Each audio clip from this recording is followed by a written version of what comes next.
I'm going to welcome Jimmy Emmons, and Jimmy is going to talk to us about drought-proofing our farms. Thank you, sir. Yeah, good morning. So a year ago, I went to work for Farm Journal at Trust and Food, a division of Farm Journal, as their Executive Vice President of Climate Smart Programs. And we have a $40 million Climate Smart grant, Trust in Beef and America's Conservation Ag Movement. What I really liked about that was it's going to be revenue to help farmers and ranchers put practices on the ground. And we're real excited about that.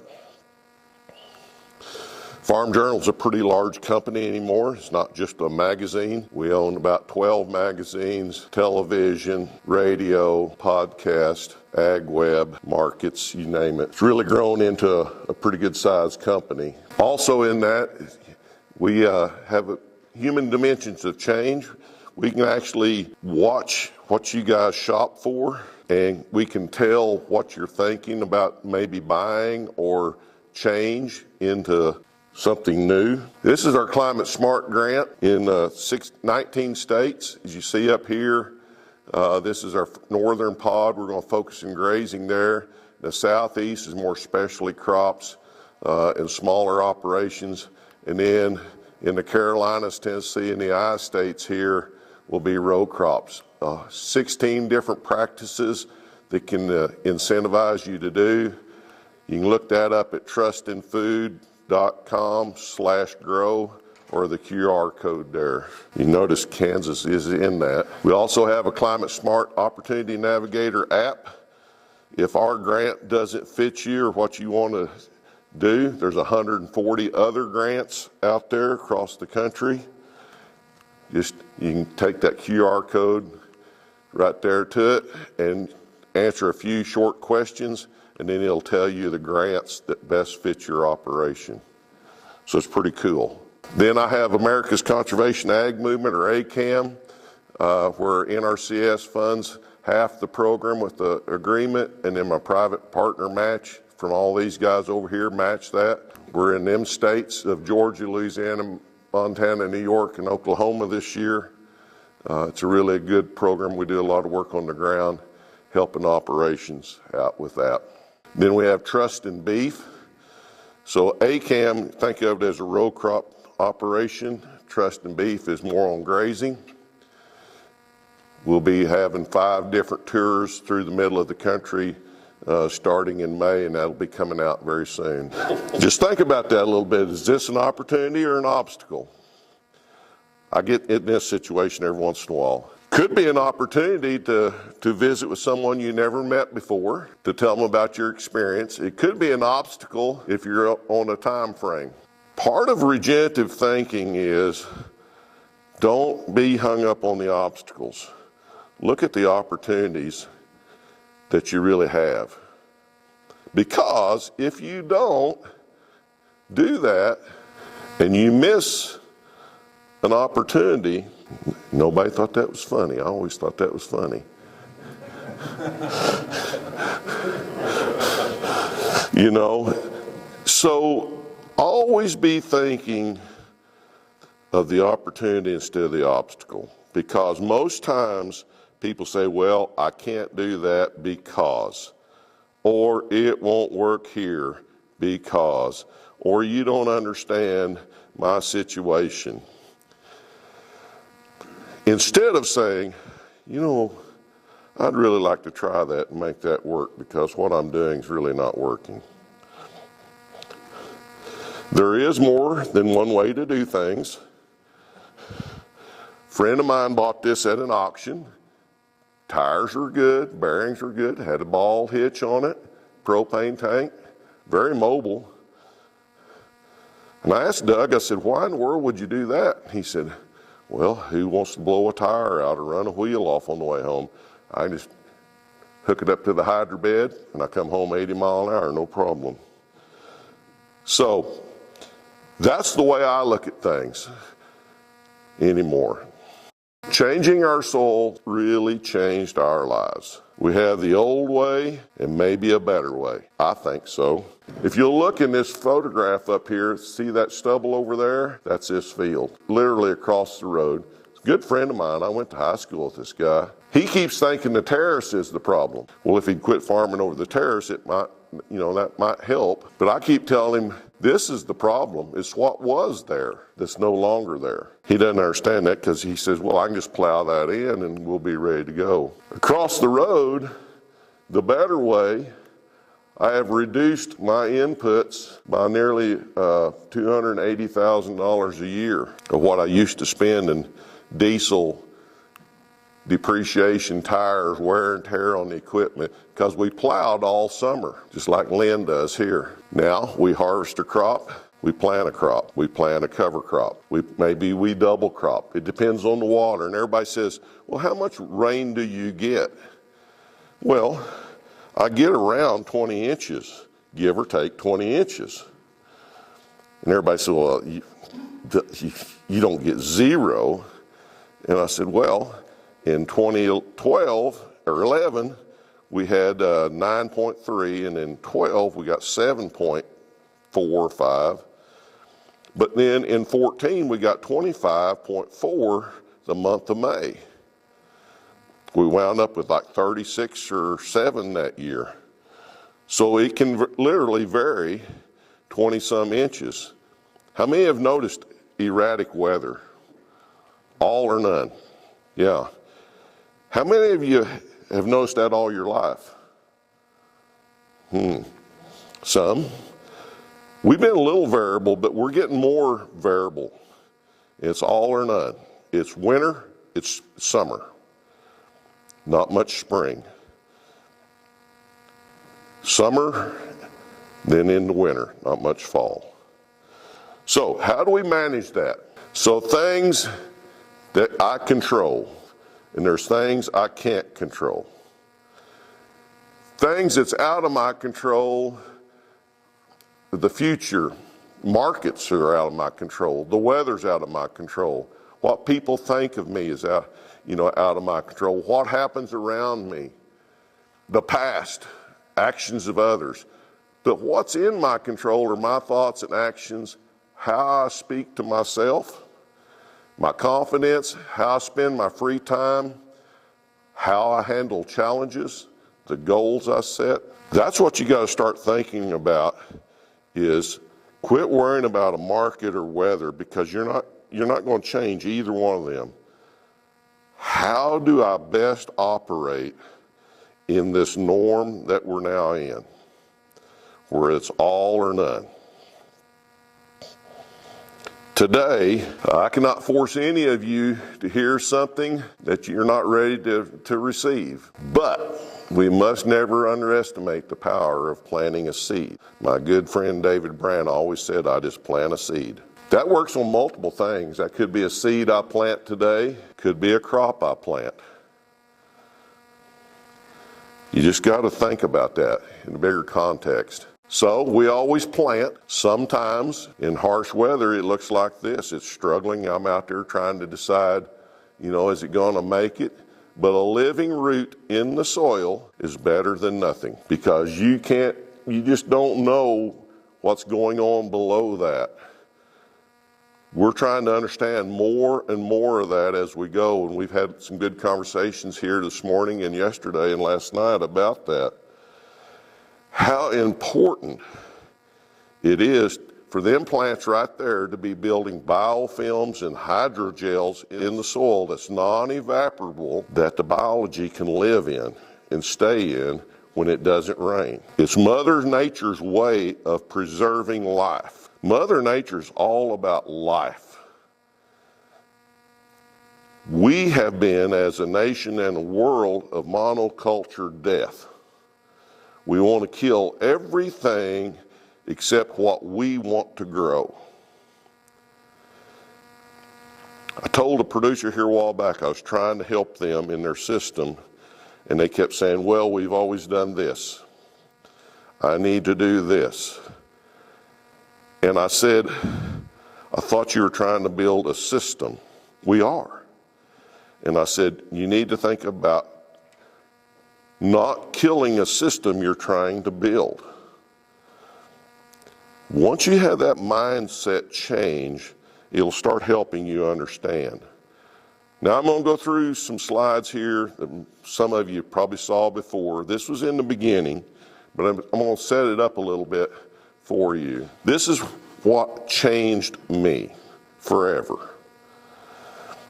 So we planted this crop in 11, right in the middle of the drought, behind wheat. We harvested the wheat. We left this square to simulate what Lynn was doing across the road. He's right over here across the road. Had my extension agents help me, NRCS, soil scientists, the Conservation Commission and district, and then all my soil scientists back over here.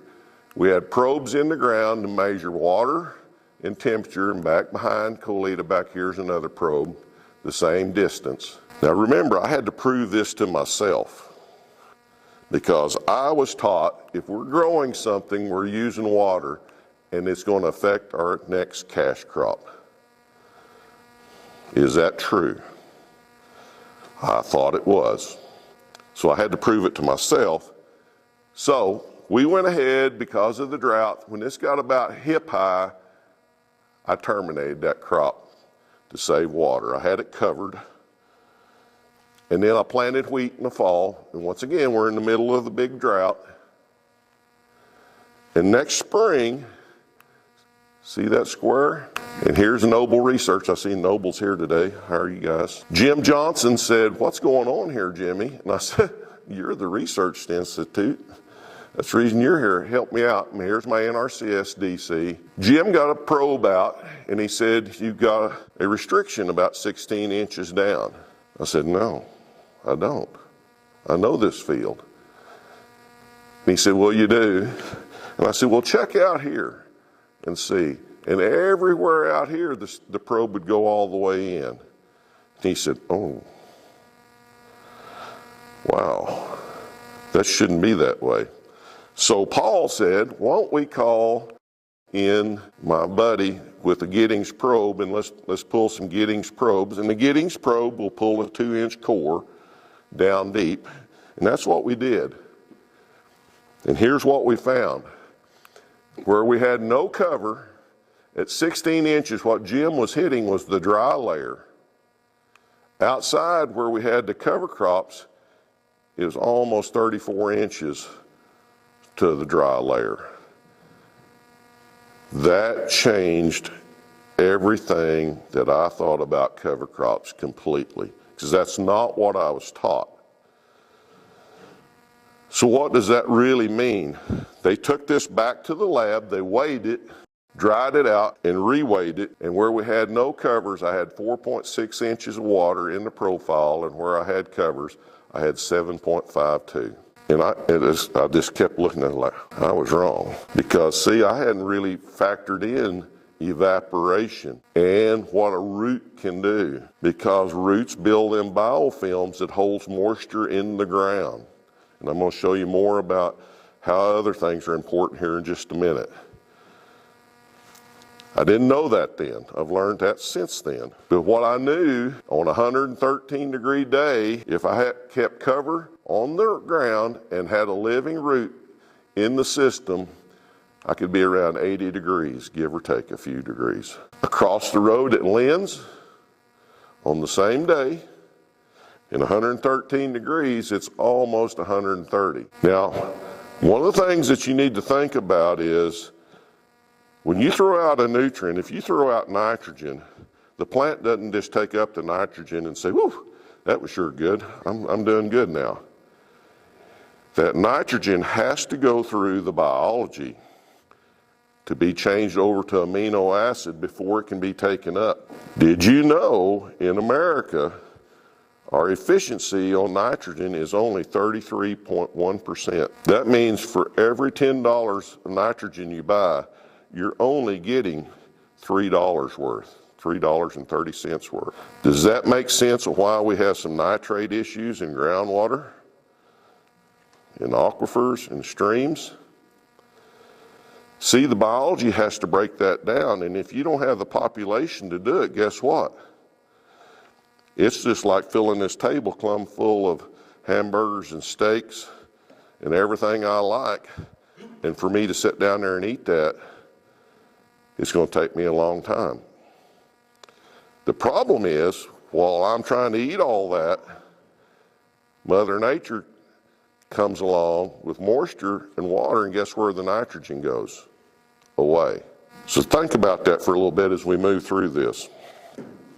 Now, most people, this is down Alan Mindemann's, south of me in Apache, Oklahoma, great producer, great cover crops, big diversity in crops outside. Greg Scott, a soil scientist, works with me. This is as deep as Alan can dig a pit because that's sand rock. Now, if you'll notice, and it's hard to tell in this photograph, the darkening layer from here up, you really have to notice that. It's about 23 or 4 inches. Alan's been doing this about 24 years, 25 years.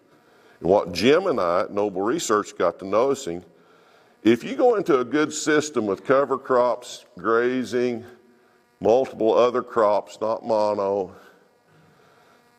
you can start moving that carbon down about 1 inch a year in a 20-inch rainfall, give or take some. The more arid you get, the slower that is, the more you can grow. The further east you go, the faster you can do it. Now, most people think when a rain comes, you fill a hole up, you fill a terrace up, you fill a pond up. Well, it rained that afternoon, and if you'll notice, it did not run over any of these berms into this soil pit because there was hundreds, thousands of earthworms moving about. Old root exudates down in here, or root paths, and it was screaming in the side of these walls like a sprinkler. I wished I would took pictures. It was pouring rain down.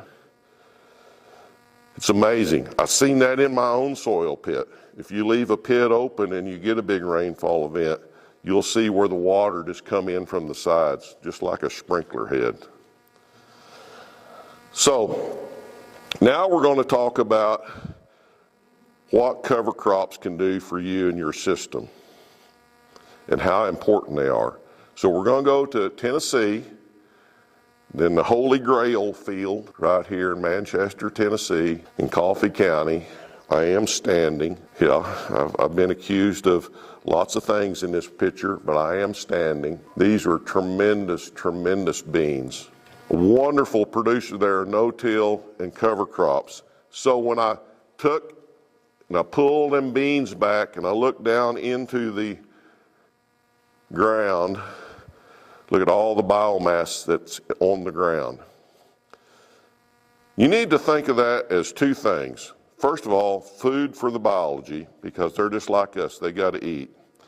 But secondly, is the cushion on the ground. If I pull this tablecloth up and I pour water on that tabletop, where's it going to go? It's going. It's not going to go in. If I have a cushion, single layer, it's going to soak some in. If I pile this up, it's going to take more. You got to think about some of them things. So I wanted to see what the surface looked like, so I grabbed that residue and gently pulled it back. And this is what the surface looked like. Now, where do you think the water's going to go? It's not going to run off, I'll tell you. And I've got a device that goes on my iPad, a mini iPad called a ProScope. And I took this picture, magnified about 200 power. For $149, you can buy one of them. And that's, Keith and I was talking about this earlier this morning. We should have bought that company or invested in that company because I have sold a lot of them. What you're looking at is aggregation right here, and then pore spaces. So when it rains, water's going to go in, but there's more critical to this than just that, because biology is just like us. They have to breathe in air, and they have to exhale CO2. Dr. Haney proved a few years ago how to measure the biology by measuring the respiration of the CO2. But they also got to have oxygen. And the plant roots have to have oxygen. So if you don't have these pore spaces to get water and air in and gas out, guess what? The system is not going to function right. So if you're doing This,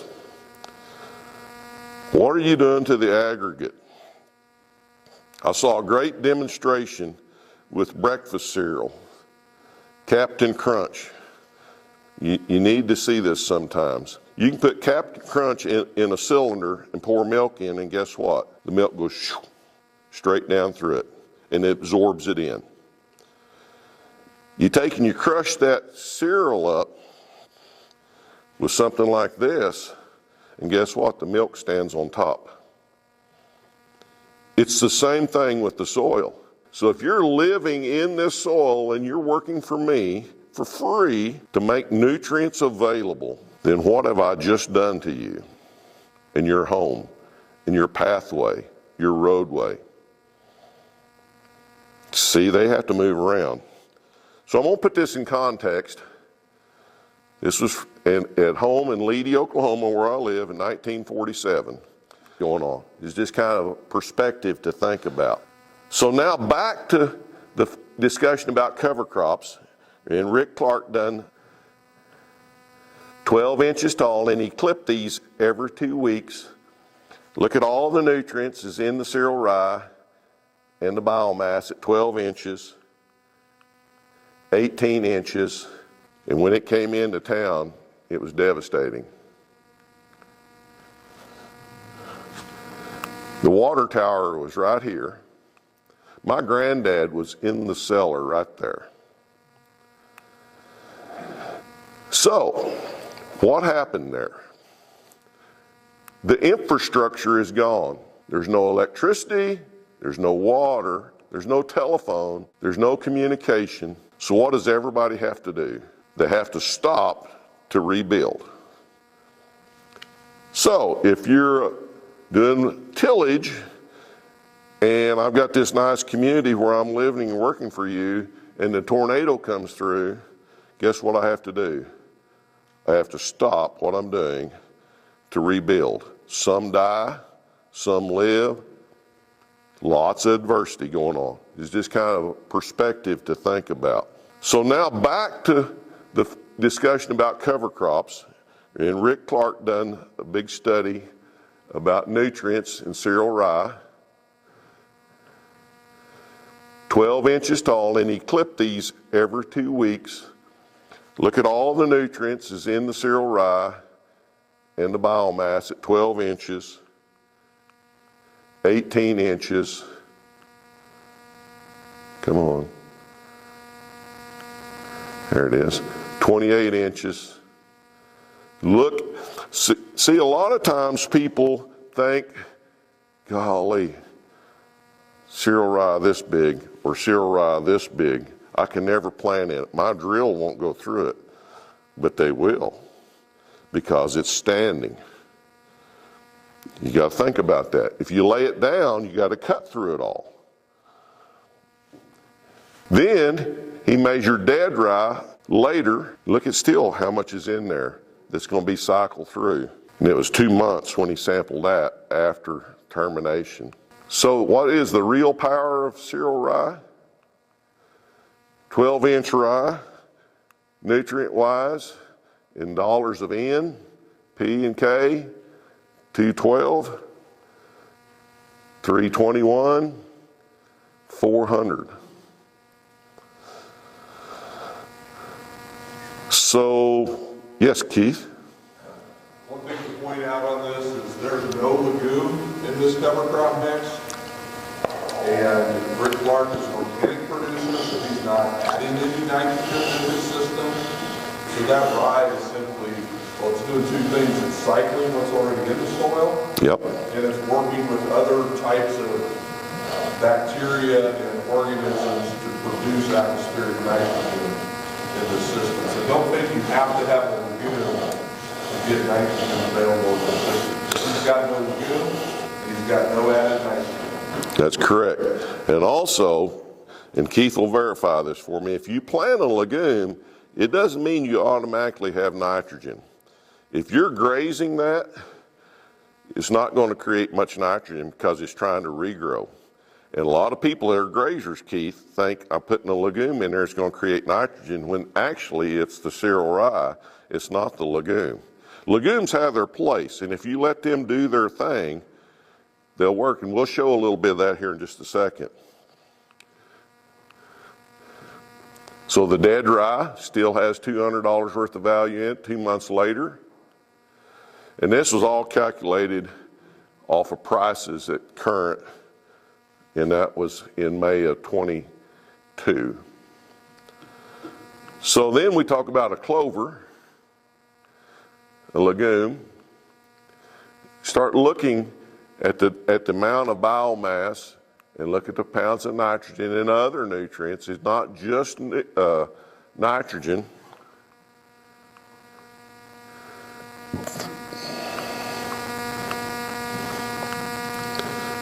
And look at the amount of organic carbon in pounds per acre in a 20 to 1 CNN ratio. So, if you mix them all together, what we like to do, and you have a cocktail of many different species out there, much like a lunch for us, I'd a lot rather have a buffet that I can choose from. Now, I know that I like certain things better than others, but I like the diversity. So does the biology. So does animals if you're grazing it. So, on May 20th, June 4th, June 8th, look over here. So see why Rick doesn't have to buy his nutrients? My granddad always told me that, it's not how much money you save, it's how much money you don't spend. We all know we got to invest to do things, but invest in the right thing to get the right return is critical. So you spent $33 and got return. Any one of them columns beats this. That is a good return on investment. So, I wished I'd took these pictures of these beans. Instead of this tall, these beans were about this tall. This was across the road in Tennessee. I lost that photograph, and I don't know what happened. No cover crops, and this is what his surface looks like. A good no-till farmer. And I'm going to focus in right here. If you'll notice that little stick right there. Where's the water going to go if it rains this afternoon? Yeah, at a high rate of speed. If you really want to look at it, at 200 power, it's not the moon, but it could be. See, that's where we're at in all over the globe in agriculture. We don't understand. We've been, since the 50s, we've been diverting water out of the fields with terraces. Then we built waterways to get it down out of the hill, and then we built impoundments to catch it in ponds because we didn't understand why it wasn't going in. We were crushing the aggregates. So if you look at them two different fields side by side, look at the amount of roots in them soybeans versus here. Look at the pore space here versus here.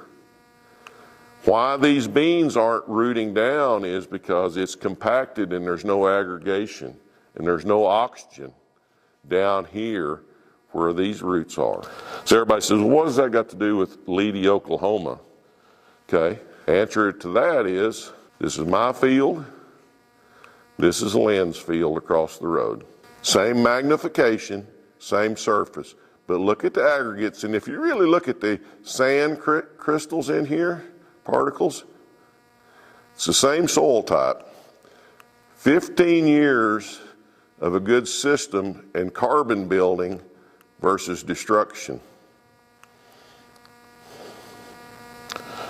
So we are always going to plant. In stories, if you looked at this as a building and different floors of the building, you want lower plants down in here. There's some collards, there's some peas, there's lots of different things. Then you want to fill the middle part here. You want it dense. You want to capture all the sunlight that you can. And you want to keep this as cool as you can down here for the biology to work. And if you're going to graze this, you don't want to graze this all off because you got to feed the biology. So I like to take half and leave half. And if you're going to graze this, you don't want to graze this all off because you got to feed the biology. So I like to take half and leave half. I'm going to graze it, and then when I'm done, I want plenty of standing here and there. I want lots on the ground. And then when I get ready to plant, I just want to cut a slot and drop a seed in. You got to have sharp blades and good pressure to cut down through that. Now, I don't want to insult anybody. This is just something I thought was pretty humorous. Common sense is not a gift. It's punishment because you have to deal with everyone else who doesn't have it. Amen. We have been taught the simple and easy path, and we line up every day. The other road, if you remember what it says in the Bible, is narrow the way.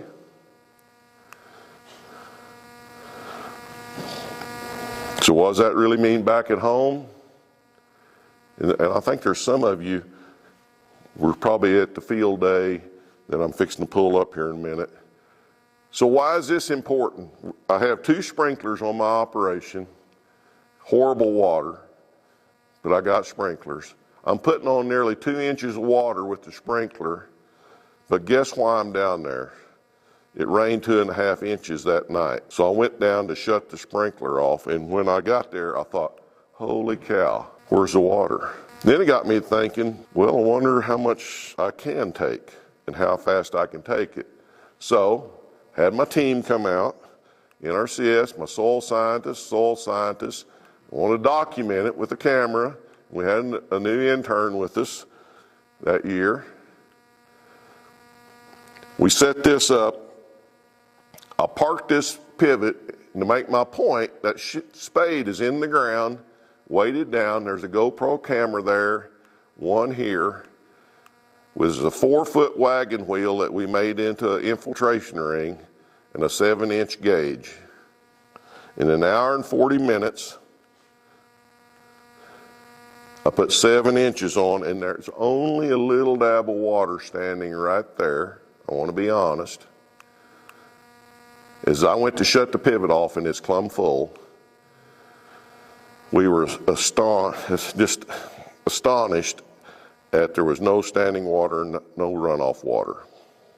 And we replicated this a few weeks later. Indigo Ag came out, and we done it again. As soon as we shut the pivot off, we walked in that pivot, no problem. It wasn't boggy. That water had moved down about 5 foot. We dug this day with the soil team down 5 foot, and that water had done made it down the time we dug there, and it's still on the way. And it's all because my soil scientists have really helped me understand how soils function. And really, what does that mean? If you look right here,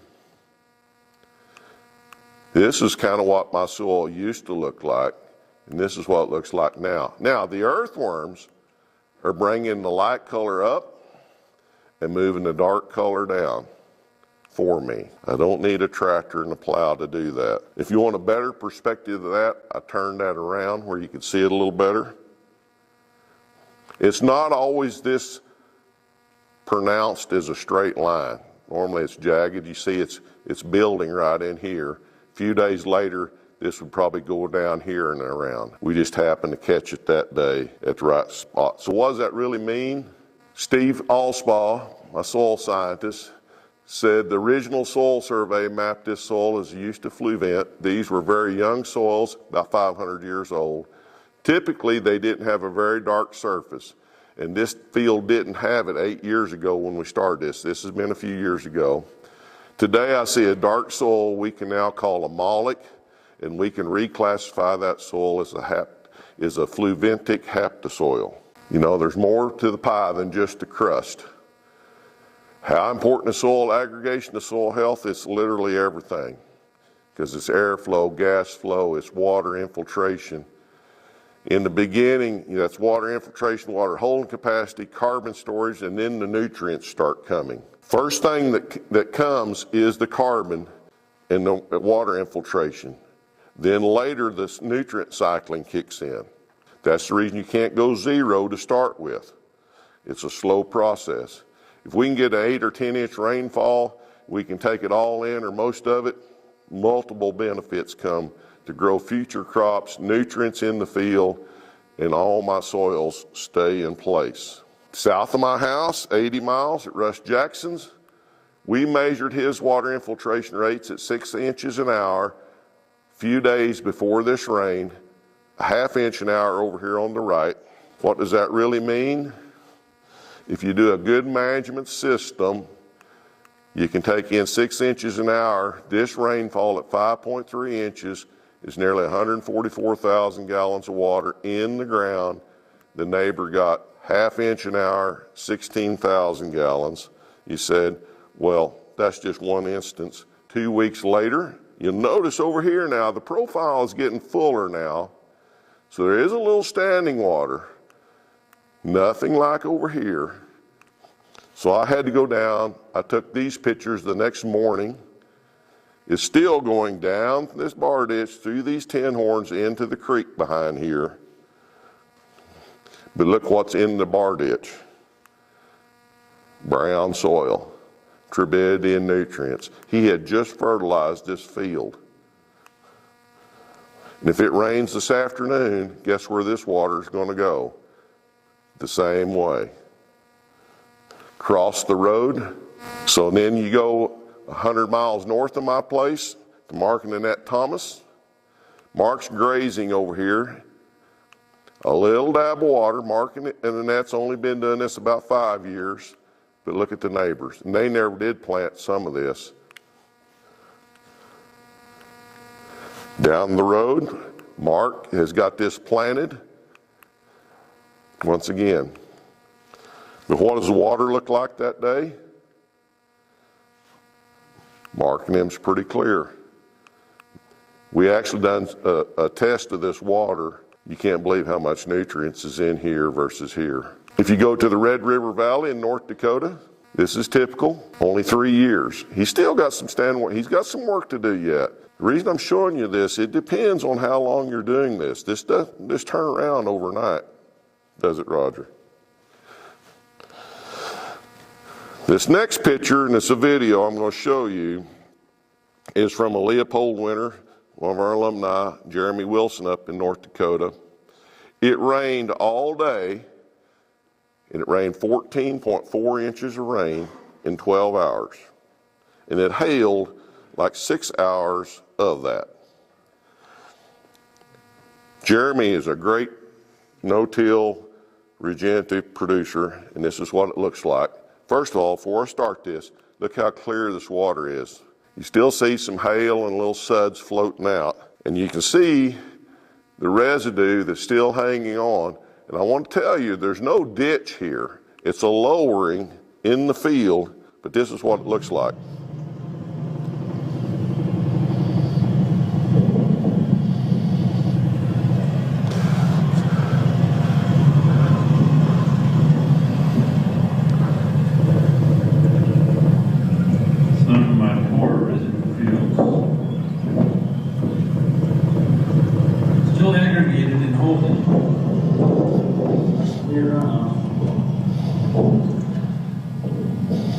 Now he's going to take a drink out of it.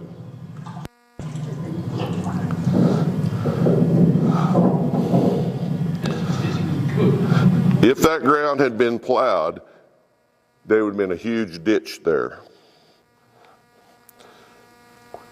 Can you take it all? Not when it comes all at once and all day. But how much he took in before this was critical. It was full. He lost some residue, but he still had his soil there. So what does that look like in other places of the country? Well, at my farm, this is Milo, that we didn't harvest, I'll be honest with you, because it never rained anymore. But I grazed this. These neighbors couldn't graze it because the nitrates were too high in this because the system isn't functioning like mine is, and so we grazed that. If you look at Michael Thompson, too much. He harvested this corn and grazed a lot of this corn all winter. The neighbors didn't. This is a neighbor up here and this is Michael's.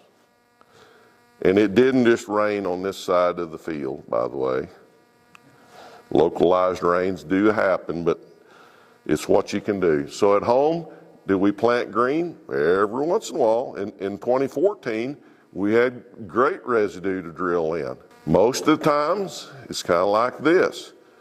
We don't do a lot of green if we're really challenged. I've done sesame into this and it worked out all right. Most of the time, it's like this. So what does that really mean in the big picture? Folks, we're about out of time.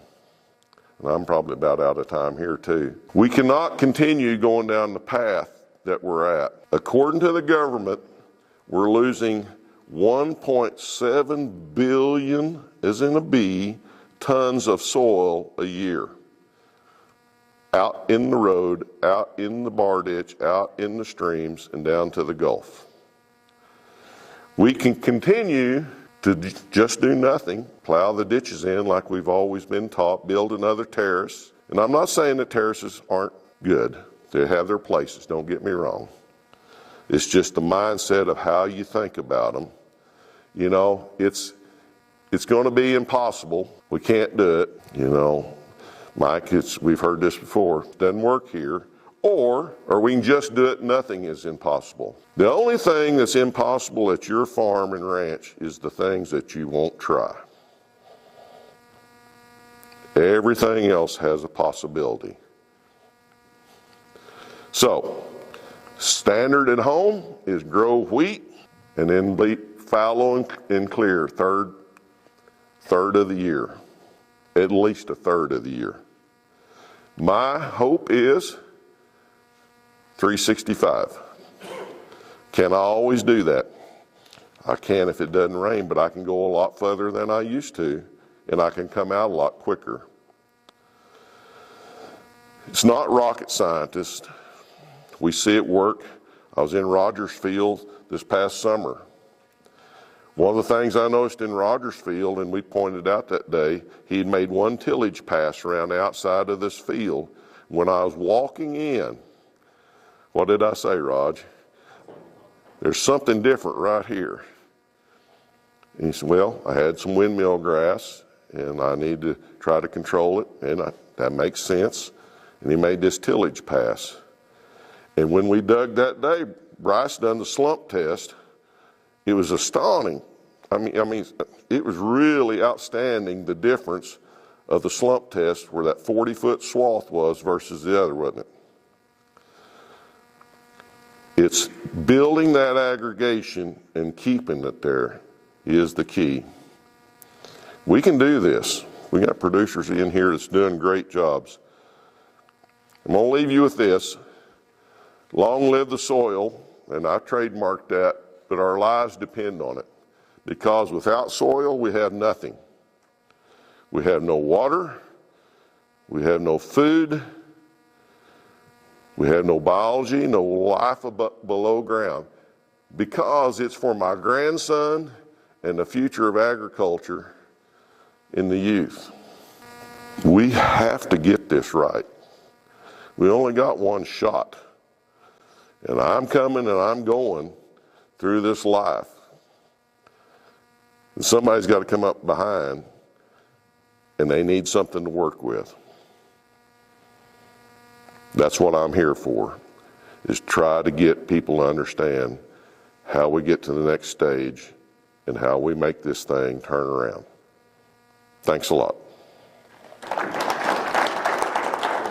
I've done the same management, but we did that one tillage pass, and then it was down to below an inch. Yep.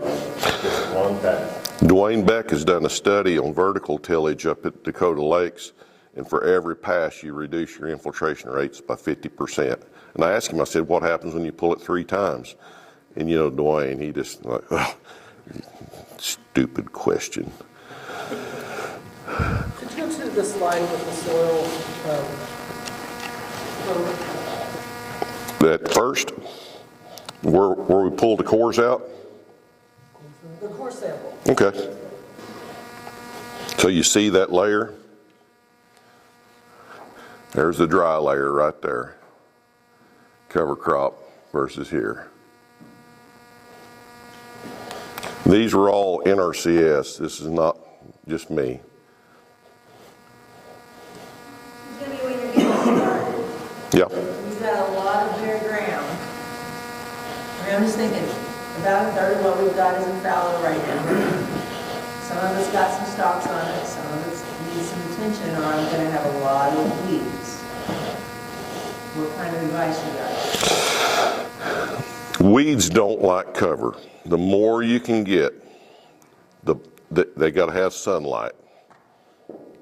The problem is if we don't have enough. I've seen a palmer weed grow this far under cereal rye before it found a piece of sunlight to come up over here from here. Just as yellow and white and in green. So you're going to have some form of chemical to control that until you get the system built. I like to do away with that, but that's a tool to manage. Now, the question is, are you responsible enough to put on the right rate because we're typically morons when it comes to nutrients and chemicals. If this is not done it, more will help it. And so I put more on. Sometimes it could be the water, pH. It could be the time of the day, the stress of the plant, how tall, how big the plant is, and more is not going to help you a lot of times. Sometimes it will. So we just got to be responsible about that. Also, Dr. Randy Anderson will tell you that if you go into a 4-year rotation, your weed pressure will go down about 80% to 90%. So don't put the same crop on the same acre, but every 4 years.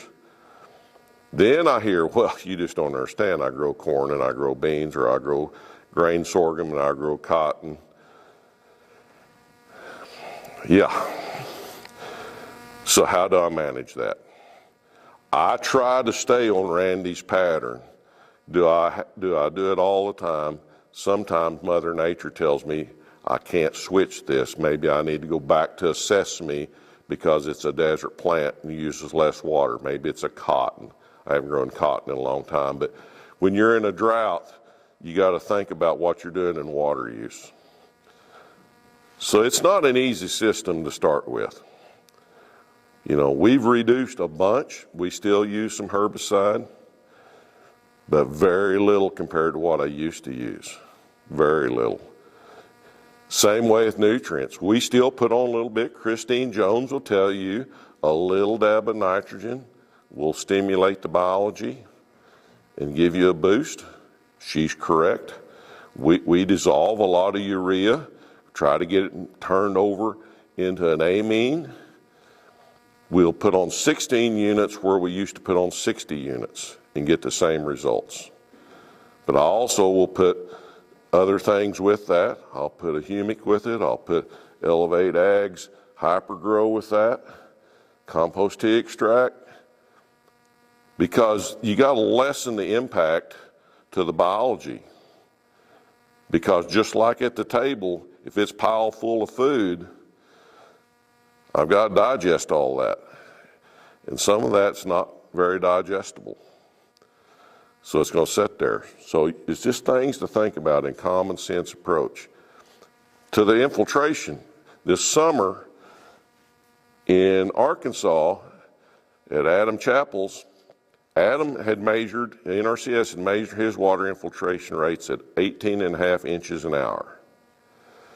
He had a wet fall. They raised rice there, cotton, corn, beans, and then he grows covers as well. And so he damaged his irrigation beds, and so he had to re-pull his beds with with a pass. The first time since 2014. I said, have you tested the infiltration rate since you've done that? No. And so I asked NRCS put out rings while I was at the field day, and I said, go to the edge of the field or by the fence and put one, and we'll see what the system says it can do. And they said, what? I said, yeah, you got to understand what Mother Nature by herself can do.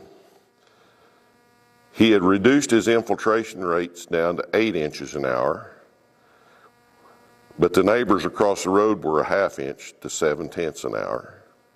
So he's still at one pass, just like y'all were, you're still above the neighbors over one pass. But guess what the infiltration rate was by the fence line of undisturbed in Mother Nature? Anybody want to guess? 24.5. So in a 60-inch rainfall or 55-inch rainfall there in Arkansas next to the Mississippi, what if you could take that? You can't take that big flood all at once. You can't take it all in, but what if you can take some? And what Adam has done there is reduce his water, his irrigation, by over 70%, what he used to, because he can get it in. You've gotten to work with producers all over the country. Yeah. Where are good places for them to start? What's the gateway? You know, it depends on the operation.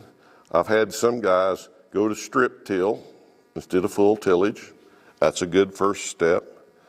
Planting a cover crop is an easy first step. A cereal rye, it doesn't have to be, don't let people, and Keith is a seed salesman. I know there's other seed salesmen in here. It's not the object to sell you a 30-way mix the first time. The object is get you to plant one thing and then start building more diversity in it so that you understand that. Introducing Seth Watkins, a fourth-generation Iowa farmer whose unwavering commitment to regenerative agriculture has earned him accolades such as the 2022 Iowa Leopold Conservation Award. That made me cry that day. And the Iowa Farm Environmental Leader Award.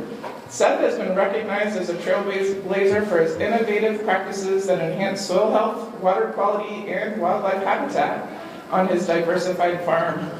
His visionary leadership and pioneering spirit have not only rejuvenated the land, but have also inspired a new generation of farmers. Join me in welcoming Seth Watkins, a trailblazer in our regenerative journey.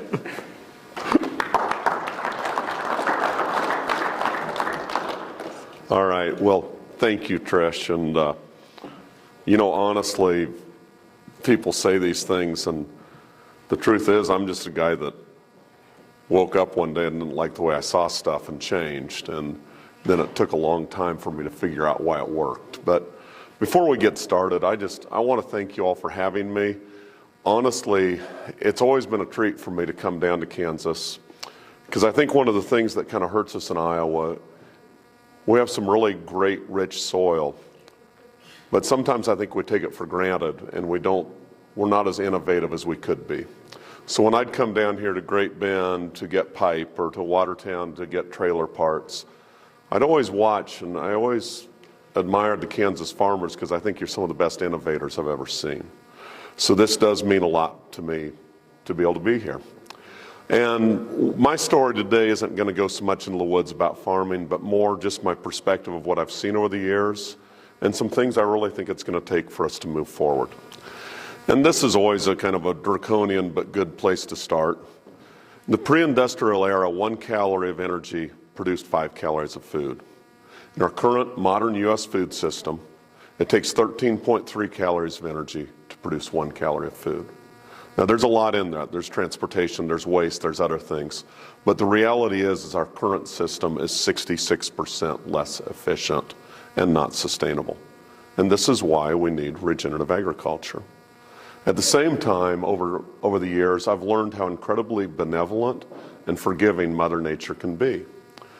And that's where the title for my presentation came from is, well, we'll just adapt here. For goodness sake, it doesn't need to be this way. And Liz Haney's the one that gets credit for helping me use better language than the last title I had. But anyway, my mom used to say that all children really need to be happy is sand and water. That's me when I was about 4 years old in a pond on our farm. I didn't even need sand. I was pretty happy with mud. But this photo reminds me of how important it is to see things through the eyes of a child. To me, that pond and its water, the cows on the farm, and all the living things that it supported, they were the most important things in the world to me. I wasn't even worried about production. I just wanted to make sure all the living things I shared the farm with were as happy as I was. And the story I'm going to share today is about my journey from when this photo was taken in 1972, just a year after Earl Butz famously told farmers to get big or get out, to where I am today. And it's been quite a ride so far. So a little bit of information about Pinhook Farm. I'm located in southwest Iowa in what's called the Southern Iowa Drift Plain. You know, Iowa's actually, the policymakers have never quite figured this out, but we're actually 9 unique geographic regions. But for some reason, they want to write everything to the alluvial soils of the lobe. Where I am is drifted soil. A lot of it probably blew in from Kansas hundreds of thousands of years ago. It made a beautiful terrain. It's great country for cattle. But the background goes is I was about 13 years old when I started caring for the farm that had been part of my family since 1848. It was 1982, the peak of the farm crisis. Interest rates were 21%. My dad had taken a job a couple hours away to try to keep things together. And keeping the farm required me to grow up pretty fast. This meant embracing Butz's directive to use the modern technological package of chemicals, equipment, synthetic fertilizer to maximize my production of commodities. And by 1998, I'd taken Pinhook Farm from 320 acres and 4 cows to about 600 cows and 3,000 acres. The majority of this land was rented, and while I owned some cows, many were run on a custom or share basis. And I received quite a bit of praise from veterinary pharmaceutical companies, feed companies, chemical suppliers, equipment companies for the modern, efficient operation I had built. And according to them, by following their expert advice, I was feeding the world. But sometimes I'd think back to how I saw things as a child. Our hearts know right from wrong. There were things I didn't like to see that were caused by my focus of maximizing production. Muddy streams from soil loss, fewer birds and wildflowers from clearing land to add acres. Practice that always bothered me was having my cows calve in January and February. You know, I have to give the caveat, green up for us where I live in Iowa is mid-April. Green up down here I'm sure is earlier. The wisdom behind this was that by having my cows calve and getting it out of the way, I could dedicate my time to planting corn in April and have larger calves to sell in the fall, which to an ag economist probably looked good on paper. But seeing a shivering, muddy, miserable little baby calf on a rotten March or February morning never looked very good to me. But when your industry experts are telling you to maximize production to feed a hungry world, it's hard to trust your heart, even when you see things that concern you. Then on March 11, 1998, a blizzard hit in the middle of calving season. Within hours, the temperature dropped from 60 to below zero. We had about 15 to 20 inches of snow and sustained 40-mile-per-hour winds that lasted for about 3 days. My crew and I worked around the clock, sheltering cows and calves, and everything made it through. But this miserable experience was the inspiration I needed to trust my heart and ask the most important question in my career. I asked, why am I working against Mother Nature? What I really wanted was happy cows, healthy soil, and clean water. And this meant switching my focus from production to stewardship. My feelings were that if the experts were right and I went broke with this new approach, so be it. I'd had enough, and I just wanted to do right by the cows and the land. My regenerative journey started by moving my calving season to April. This small change made wonderful things happen, and I think the more we talk about systems at this, that's the beauty of systems. It's often something very simple that makes a drastic change in your operation. The trick is taking the time to think about what you're doing and figure out what that is. But with this, the warmer April weather reduced my cost for feed, equipment, and fuel, allowing the cows to express their natural instincts by calving on warm green pastures instead of cold muddy lots, reduced their stress, and increased their productivity. So instead of going broke, making a happy cow actually made my farm profitable, kickstarting a beautiful relationship with Mother Nature. Over time, I've worked to build a system that reduces my reliance on finite resources by enhancing the biodiversity and natural resources that truly sustain my farm. The parts of this system so far with the greatest impact include establishing legumes and integrated pest management was an easy starting point. You know, if you're going to have your cows calve in fescue country in April, that means you got to get your cows bred in July and August in the heat. And the way this works was actually for me to come in and recognize the importance of increasing the biodiversity by incorporating clover. This eliminated my cost for commercial nitrogen. I had to learn to look at my pastures with a little bit different appreciation. Instead of going for that golf course look, I had to come around and recognize the little chaos is okay. But during that, I improved the forage quality and reduced those costs. At the same time, the integrated pest management has greatly reduced my chemical needs. It's kept a lot of high school kids busy spraying thistles in the summer. And it's also something that's making me look at ways to continue to improve. We started no-tilling years ago just because I didn't have enough money for some equipment. I probably didn't start it for the right reasons. I just didn't always have the time. And it worked okay. Then I started adding cover crops because I didn't like the way the soil looked after I chopped corn, and I didn't like something bare out there. Now for me, I had the cattle to utilize the cover crops, so it was kind of easy, and I was really careful how I talked to my neighbors about it. I wasn't doing backflips saying you should do this, but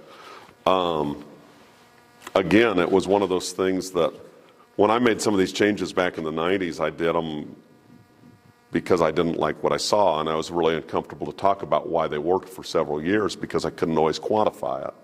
So about 10 years later, I could start to explain why. But the cover crops were what actually brought the structure back to my soil to make my no-till work. So in my case, cover crops definitely made me a better farmer, and it's really cool to farm with a helicopter too. So anyway, I have added rotational grazing over the years. I'm trying to improve that. This is part of that story about a journey of continuous improvement.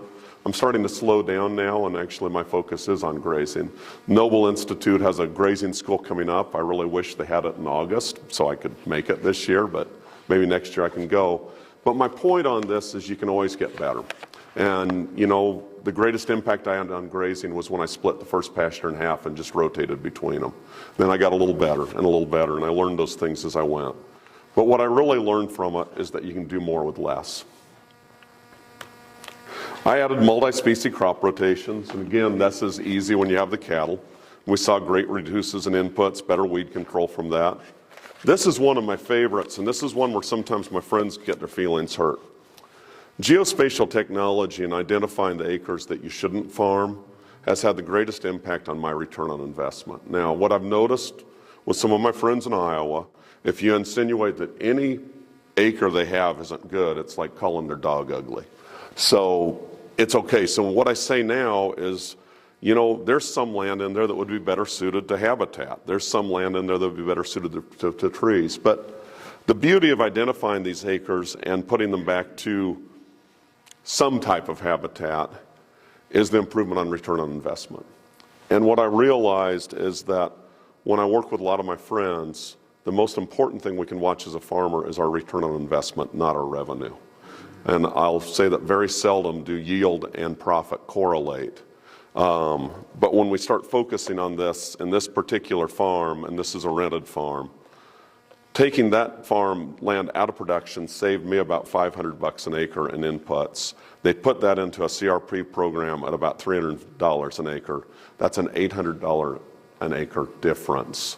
And the point is I'm not sure there's a single farm in the state of Iowa that could not see greater return on investment by farming fewer acres.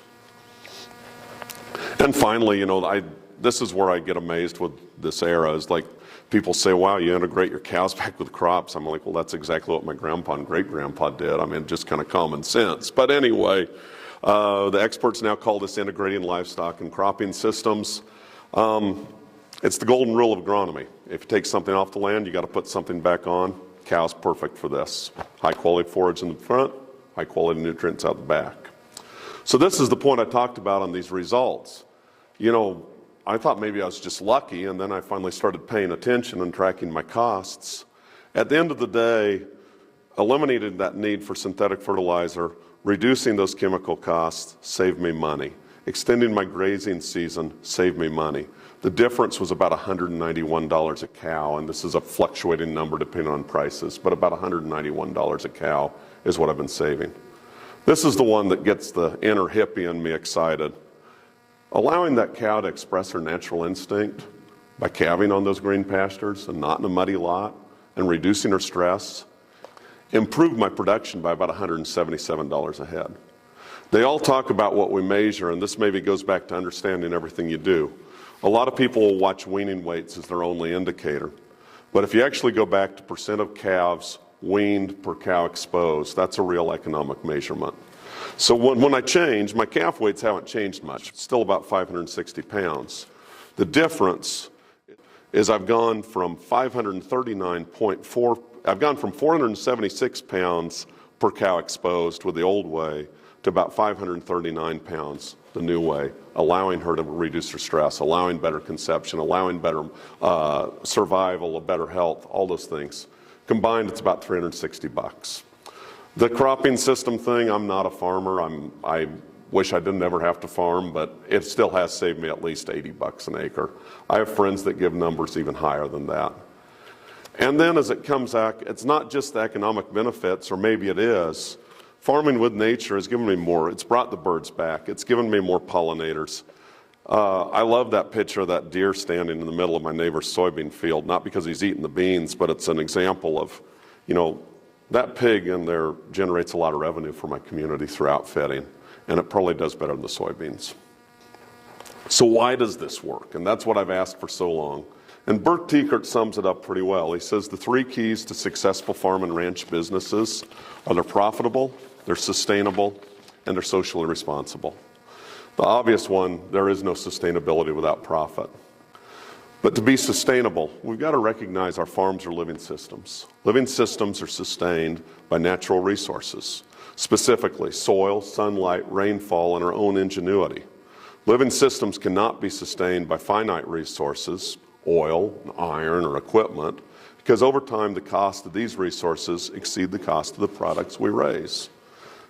So whether you're a tree hugger like me or not, here's the economic truth, is our system has been built to be dependent on fossil fuel.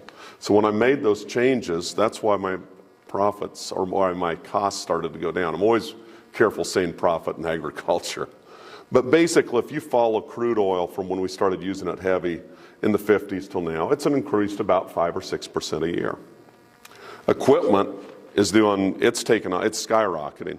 When I made this model, I used a 1972 40-20 as my baseline, tracked it back to a G, and then went forward to 6125 today. It's increasing about 6.5% a year. The corn we raise, there's probably only been 3 or 4 years that the price of corn actually exceeded the cost of production. Now, my grandfather raised corn in the 1880s, raised corn for 10 cents a bushel and sold it for 45 cents a bushel. That's a good business model. Today, we're not doing that. And the thing that's the worst is right now we solve this problem with policy that wastes finite resources, destroys natural resources, and betrays the U.S. citizens that support agriculture. Poor policy destroys ingenuity. It's like feeding the bears at Yellowstone. When prices fell, our solution was to use more finite resources, to raise more corn, to expect a U.S. taxpayer to sustain our farms with entitlements.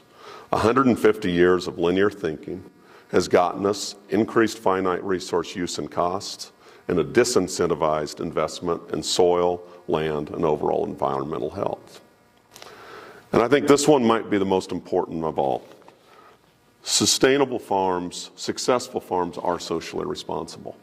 We all drink the same water. We all breathe the same air.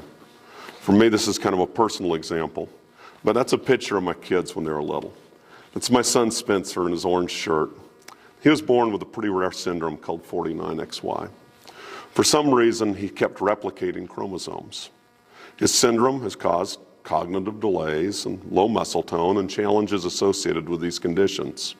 Now, we were told that 49XY is not heritable, but I'm a cow farmer. I understand Punnett squares. My wife and I chose to have genetic testing before trying for another child. Now, we were reassured that there were no concerns, and we were ecstatic when we found out that we were pregnant with Tatum. And that's her kissing her older brother on the cheek. Our OB had actually given us a diagnosis of twins. Then he gave us a diagnosis of monoamniotic monochorionic twins.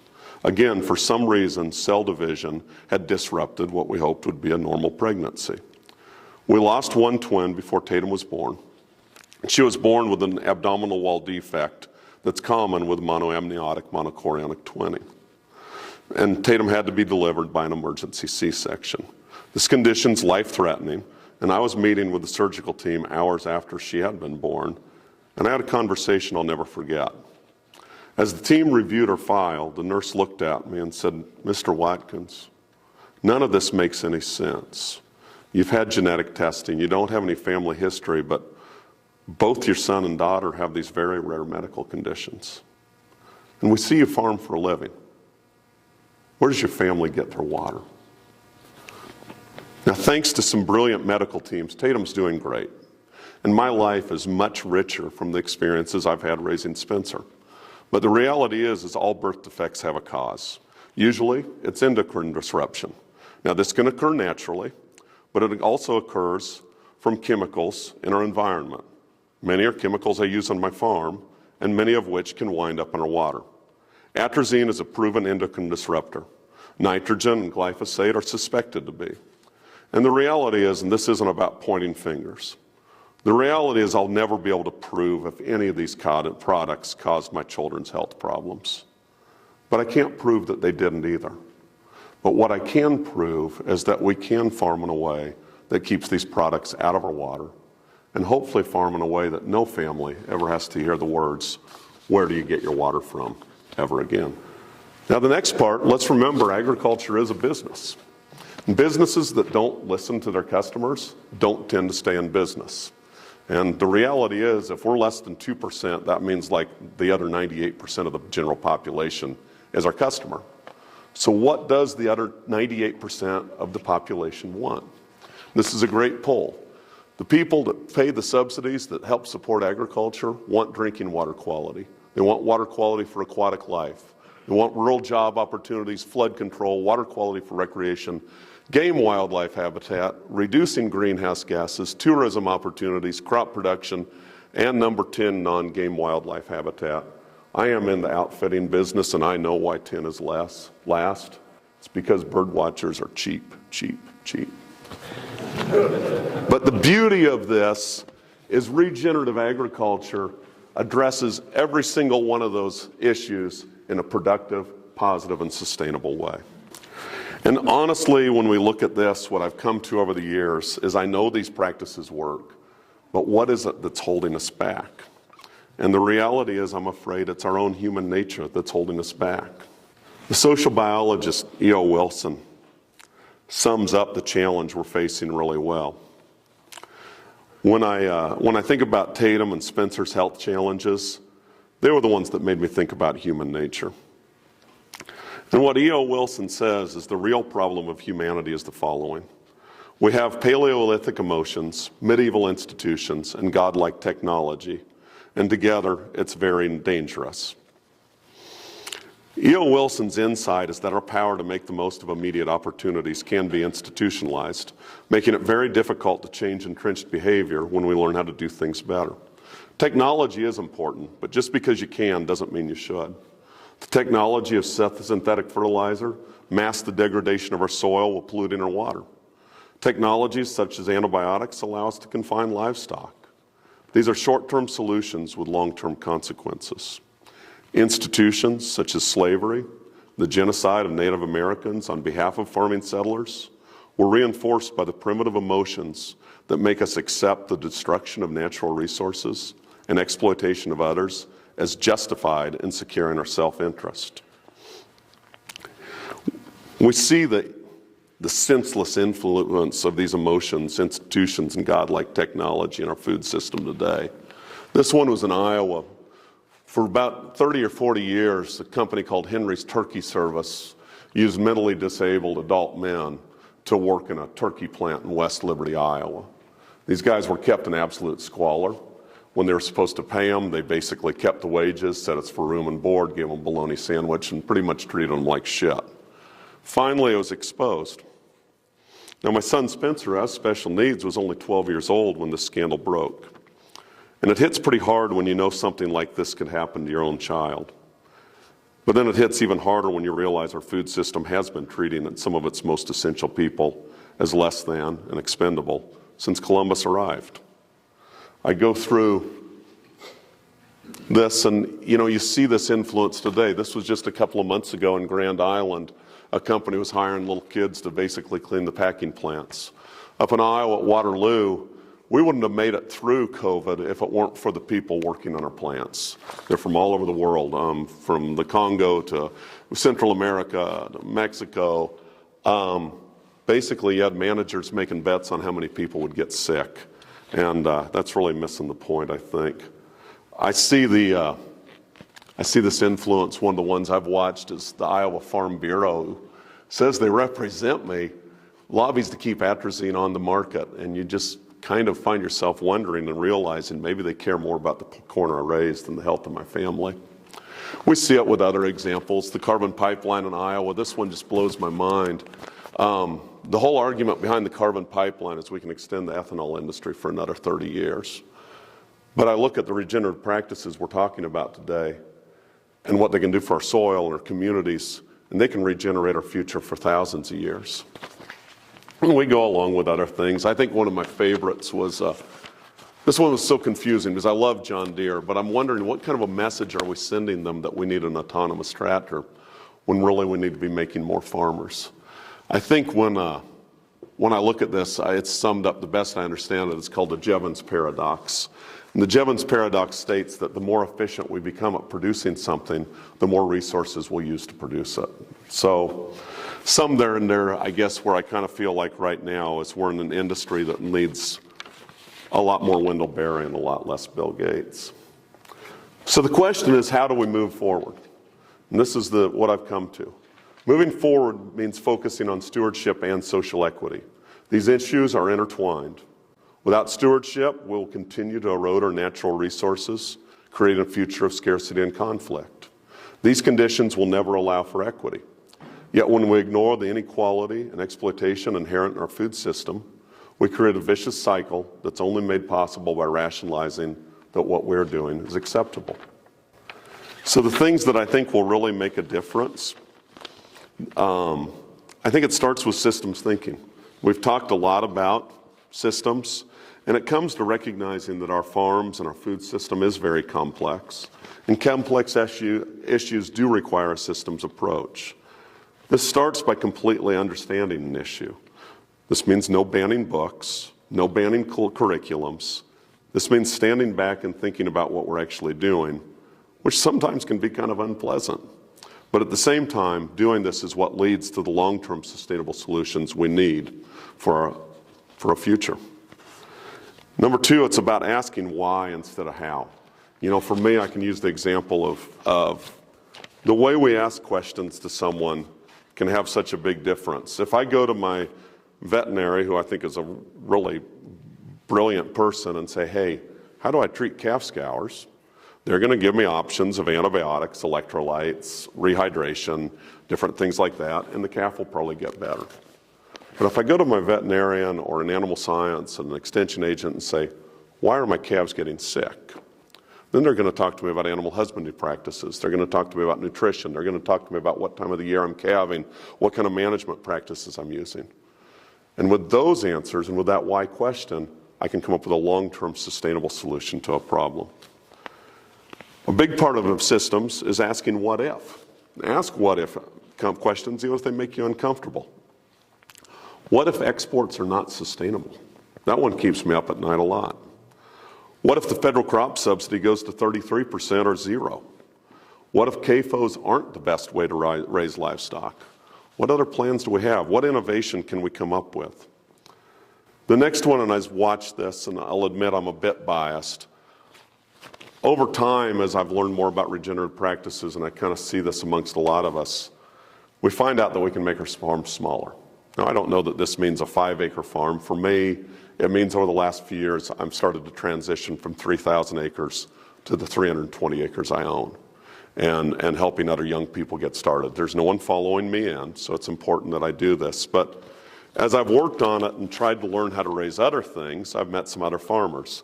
The lady in this picture is at a group in West Des Moines called Global Greens. They're helping farmers from Burundi and Bangladesh and other refugees that are incredible people have some land. And I was really humbled when I met her. I'd walked out to the farm and I'd counted, I think, 27 varieties of vegetables that she was raising on this acre of land that was hers to care for. And I found out that she'd spent the night before. She cleans hotel rooms at night, then has to hop a couple of buses across town to get to her farm. And then she started explaining to me issues about pests and her knowledge of pests, her knowledge of water, her knowledge of how to cook the things she was raising. And I was pretty humbled by all of that because I recognized at that time I kind of had skills in maybe raising 2 crops and cattle, and I got subsidized to do it, and I was feeling sorry for myself. And I looked at her passion and her spirit and her knowledge, and it made me realize how important it is that we do preserve, protect, and enhance and elevate indigenous knowledge. It's going to make a big difference going forward for all of us, that we get to know other farmers. And when I met her, it's about making sure that farmers like her get access to credit, that they get access to land, they get support, and they get respect, because a bright future really depends on farmers like her. The next one, and we've got a chance to do this right now with the IRA money. I think there's like $1.6 billion in to help with easements on farmland. I put my farm into what's called an ag land easement. This means for me personally, the land will always be a pasture farm. It'll never go to crops. It'll never go to development. I had to fire my first attorney because he told me I was stupid to encumber my title. And I explained that I wanted to encumber my title because that farm had been in my family since the 1840s. That farm has served my family very well. But at the same time, how do I serve the land? By doing this, I'm committed. And at the same time, when a young person does come in, when that happens, they're not going to get a bargain, but they're not going to have to compete with development. They're not going to have to compete with crops to get a pasture farm. And I think when we look at what's happening with farmland acres and how many we're losing, this is a great way to commit. And honestly, I bought out my siblings in farming, but it's probably a great way to prevent some really bad family situations when you're dealing with passing a farm forward. At least there's some protection on that end to prevent that temptation for development or maybe uses that aren't appropriate for the farm. The next one that I've found out, and this is what's been fun about making my farm smaller, is we have to embrace diversity in our landscape. And I guess it's been fun for me to get out of my comfort zone, but over time I'm trying to figure out how I could market at least 10 things off my farm. So a couple of years ago, I bought a flock of sheep and started to learn how much I don't know about animal husbandry, but I love going out every day. I've got some bees that I enjoy and seeing what we can do. We've started planting chestnut trees and other nut trees on the farm. We're trying to do this strategically. Again, I think the biggest thing that it's taught me is how little I actually know about agriculture, and I'm a 4th generation farmer. And that's my bird dog Scout. She's a pretty good bird dog, but she doesn't always use the best common sense. But it's not just diversity in our landscape. We have to embrace diversity in our communities as well, because I am convinced there is no real sustainability without diversity. And that means diversity in our landscape and diversity in our communities. Number 4, our policy has got to reward the regeneration of resources, both human and natural. This is what's worn me out so much on a farm bill that basically says just keep doing the same thing and the U.S. taxpayer will give you money. One of my best friends runs a manufacturing plant in Clarinda called Lyle's Corporation. I don't know if any of you have a Lyle's creeper or use Lyle's tools, But Mary's family started in Clarendon about the same time mine did in the 1840s. The difference is that they've made everything from hog oilers to patient transfer equipment because they've continued to reinvent themselves when the market says it's saturated and we don't want to do this anymore. But they certainly don't have a business model of saying, I'm going to keep doing the same thing over and over again. And again, one of the things I love nonconformist, I profile, that's Zach Smith. He's a farmer up in north central Iowa. And that contraption there is what he calls the Cluster Cluck 5000. And I think it's a tremendous triumph of the human spirit because what Zach's trying to do is build a circular system that's good for the animals, that's good for the land, and could maybe create opportunities for more farmers to come in. It's kind of like with the sheep. I thought if I can get these sheep working, maybe a young person can buy that and build some equity, build my cows, buy my land. Zach's contraption starts with a combination of pigs and chickens and sheep, and they're grazing in between that in a pretty diverse cover crop mix. The kicker is he's closed the loop. Zach raised 300 bushel corn last year, and I don't think he had any inputs. So that's the kind of spirit I want to see. This is a biggie to me. I talked about sometimes when things don't feel right in our hearts. I think that's when we do look to the other half of our brain and use science to explain why. We've got to return to teaching animal husbandry, and we've got to return to teaching agriculture as both an art and a science. Something doesn't feel right, smell right, look right, taste right, sound right, maybe something's wrong. And then we go and explain why it's wrong and figure it out. This is one of my favorites. I talked about integrated pest management. One of the reasons I bought the sheep is I can add a sheep for every cow I have without any land because they eat different things. Happiest day I had last summer was when I watched the lambs I'd kicked out absolutely devour common ragweed and thrive on it. That's one of the issues I still have where I still have to broadcast spray pastures is where I have a common ragweed problem. We've solved that now. I haven't quite gotten to the goat thing because I can't keep the sheep in like I want to yet. Once that's mastered, we'll add goats. I might not have to spray brush trees anymore. And then finally, this is the one that I've learned over the years. You do have to be profitable, but enough is as good as a feast. There's the kids when they're little. And when I started all of this, I set some different goals. I don't think money always values the things that are most important. The land and the living things it supports, our health, our families. So I decided that I wanted to farm in a way that would never jeopardize the land. I wanted to send my daughter to a good college. I wanted to provide a good life for Spencer. I think one of the most beautiful things about our farms is farms can give purpose. And I could talk for hours about the things Spencer and I have done to make this a really good place for him to live and the joy it's brought. And finally, my only financial goal was to make enough money to buy a six-pack of beer on Friday nights. So how's it worked out? Well, the cool thing is Tatum did get accepted to a great college. Spencer is my partner in making the farm smaller, and that picture I showed before, that was one of his chickens. He's got chickens. He helps me with the sheep. He don't tell social services, but he drives the side-by-side when we put out fence in the mornings. I mean, that's our regular routine, and we absolutely love it.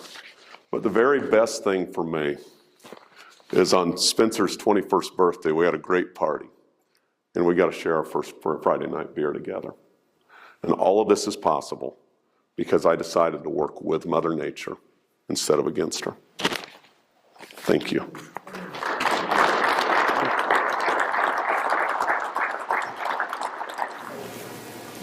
Yeah. What do you do for your integrated pest management like on your cattle?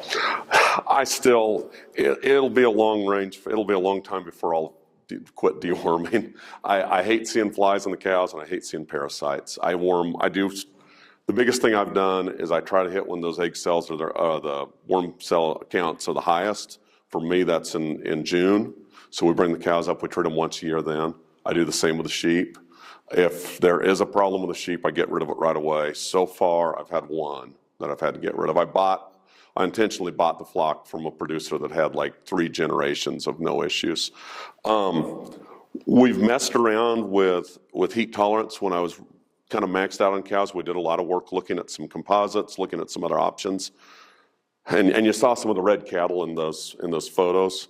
the biggest thing for me is certified Angus beef is the market I try to hit with my cattle. And you obviously aren't going to hit it with a red animal. On the same time, I never got a red critter to marble the way I could. Adaptability, I do try to source my bulls within about 200 miles of where I live. I try to get them out of fescue country. I watch shed ability really close. Rotation has helped a lot on the cattle. We're about 50-50 on like feeding vinegar to the cows for pests. I've tried it and I'm not right now. It kind of goes back and forth. Someday, and honestly the way heat's going, I would assume that I'm coming on a point that I need to learn more about Brangus cattle and maybe have a percentage of that into my breed mix, because the heat indices we're seeing in Iowa are just unbearable. But at the flip side, our wind chill factor is too. So, but right now I'm biased, but I am a fan of the certified Angus beef program. I'm looking at their all natural program. That's what I'm curious about. I don't know if I'll go that route or not, but we have a lot of people come out to my farm and ask me why I don't direct market, and the honest answer is the regenerative practices have reduced my cost and make things work, and consumers scare me to death personally. I mean, more power to people that can deal with it, but I'm like, I hope no one in here is named Karen. I don't mean it that way, but like one Karen and the whole thing's south, and I'd be losing my mind, and they would, and I'm not quite, for me, I'm not ready to go there. But if there's an organization, the credibility behind CAB has meant a lot to me, and it has made a difference.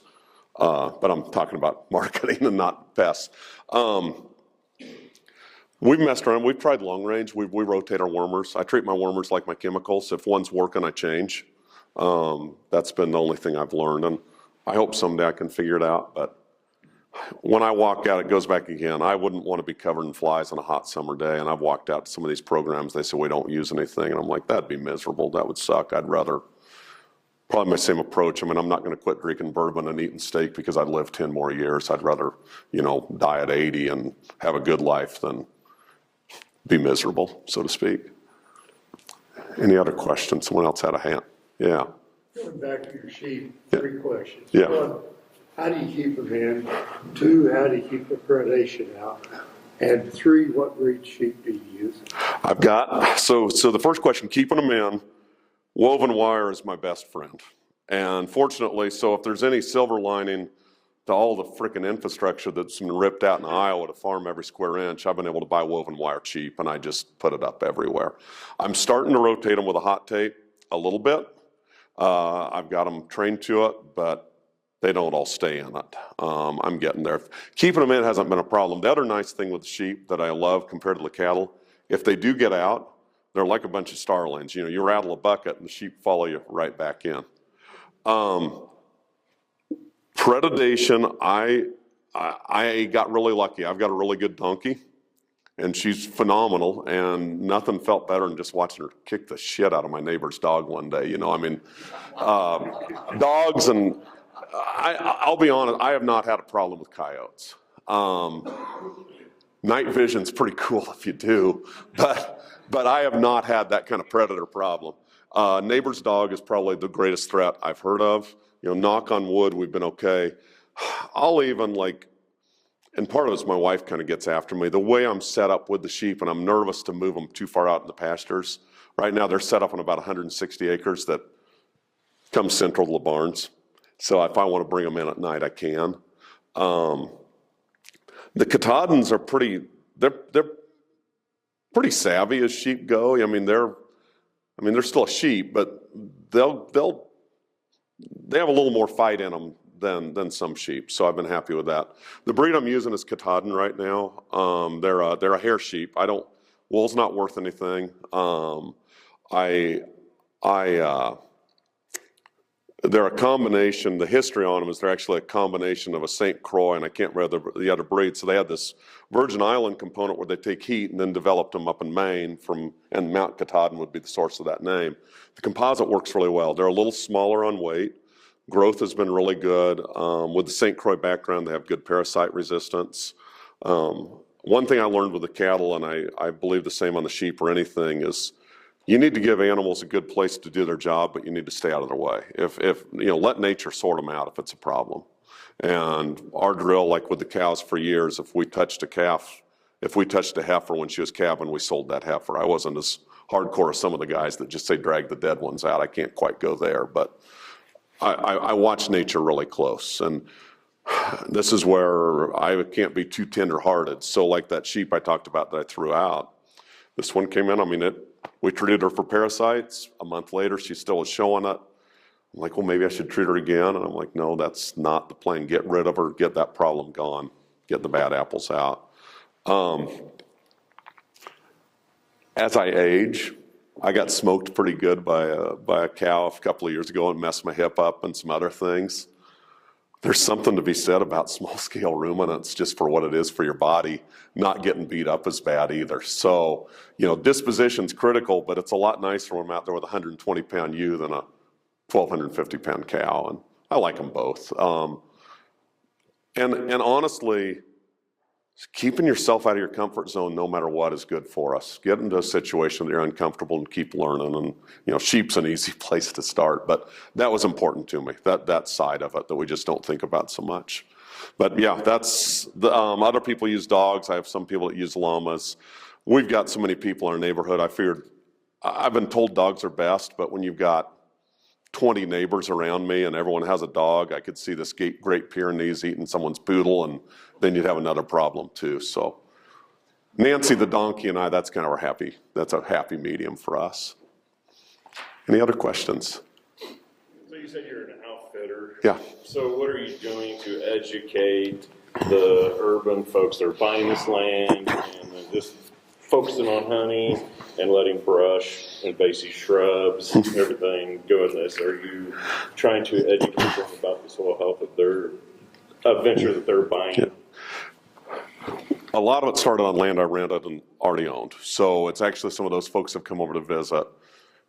If you want good cattle, you're going to have good deer. A balanced ecology on that area. The one thing I run into more, it's actually kind of been a nice branch. We're having some success with younger people as a way for them to get grass and not have to pay too much for it. Where I can't educate my hunters is for them to understand that my entire farm is a freaking food plot. These guys are more, I like to go out and sit under a cedar tree and shoot a deer. These guys have got to have a fancy stand. They got to have a fancy pickup. They're convinced because they saw some TV show that you've got to have a food plot in front of the stand. We've got big deer because I've got clover in every pasture I have, and where we have crops, it's a cover crop. Start watching their behavior, watch their patterns. I think it's more, I'm kind of laying my heart out here. I'm kind of bummed out where hunting's going because all of a sudden it's become more about the stuff than the joy of hunting. That said, the hunters I work with are the best conservationists I've ever had. Going back again, when I started this 20 years ago, tree hugger Seth, I thought, wouldn't it be cool to have folks just come out and bird watch on the farm? Well, they're not going to pay a damn thing for that.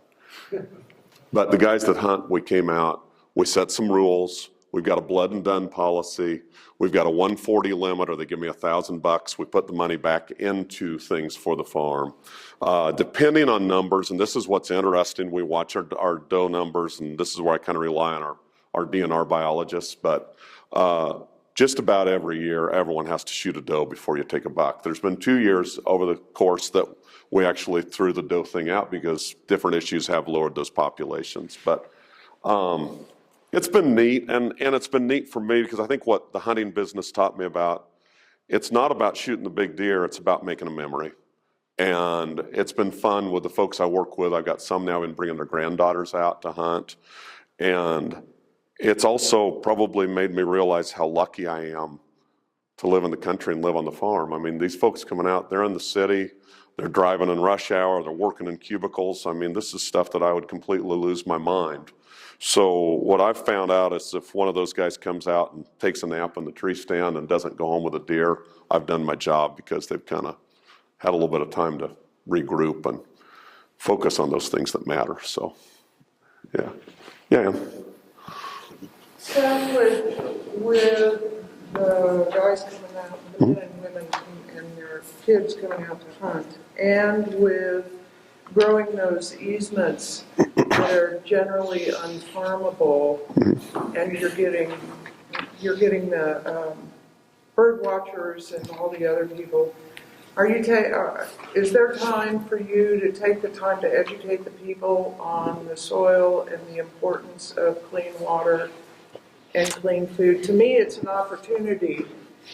There wasn't when I was, yeah. Farming a short time and living out in the country a short time compared to living in the city, and really people are just clueless and they get hooked. You take the time to explain to them the importance of the land and all the things we need to be doing to preserve that. For me, there wasn't time when I was farming 3,000 acres. By the time I got done, it was me, it was my kids, it was what they needed. But this has been, and I'm not sitting here telling anyone to make their farm smaller. Don't take it that way. As a matter of fact, I want you to watch this project, and if it works well, that's great. And I'll share my disasters with you as well on it, right down to income issues. But now that my farm is smaller, I think the first thing I noticed, and Fred Provenza talks about this a little bit, about our minds and about anxiety, depression, some of those things that someone would look at me, they say, you're the happiest farmer I've ever met. You're happy all the time. I had no idea how wound up I was when I was farming the 3,000 acres until I got down to the 300. And my last big lease went out December 31st. And we did a nice transition. I was able to sell some equipment to a grandson of one of my landlords, got some young people in. But on January 1st until now, I have laughed and smiled and enjoyed life more than I have in the last 35 years. And it's just because of all those things you have to do. And I think people don't always recognize that. For us as farmers, we do shoulder a lot. And we have far more going on than a lot of people ever realize. And I think that's been what's fun. So where I'm going with this is, I hope what I'm doing with my farm can be a place for my other friends to come over and just check out a little bit and meet some of the folks that are coming in from the city and visit about what we do and learn from each other. And what's been neat for me is I've found out the few times I have made the effort to reach out to friends from Des Moines, invite them down, or folks from Omaha, invite them down. It's always been a great day, and it's always been really meaningful. But it's more meaningful to me now because instead of just feeling like I just got to check that box and get it done, I'm really looking forward to the next visit. I've got a band lined up for this summer where we're going to do some music in the prairie. We've got a backup. I'm not ready to do the direct market thing yet, like I talked about, but I am ready to serve them some hamburgers and see what we can do with that and learn from each other. What? What date is that? I'll let you know. We're getting close. So, but it's so neat, Jimmy talked about one of his friends. Last night we were talking about this. He has a friend that does a no-talk farm tour, a quiet tour, where people come out and they simply says, here's where you're going to walk, but you're going to leave your phone in the car and you're not going to say a word. And being able to check out like that is priceless for so many people. So it goes back to one of those things that maybe because we as farmers get to do that every day, we kind of take it for granted and forget how much other people need to do that. But what a beautiful example. So part of it's just having the time, and that's about as we change in life and do different things and move on. I'm at this next phase where I'm able to get some of the things done, but it's also neat to be reminded of how much I enjoy some of those little things I used to do. I remember when I started out, I used to have time to work in my shop and build things and design equipment, and I loved doing that, but as my farm got bigger, practically I had to do certain things.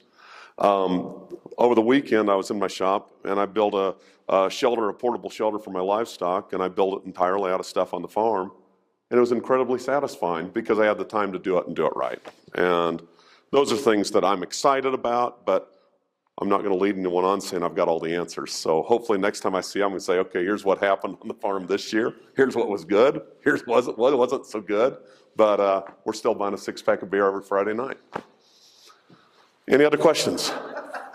One more. Are those unfarmable areas drawing in predator insects to cut down on your costs? I think any time what I've seen, this is where I talk about the benevolence and forgiveness in nature. And I've seen disproportionate benefits, positive benefits of doing things with those little areas, from whether it's figuring out that the fact that a quail needs water like every quarter mile, and I improve those areas, and I'm seeing my quail populations come back, to, I don't know enough about, I'm not an entomologist, but I know that by getting the bees out on my farm, I have greater productivity because I have the clover, because I feed the bees, and we seem to make a lot of honey.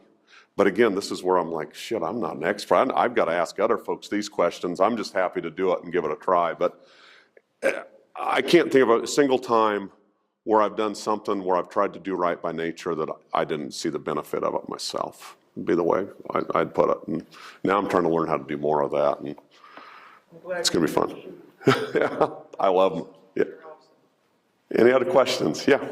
I've seen that the gestation period's a lot less than a cow and a sheep. Yep. Do they have issues with birthing? Oh, I was scared to death about this when I got them. I'm like, shit, I mean, something that small, what am I going to do? I mean, how could I even help her? I got hands like, you know, and they don't seem to have many problems. Yeah, the gestation's like 5.5 months. I think we put the rams out the 11th of November, and they're going to start lambing April 1st.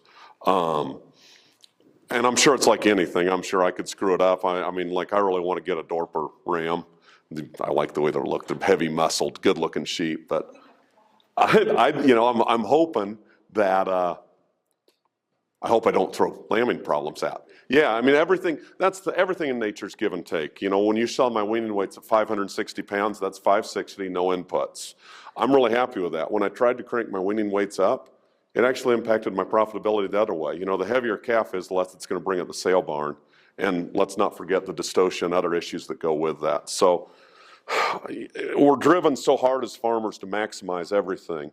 But when we sit down and write down our input costs and keep track of everything, that's when we find what works for us. And that's the other thing that's important. Like, I'm not going to come to Kansas and tell you guys when to calve, because I don't know when the grass gets green down here. But I know that if we target calving around green up, it works pretty well for where I live. There's no one else. I'm going to introduce our next speaker. Thank you. Thank you.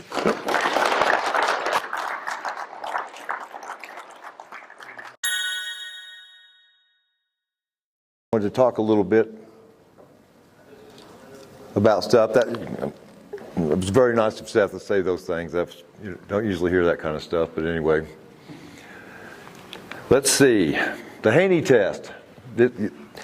I didn't ever name it the Haney test. That's just what it got named, just so we're clear about that. I also don't make any money off of it, so we're clear about that. I know a lawyer. Is it any good, though, or she? Easy, Jimmy, don't include me in it. There's a set of soil analysis that was built for farmers. This always makes me emotional. By a farmhand, because that's who I was, who I am. That's me and Dr. Hosner, a big-time mentor of mine.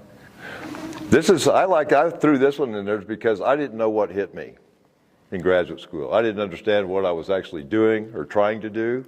It was all new to me, and I was trying to make it, make sense out of it and help the farmers that I grew up working for. And that's kind of what drove me to do this. One of the things that I noticed very early on, before the Haney soil test was developed, was that we were seeing these relationships that we had never seen before. We're never able to measure water extracted organic nitrogen. And we started figuring out how to measure it, and then we started looking at like nitrogen uptake, and there was a relationship. Now this is a form of nitrogen we don't account for in soil testing. Had never before. Now all of a sudden we can account for it, and it's trying to tell us something. This is not the right slideshow, but yeah. This is cool though. So, how many of you ever wonder what's a good time to sample? Right? Nobody ever gives that question? But that was sampled in February, May, and August. What happens?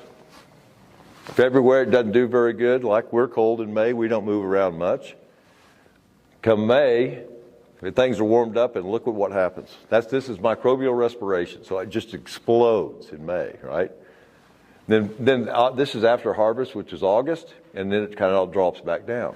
They're pretty interesting stuff. They're like quite a bit like us.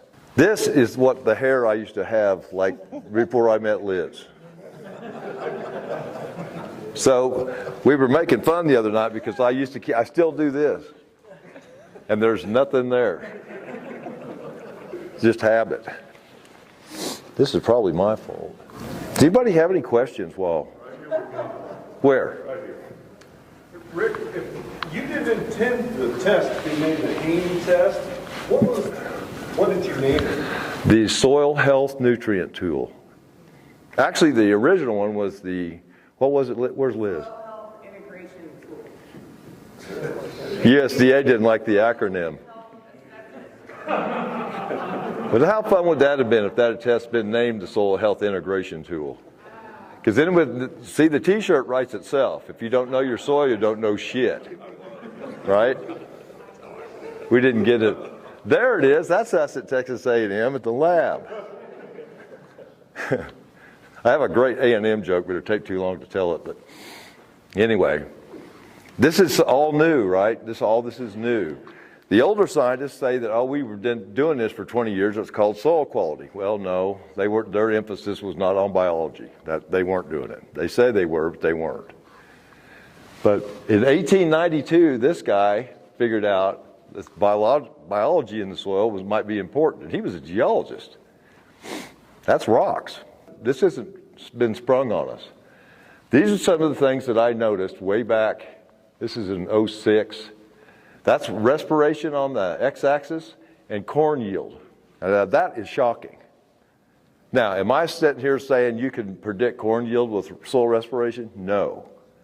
But there is a relationship, which is amazing to me, that the microbes are trying to tell us something. They're showing us relationships we didn't know existed. Here's another one. This is from 1996 to 2011. I'd convinced these farmers in Texas and Oklahoma to give me some yield data on fields that they didn't fertilize, small fields, right? One day CO2, wheat yield. I mean, it's just amazing to me that the soil's talking to us and we need to learn how to listen. You saw that one already. Now this is a fun one. So this is conventional till with cover crops, right? Remember that. This one's no-till with no covers, right? Which one's going to yield more? Come on, y'all. I'm hungover as shit. You can at least talk. Which one's going to yield more, Seth? Left. Really? Everybody agrees with that? That's correct. Look at that. That was shocking because all we'd heard was, you got to go no-till, no-till, no-till.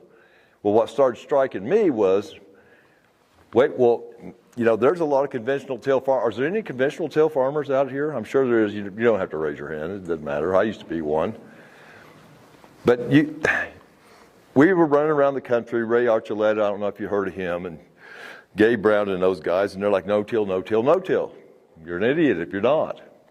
Well, no. Now you've turned off 80% of the farmers in the country with that attitude.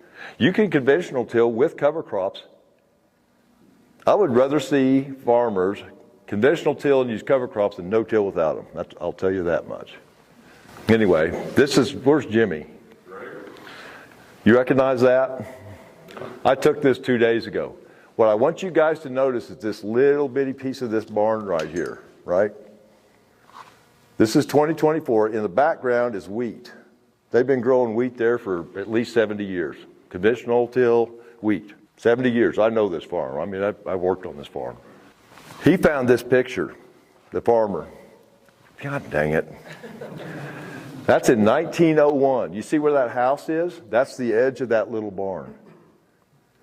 But what you can't see very well, if you look clear in the background, what do you think that is that's growing? That's probably 6-7 foot tall. Corn. They were growing corn. They can't grow corn there anymore. That's shocking. And so I asked the guy that farms that now, and he's, the generational farmer. I said, what do you think's happened? What's the difference? He goes, we've worn the soil out. It's like, yeah, we have. His grandfather told him that when they homesteaded this place, that when they did the land rush and all that, they rode their horses in there, and they said that native grass is up to the belly on those horses. And it's like, wow, what do you think? I'm going to show you this now. So this top graph is water extractable organic carbon. You see those really big, tall black bars there? That's an enormous amount of water extractable carbon. I'll bet you that old farm in 1901, if we could have pulled those samples and had our technology, would have been probably above that. This is a very interesting set of graphs right here. This is soil respiration, same data on the x-axis, and water extractable carbon on the y-axis. And this is the correlation between respiration and water extractable carbon, which is the black bars. That was the initial extraction. So very strong relationships, which tells you that's the food the microbes eat. That's what they're looking for. They're not looking for organic matter or total carbon. Organic matter is not biology, right? It's inert. This is living. This one-day CO2 test is living. It's an actual living thing. But what I did here was extract these soils 5 times. And you see how the numbers come down? Like pretty drastically? Well, why is that? Why doesn't it go to 0? Where does the carbon keep coming from? And the interesting part about this is pretty much a snapshot of what we've done to our soils by not thinking of them as biological, as a living entity. So we just keep degrading, but they and then they kind of flatten out. So what does that mean? Can we reverse that process? And the answer to that is yes, we can reverse it. Keith, I see Keith back there. Keith sells cover crops. That's how. I'm a huge fan, not really of Keith, I'm just kidding, but of cover crops. I mean, if there's a magic bullet, in my opinion, it's cover crops. That's the magic bullet. And then you saw this. This was, that's like super cool. This is like us coming out of, winter. We wake up. So, this was my talk when I was in grad school, and I quoted this. I borrowed it from a book. Come on, that was funny. In the beginning, there was... But you can't believe how funny this is, because I gave this talk at Texas A&M, a bunch of people when I was in grad school, and they all just stared at me like I was an idiot. And it's like, but nobody thought you could dry soil, re-wet it, and capture CO2. No, you can't do that. You can't. My entire graduate school career was no, you can't do that. That's how I married Liz. They're like, don't marry her.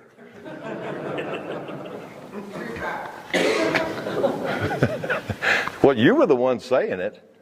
But back then, you didn't do this. So see, now it works. Now I didn't know what hit me right there. I didn't know what I was getting into. This is back in '94. So that hit me today. That was 30 years ago. I can't even fathom that. But we were looking at these soils that were continuously moist, and then we were drying and re-wetting them. And you see it there, time of days. That's the first day. You see that bump? That bump gets taller the better the soil gets. Well, that's just quite fascinating, isn't it? Nobody really saw that before.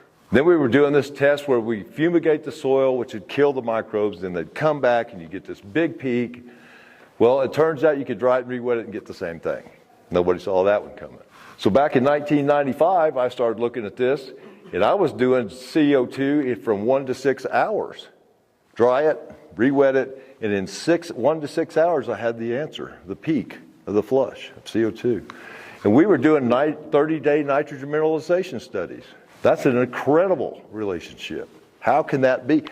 When I showed that to my major professor, he said, no, do it again. And I did. We got the same thing. And he was like, we'll never get that published. They won't believe us. This was eye-opening for the farm boy from western Oklahoma, I can tell you that much. See where it says it was deemed too simplistic by reviewers because I tried to publish it against my professor. In spite of the data presented, and Haney becomes emotionally disturbed. That's a true fact. We were at a big meeting of scientists, and this guy started mouthing off about this. You can't do this, and you can't do it. And I wanted to hit that guy bad. So then I came up with the concept of full contact science. I was shot down. I wanted to kill him, and here's why. Was he looking out for the farmers? Did he give a shit about you guys? No. He wanted to get his name published so he could be a big deal and blah, blah, blah, Dr. blah, blah, blah. Boy, it went all against me. By God, you'll show me respect because my name's Doctor.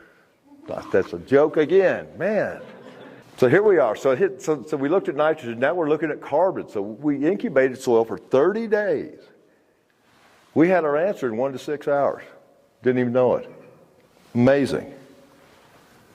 There I am. God, I was handsome back then. Wow, this is a tough crowd. Woo! Well, you didn't have any more hair. That's true. That's an excellent point. If I had Trish's hair. Anyway, there I am at the lab at USDA before I retired. I've been retired almost 3 years ago, and I've been on a retirement program for the mentally handicapped, which means Lance is paying me to help him some. I developed, so the redneck in me never left, never will leave. We had to come up with a better way to do respiration, and so I built this little contraption.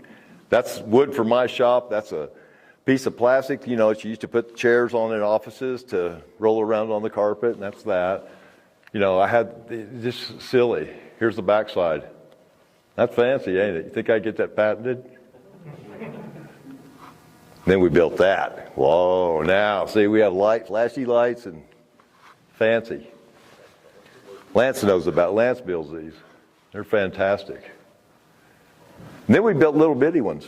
And I tied all 5 of them together in one jar, and look at how close they are. And I love to tinker with this kind of stuff. So one of the questions we always got was, okay, well, how long do you incubate it for? You know, you take the soil, put it in a jar, capture the CO2. Well, how long do you do that for? 1 day, 2 days, 3 days, 8 hours, 12 hours? Nobody knew. Nobody still knows. So we built this monstrosity. This thing was so cool. I should have stolen this from the USDA when I retired, because I guarantee you it's in a dumpster somewhere. Not stolen, borrowed, or I don't know, whatever. I left it. But with this thing, we could do so much, and we could have done so much more. But anyway, this is what we did with it. So that's the peak CO2. This is different than just the 1 day CO2 flush. What we're tracking is every 4 hours, when you re-wet that dried soil, then they start respiring CO2, just like us in here, right? The CO2 is going up in this room because we're in here. So it goes up and then it peaks, which means they run out of food. Then it starts to fall. And what we found was what the peak was. As it turns out, you don't need to do a 4 day, 3 day, or 2 day incubation. You've got your answer in the first, actually 12 hours. But we're using 1 day CO2. That's amazing. What a tool. What a tool to help us understand what we're doing. And then we got this question. Is respiration biological? My question to you is, are you guys biological? You respire, don't you? Well, same thing here. They take in oxygen, just like we do, give off CO2. So we built this little machine so we can measure CO2 and O2 uptake. In other words, the CO2 goes up, the O2 goes away. There's the relationship. They didn't like that either. Can't do that. I think this may be one of the next things we mess with is O2 uptake measurements. It's just like really cool. Now, we're going to go in the field. This is the effect of 1.5 inches of rain on soil respiration. Now, if you look at that closely, you can see that the red bar, you see how it drops to the green, it shoots up to the yellow, and it drops back to the... They almost are identical in their response, even though they're the exact same sites. And this is just right after we had 1.5 inches rainfall in the field. We measured this. Why are they so consistent? Because they have to be. We'd all be dead if they weren't, because all the trash would pile up and, you know. The microbes are incredibly persistent. So years ago, this is probably, 15, Lance, 20 years ago, I don't know. Started putting these little sensors in these jars and started looking at this. I'd go out in my field, my research field, pulled samples from where there was no hairy vetch and where there was hairy vetch. And these are 3-second readings. So just for in 1 hour, look at the difference. I mean, that's phenomenal that you can see that. This is between wheat rows and under wheat rows. Plants are alive. The dirt's alive. The dirt responds to the plants. Plants farm microbes. That's a new T-shirt for you guys, Keith. Let's farm the microbes. I don't know. I'm losing it. Okay, Gabe. He's like, run my soil. My soil's really good. Fine. So I found the worst soil I knew existed and ran it against him and showed him this graph, and he's like, oh yeah, I knew it.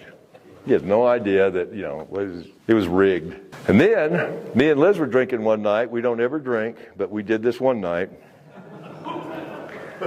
And we poured some high quality beer on the soil in our yard, and look at that. They like beer a lot. Explains a lot about Liz.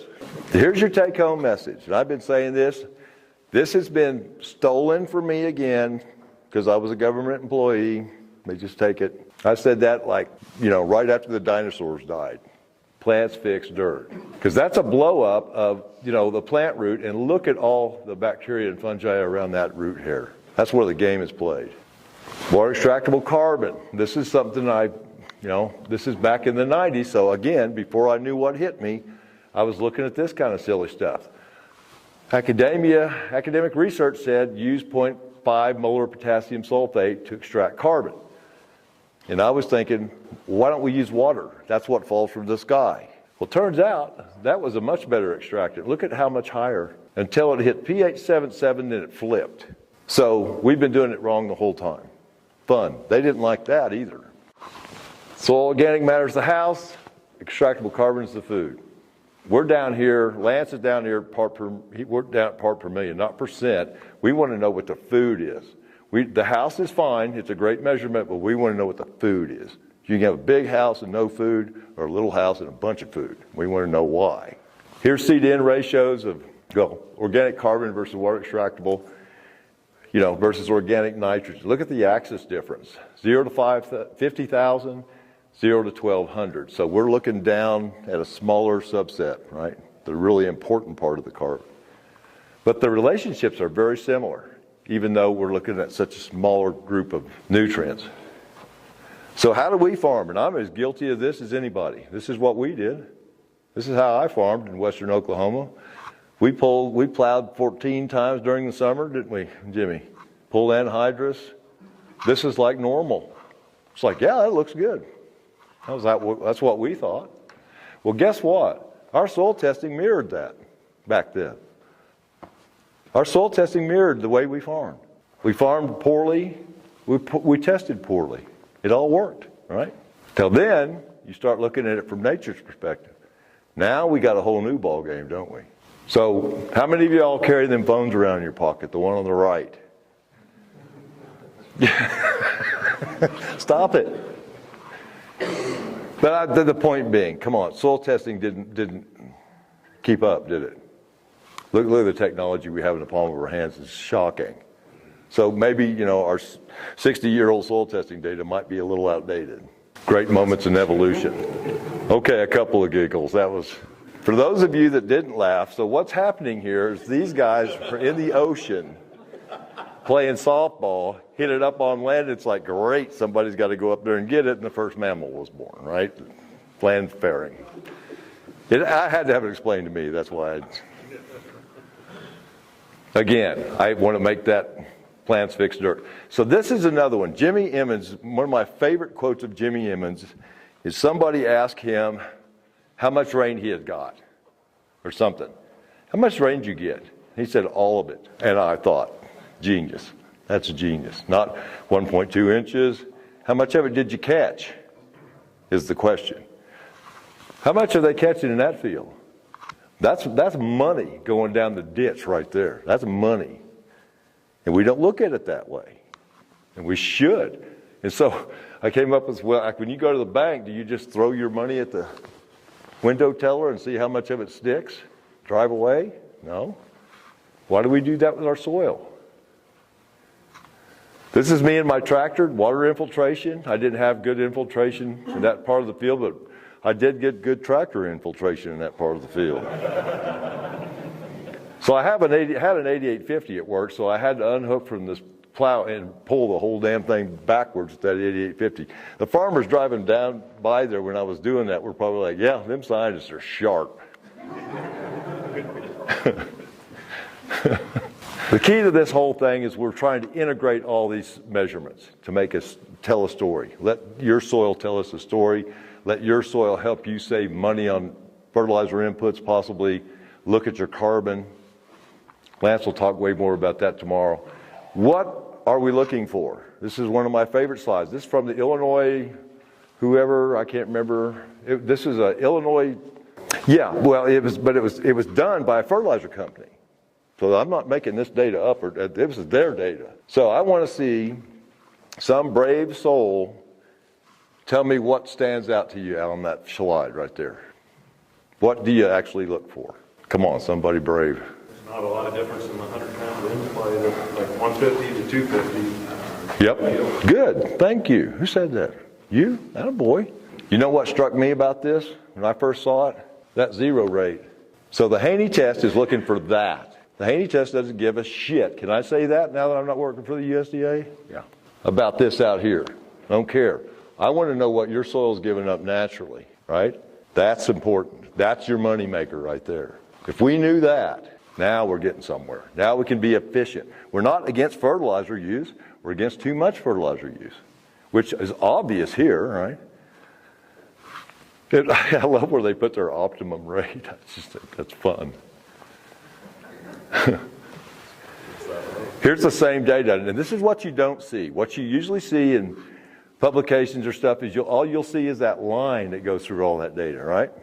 That's what you'll see. I dug this out. Look at the variability. At the zero rate, you're growing about 60 bushels up to 160 bushels, right? Because you're on different soils. These are from all over the Midwest. Do soils matter? Yes. Does management matter? Yes. And I love, that you never see this variability. And they're all like, oh, your test isn't calibrated. What do you call that? Calibrated? That's the reality. It's not anybody's fault. Biology's variable. Yeah, here's some of their soil test calibration. Wow. I can draw a straight line across a graph too. This is what it's calibrated to. I got in a heated argument with a guy one time, and I said, well, your shit's calibrated to that, because we're over-applying, and we should stop, because that's hurting the farmer's pocketbook, it's hurting the environment, it's hurting everything, and it's a win-win scenario if we turn it around. That's unacceptable for my children. Y'all know him? I showed him that. He didn't think that was funny at all. And he raises sheep. That's the funny part. You see the double? Yeah. I just love that. We don't have to be sheep because he raises sheep. He probably thought he was one. This is the way it fits so better. This is what we're trying to do. Mimic how the soil responds after rainfall in the field. That's really important. What's your condition? Are you in balance? What can we do to help? That's what the Haney soil test is designed to answer those questions. Instead of this, whoa, that was a good one. Try it, Hobbs. Just poke his right brain where my finger is. His foot go, love that. Incredibly dynamic system. Soil microorganisms, plants, all these things have been doing R&D for millions of years, right? Or thousands of years, depending on your religion. Come on. Wow. That's amazing. I don't know how they did this. But so on the left side is man-made chemistry, right, which is fine. That's all we knew. But on the right-hand side is nature's chemistry. You see all those compounds coming off the end tip of that root? That's a bunch of organic acids, amino sugars, stuff that attract microbes. That's what the microbes are after right there. And the plant root knows that. Amazing technology to be able to see that finally. That's a game changer. That was a game changer. This was a instrument that measured water samples that did total carbon, organic carbon and total nitrogen. When this thing came out, I jumped for joy because I was like, oh my God, we have now we have it all. We have the instruments we need to do this.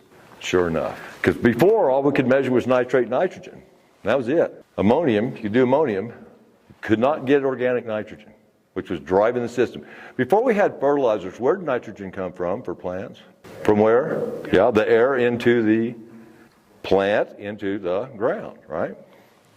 So, but we just started measuring this. We forgot about all these organic compounds, but now we can measure those.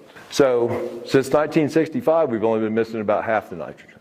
Now, you take that number right there, 34 pounds of organic nitrogen that we have not been accounting for, times the cost of fertilizer since 1965, what number do you think you'd come up with? In the billions. Think national debt, $35 trillion, I don't know. This is a slideshow. This is some of the work I'm doing with Lance that he's helping me with. We're looking at, you get PLFA and Haney together or TND and Haney together, these tests. We're trying to pull some data out here that helps you and it'll get us better understanding. Functional group diversity is important. As that goes up, fungal bacterial ratio goes up. Okay, that makes sense. Protozoa don't like inorganic nitrogen. That's kind of an interesting thing. They don't seem to mind organic nitrogen too bad. It's interesting. This is the stuff we're looking for. Functional group diversity, 1,4 is good, isn't it, Lance? Where's Lance? There he is. And look at how the soil health calculation from the Haney test spikes right there. Right there. So those two things are telling us kind of the same thing. So this is soil respiration. See how it kind of jumps out there about 1,4, starts moving that way? We're looking for trends. We're looking for stuff that helps us understand. 0.2 fungal bacterial ratio is pretty good, right, Lance? But look where the CO2 just starts really going. This is fun because this all makes a little bit of sense. Gram positive, gram negative, we like to see that around 2. Sure enough, bam, there's the respiration. I know this is fast, but you're probably all ready to get out of here.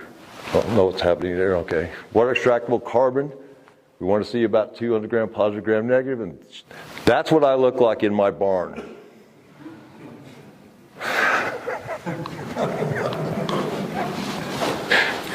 Wow, this is some of the stuff we're doing. So this is interesting. This total nutrient digest that Lance offers is really cool because what he's showing, and he'll talk about it, I'm sure, tomorrow, is your savings account. So how many of you would have guessed that the national average in nitrogen per acre is about 3,400 pounds per acre sitting there? And we're getting what? If we're extracting about 0.8% of the total in the organic form.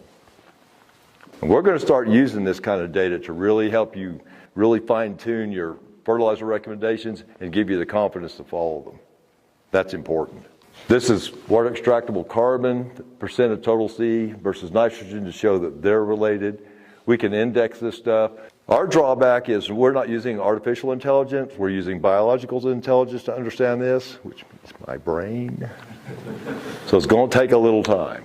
Percent organic P, I'm just throwing numbers at you, but I just want you to see that there are things here there's more here that we don't understand yet that we're going to dig into and get that information out to you folks. Extract all the micronutrients, we can do all that. Because this is going to tell us something, what your total is and what percent of that total is getting extracted. That's going to tell us something about the health of your system, your management impacts, all kinds of stuff.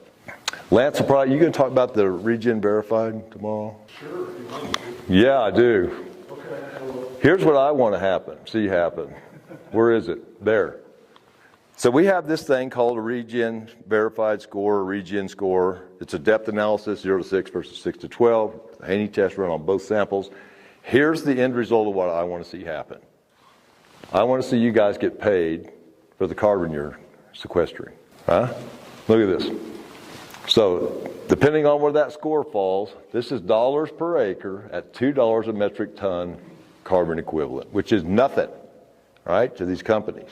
Nothing. And so let's say your regen score is 20. You go up there and hit that. That's about $20 an acre they'd give you. Every year. Would you like that? 30? Yeah. Every year. You get paid every year like a commodity, right? That's what I want to see happen. I don't see that happening anywhere. We want to farm that. You should farm it. You own the carbon. You should be able to sell it like a commodity and get a decent price for it. That's what that's about. Then we have NMP water quality numbers. We're going to roll all this stuff out in not too long. If you're going to do nutrient dense food, you probably need nutrient dense soil. You can measure that. That's a fun one. We're going to come out with a PLFA health score, kind of like the Haney test has a soil health score. This is going to be a PLFA health score. So it's going to be kind of a bunch of numbers that help you understand instead of just looking at one, like total biomass or whatever. This will help. This is the most fun one right here. We're going to be able to tell if your nitrogen pathway is open or not based on some of these measurements. It's going to be really cool because look, this is MAC. Percent MAC is how much your microbes like your carbon. As that number increases, that means they really like your carbon. Look how organic nitrogen piles up if we don't have a lot of activity. It's just sitting there, so it's not really in the system. So we can kind of tell that from some of this. That's going to be fun. And always remember this, nature finds a way. Work with it, don't work against it. And finally, a plant-based, since we're in Dodge City, a plant-based meat. Y'all buy the Impossible Burgers and stuff? No. Here's a new plant-based meat I think is really going to take off. That's it.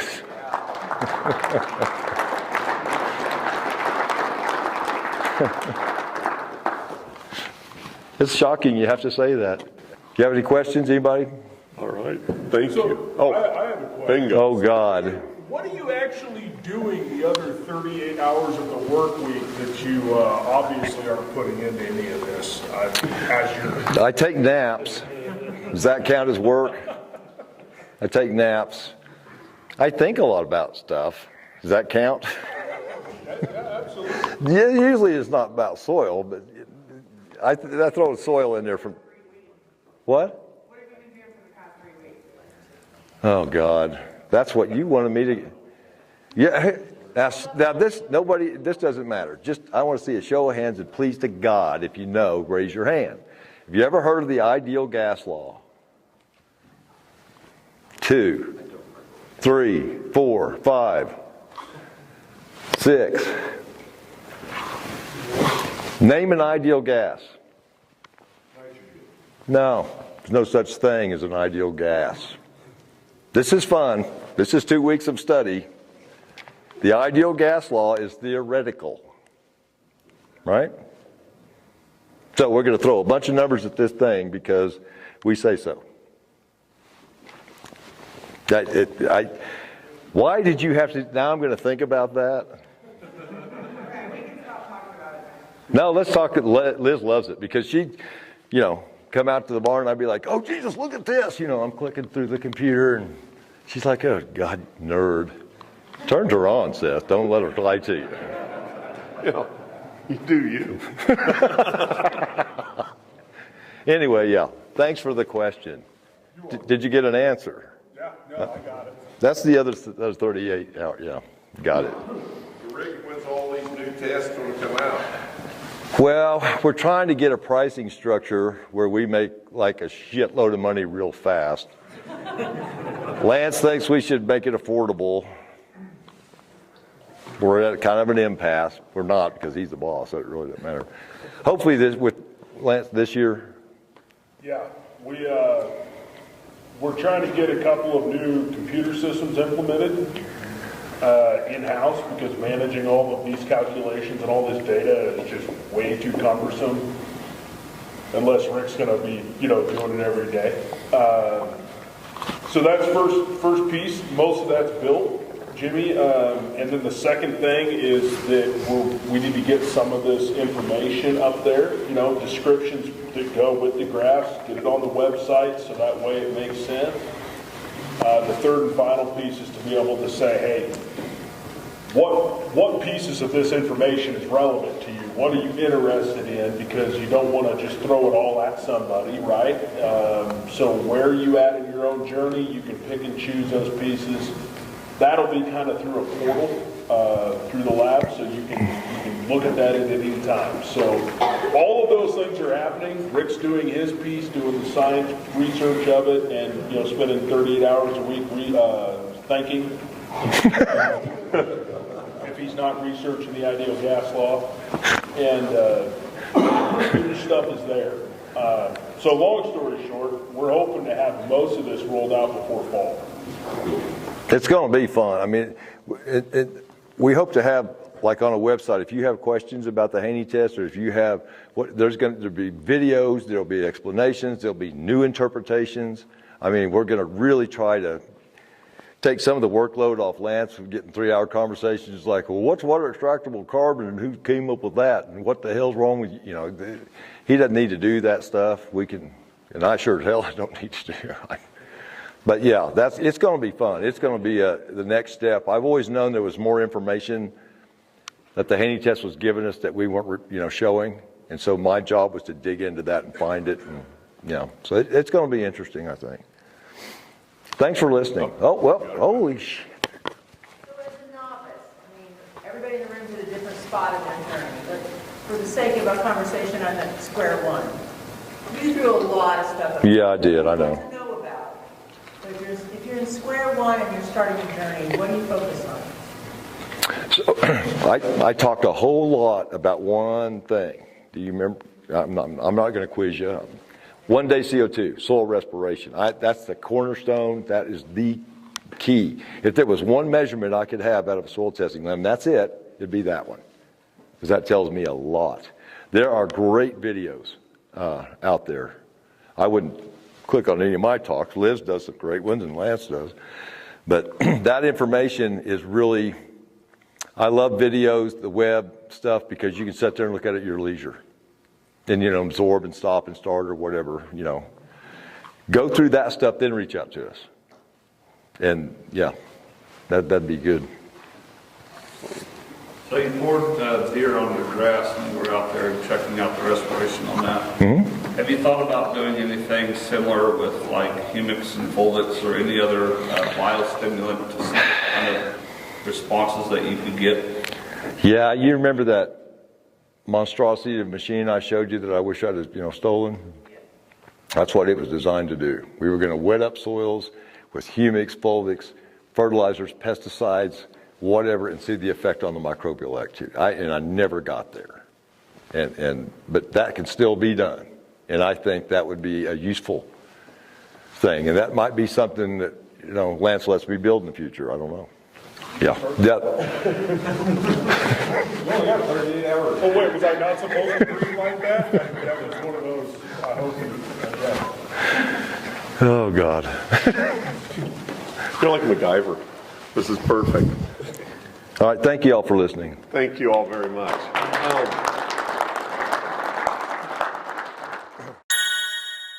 All your equipment,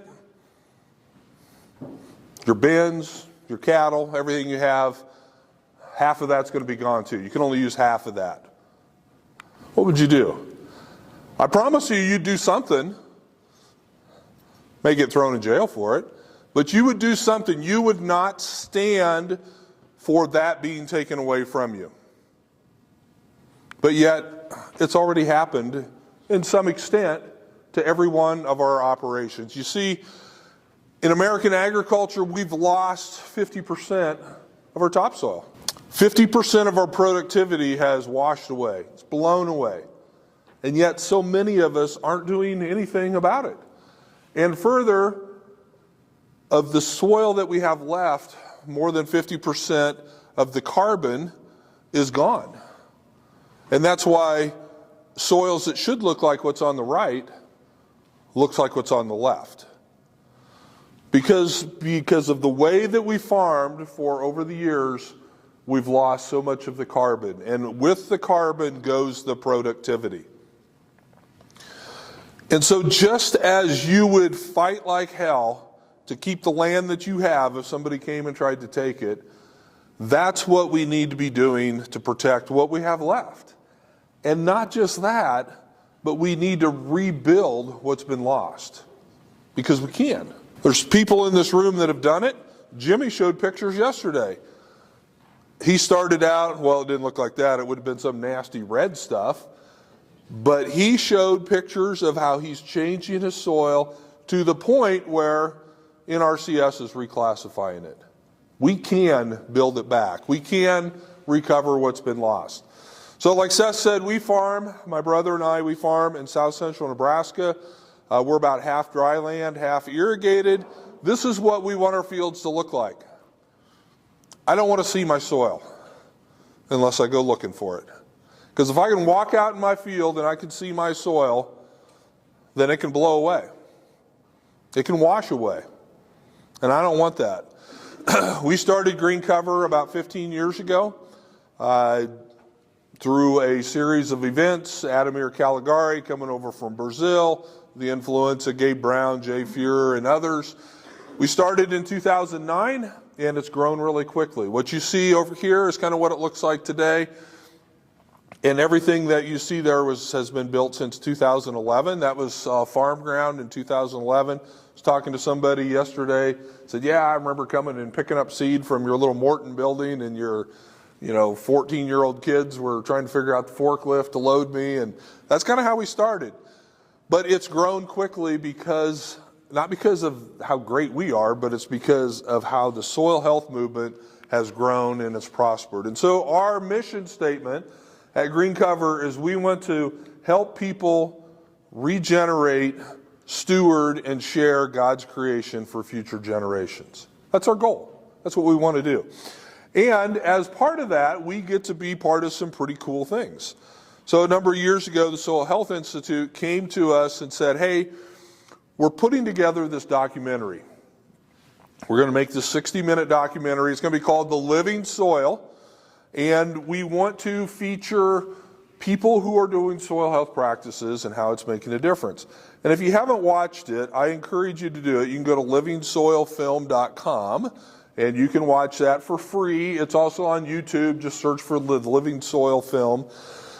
But they sent out this really professional film crew, and they really did a great job. It's 60 minutes long, and it's really good. I just wanted to share one little clip with you here. And so they sent this film crew out. They had the professional crew, this big drone. And so I was thinking, man, this is pretty cool. So, hopped in the big 4-wheel drive tractor, got the air seeder hooked on, and took off down the road thinking, man, this is great. We're going to be in a film. This could really launch us into fame. Who knows where this will take us? We could be really famous. And about the time that you just think, man, things couldn't get much better than that.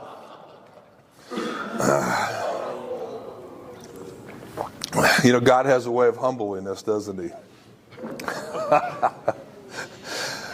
He has a way of humbling us. And so things like that happen. So I show that because that gives me instant credibility as a real farmer. Because real farmers do real stupid stuff like that, right? You've all done it, but you don't have it captured on high definition drone footage like I do. Documentation that we're not as smart as we think we are. So helping people regenerate God's creation for future generations. So that's what I want to do this morning. I want to help you understand one of the most complex systems in all of creation, and that's what's going on in the soil. I want to help you understand it by comparing it to something that you understand inherently well, whether you know it or not. Because you live in it every day, and that's the economy of a country. And so we're going to look at these economic principles: supply, demand, currency, capital, energy, resources, infrastructure, defense, and protection, because these same things are happening in your soil. And by comparing one to the other, I think you'll have a better understanding and a better appreciation of what's going on in the soil. So first of all, as we look at the soil economy, the most important thing to remember, it's based on solar energy. Our livelihood, our life itself, depends on the sun shining. Now, fortunately, that happens every day. Sometimes there's cloud cover, but the sun is still shining. And we take this solar energy and we turn it into things of value. And so that's the basis of our economy. And then we have three main players. We have the soil, we have the plants, and we have the animals. Now, livestock are a very important part. Seth talked about it. Others will talk about it. Brian's going to talk about it later. I'm not going to talk about it much today. That doesn't mean they're not important. I just don't have time. I'm going to be talking about the tiny livestock, the microbes, the bacteria, the fungi, because those are hugely critical parts of this economy working the way that it was created to work. And so the first economic principle is supply. You can't have an economy unless you're producing something of value in order to sell or to trade or to barter. You have to have supply. So in this economy, plants are producing carbon. That's what they do. Photosynthesis, you learned about this in school.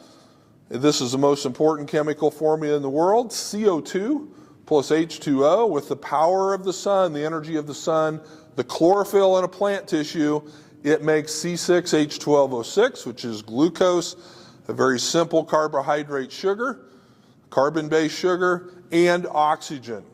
Oxygen is important for all of us who like to breathe, but it's also hugely critical for plants and for all of this biology that we're going to talk about. So this is the basis of it. You may think that you're a corn farmer or a wheat farmer or a sorghum farmer, but really you're a sunlight farmer.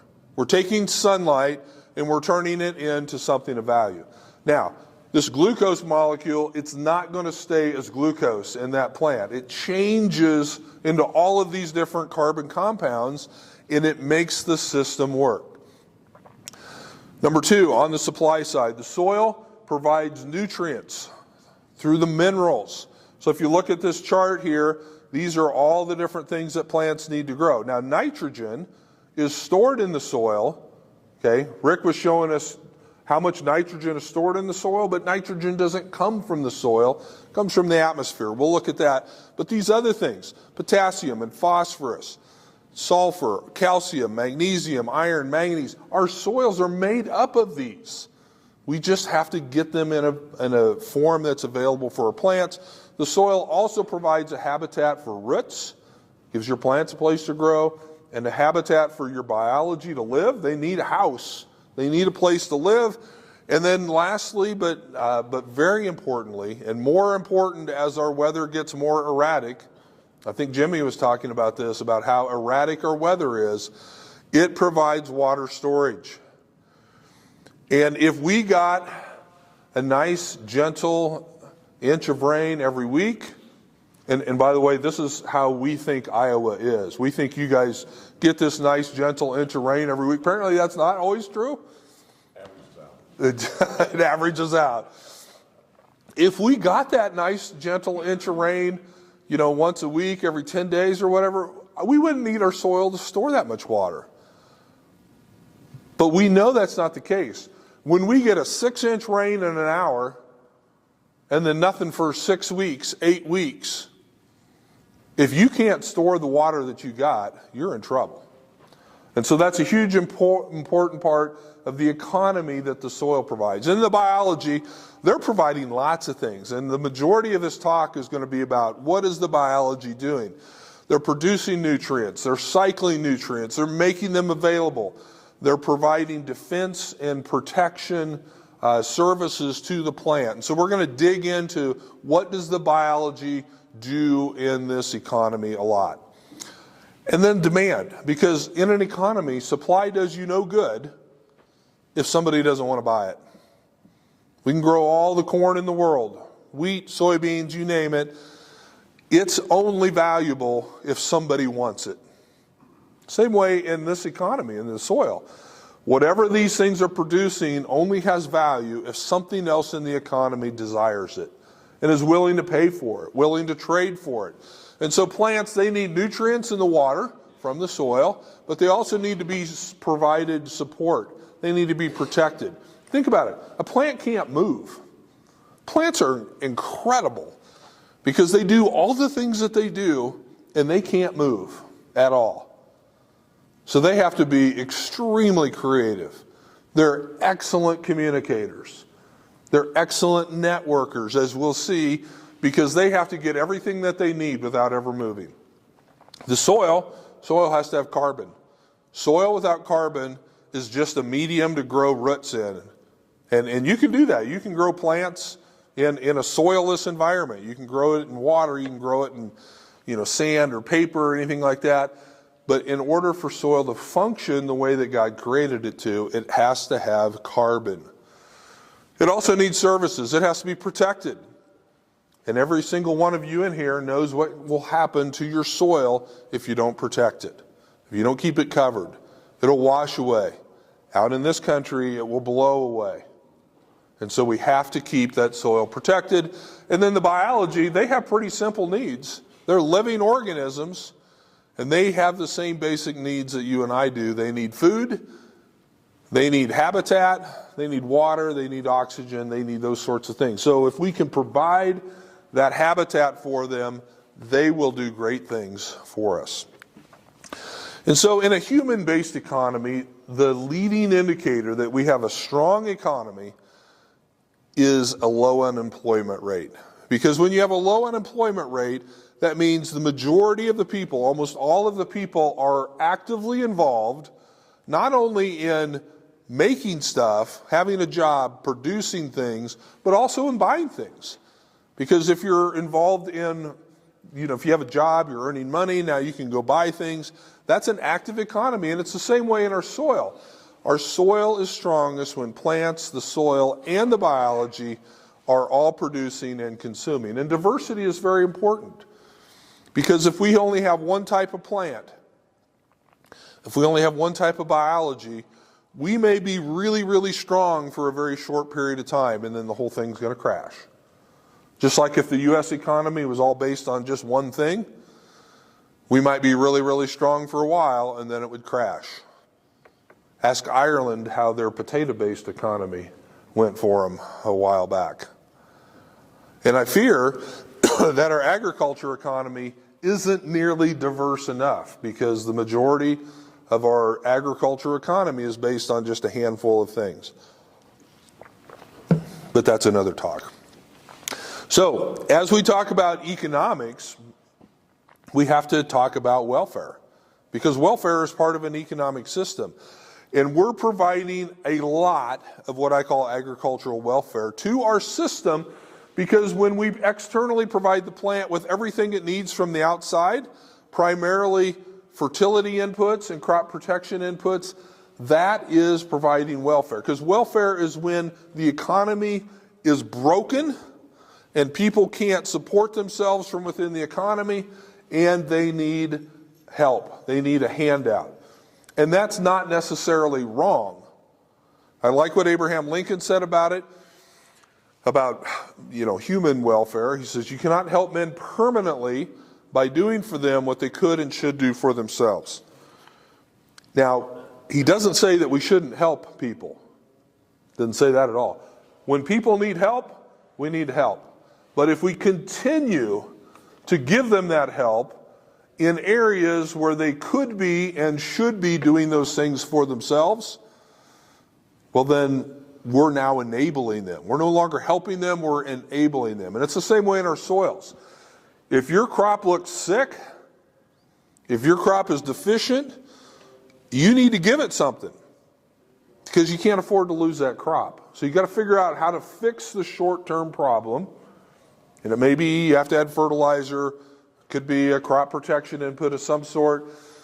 But if you continue to do that, you aren't going to fix the problem. You will continue to have the same problems year after year after year, and you will have to provide the same welfare handouts year after year after year. And so what we need to do is we need to get the economy back to working the way that God created it to work, and that's with the soil, the plants, and this is the part that's missing the most, the biology.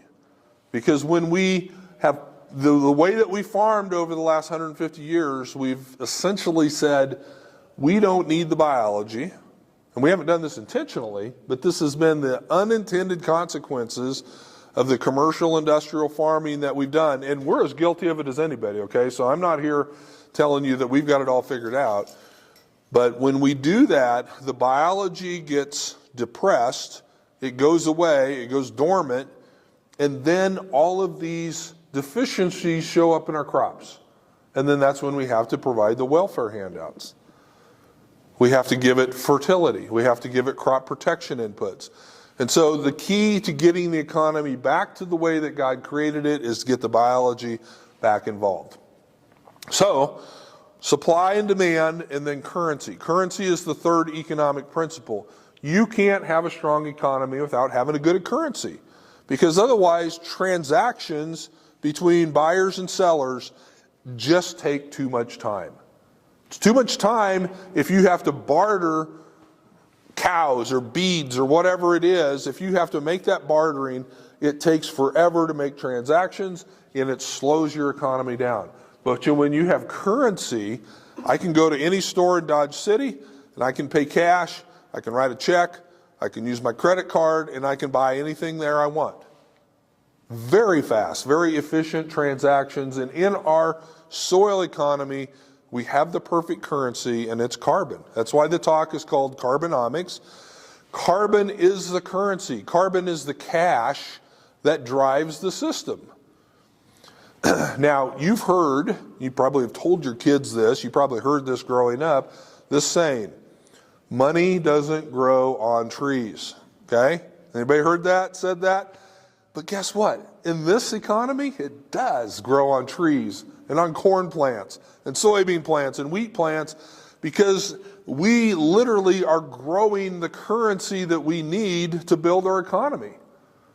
Because as we do photosynthesis, as we have green plants growing in our field, the outcome of photosynthesis is glucose, but it's this carbon molecule right here. It's this C6 right here. That's the currency that is going to drive the whole system. That's how plants are paying for these services from the soil and from the biology. And so the more plants we have growing, the more currency we have. It's a pretty cool system. So here's how it works. We have plants that are growing. They're producing this carbon through photosynthesis, taking CO2 out of the atmosphere, turning it into glucose, which turns into other things. But as much as 40 to 50% of that carbon that plant produces through photosynthesis, it's not used by the plant to grow new roots or to grow new stems or shoots or leaves or seeds. As much as 40 or 50% of that is leaked out into the soil as liquid carbon droplets. And I think Rick had that picture of all of those exudates coming out of that root tip. It's leaked out through the root system, and it's fed to the biology. And so the biology then is consuming it. It's taking it in. But if it doesn't give something back to the plant, guess what? The plant's going to say, no more. Because plants are smarter than a lot of people I know. If they're making an investment and they're not seeing a return on that investment, guess what? They'll stop making that investment. So if they're putting carbon out into the soil and they're not seeing a return, there's no biology there to give them a return on that investment, they stop putting as much carbon into the soil. And so the poor soils get poorer and the good soils get better. Because when you have a lot of biology, the plant will increase its photosynthetic rate, and plants have the ability to do that in a good, healthy environment. They can photosynthesize more, and they'll put more of that carbon into the soil, and that carbon will build even bigger and bigger populations of biology. So the good soils get better, the poor soils get worse because of this system right here. And so the biology is providing services, they're sourcing nutrients, they're delivering nutrients, they're protecting, and it's coming back to the plant. And this is the economy right here.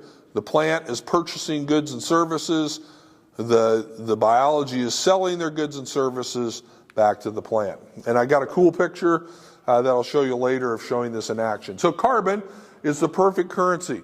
Carbon is so critically important, it's essential to all life. You and I are 19% carbon.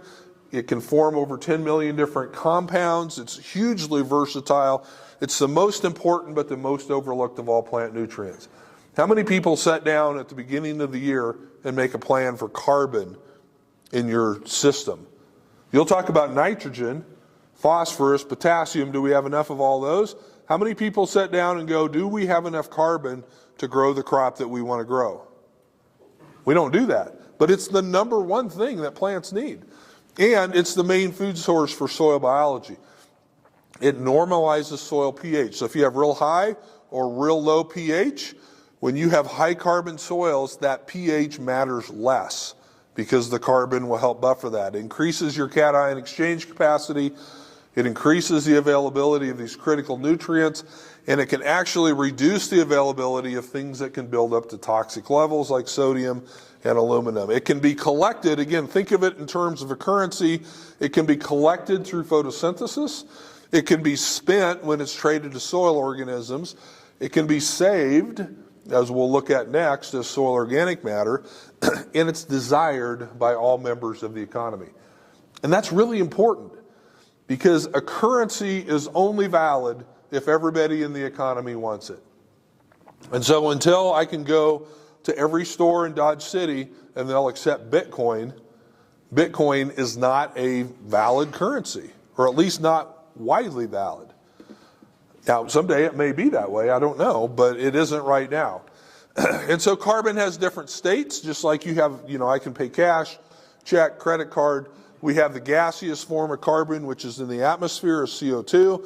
We have liquid carbon that moves through the plant tissue, and liquid carbon that moves through the soil. And then we have solid carbon, that it becomes part of those biological organisms, becomes part of our tissues. And experts tell us it can go from the gas to the liquid to the solid state in a very, very short period of time.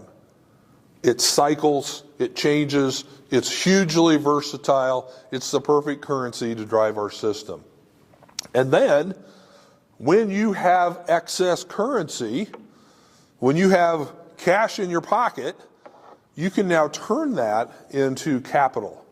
Capital is simply excess, stored, saved currency, and you can purchase things or you can save that for future growth and investments. And so in our soil, this is pretty easy.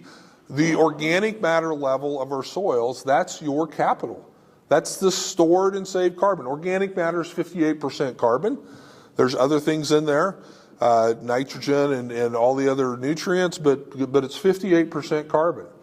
And so when we look at how much capital we have in the bank, what's our long-term investments, that's our soil organic matter. And people have been up here, I think Bryce was talking about, he went from 0.7 to what, 2.5.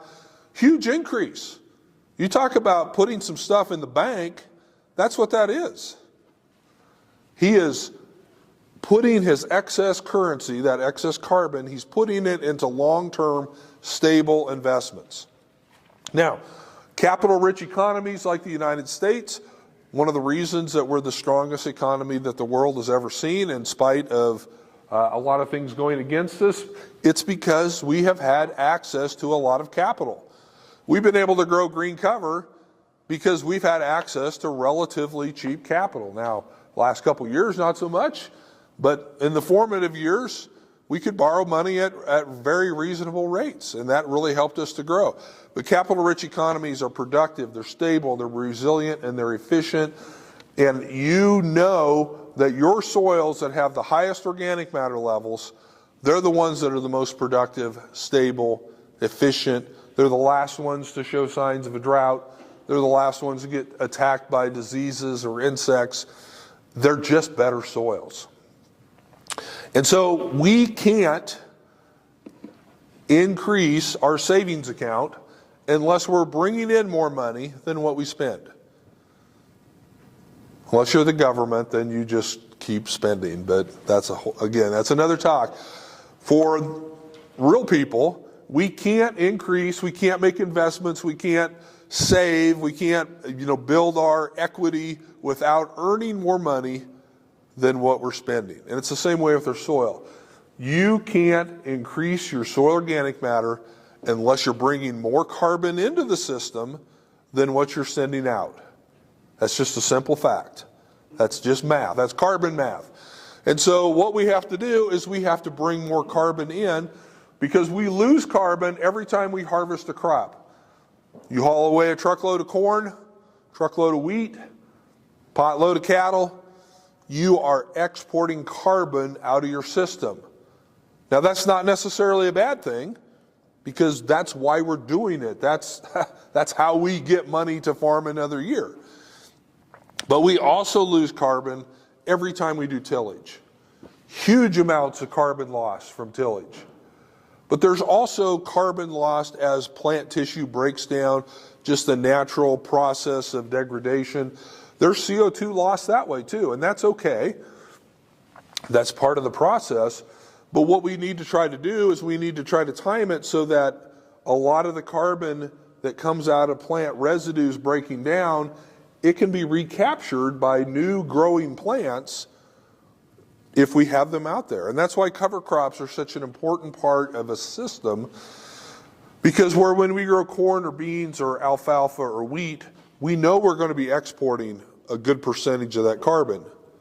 But with a cover crop, it's growing carbon, it's putting carbon into the soil through photosynthesis, and we're not harvesting it. We're not hauling it away. It's a net importer of carbon, and that's why cover crops are such an important part of the system if you want to grow your organic matter, your long-term investments. You can't do it if you aren't bringing in more carbon. All right, next economic principle, energy. Energy drives the system. You know, in our human economy, you know, as you drive down the road, you're always looking at the gas station prices. Did it go up today? Did it go down? You know, you look at your electricity bill, your natural gas bill. Energy is a huge part of driving an economy forward. And in our system, the ag system, our energy comes largely from the sun. Again, photosynthesis, what powers this is sunlight, powers this process, and powers the whole system. And I can say that because the rich prairie soils that we farm here throughout the high plains, the Great Plains, the Midwest, these soils were formed over thousands of years of plants growing with no outside energy inputs, just the energy of the sun. Now, as we start exporting things, we have an extractive economy. And again, that's not bad because we have to do it to grow food. We have to grow it to make money. But as we export things, we do have to put some energy back into the system. So we can't be completely, free from energy inputs. But if you look at the energy inputs on your farm, the number one energy input on your farm, it's not going to be diesel fuel. It's not going to be electricity. It's not going to be propane or natural gas. The number one energy input on your farm is nitrogen fertilizer. And you may say, well, that's not, when I put that on my Schedule F, that doesn't go under energy, that goes under fertilizer. But let me show you why that's true. So when we move over to the resources side of the economic equation, the number one thing plants need is carbon. Now, they're getting carbon from the atmosphere. They can collect some carbon as our residue is decomposing, as our biology is respiring. Again, as Rick showed, as that biology respires, it's releasing CO2. Plants can recapture that. That CO2 doesn't have to go back to the atmosphere. It can be captured right there where your plants are growing. So number one is carbon, but number two is nitrogen. And as a economy, the U.S. farm economy, we spend $5 billion a year on nitrogen fertilizer. That's a lot of money. $5 billion a year. And I'm telling you, that is not a fertilizer expense, because above every acre of crop ground that any of you farm or own, or that your neighbor farms or owns, every acre of crop ground in the world, there's 30,000 tons of nitrogen above every acre of crop ground. So when you're paying for nitrogen fertilizer, you're not paying for the nitrogen, because you've got 30,000 tons of it above every acre of crop ground. What you're paying for is the energy that it takes. So if you look at this right here, this is a pie chart of our atmosphere. Carbon dioxide is this tiny little sliver right here, 0.04%.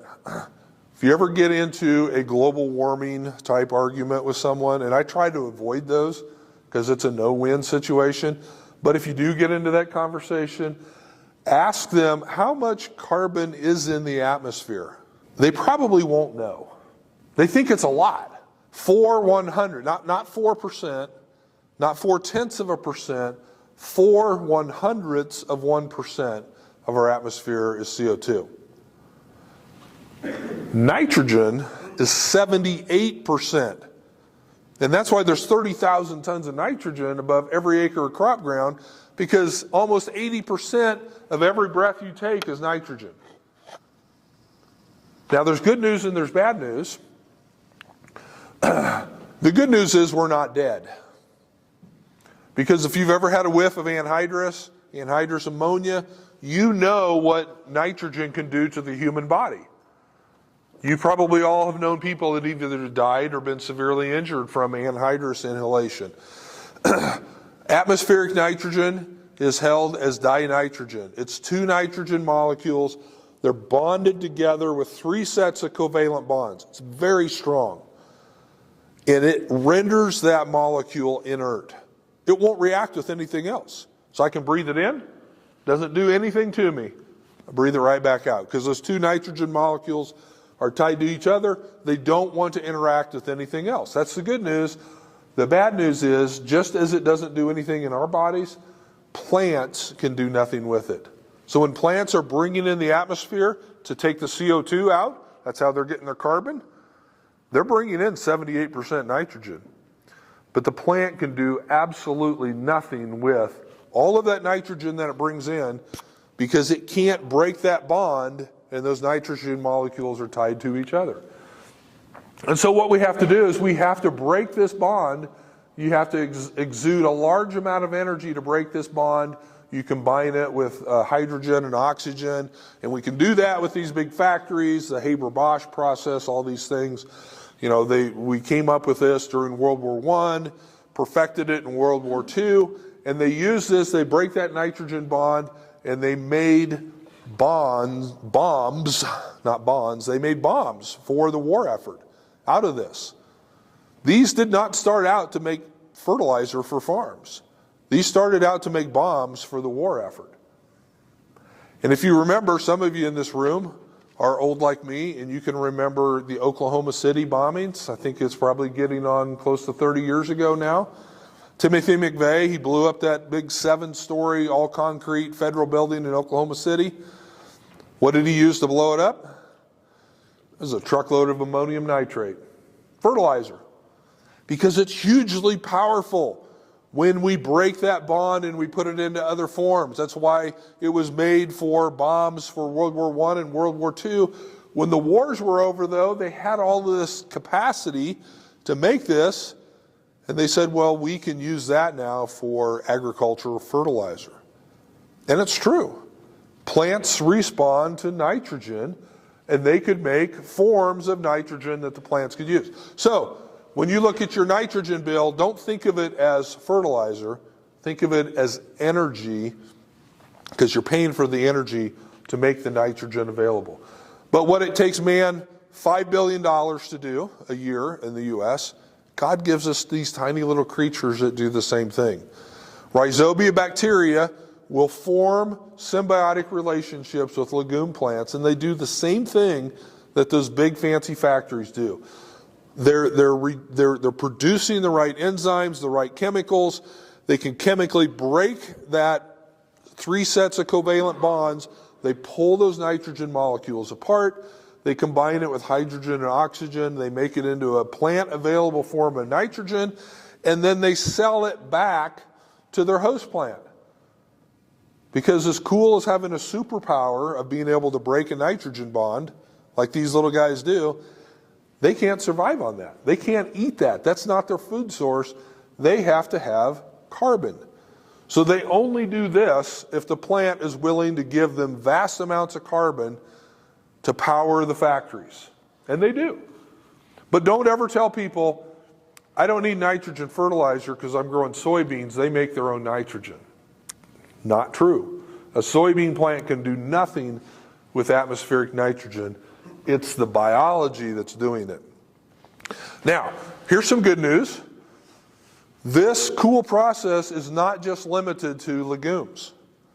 Rhizobia bacteria are limited to legumes, but there are other things out there. Azospirillum, Zotobacter, Bacillus, Cyanobacteria. They're discovering new ones all the time.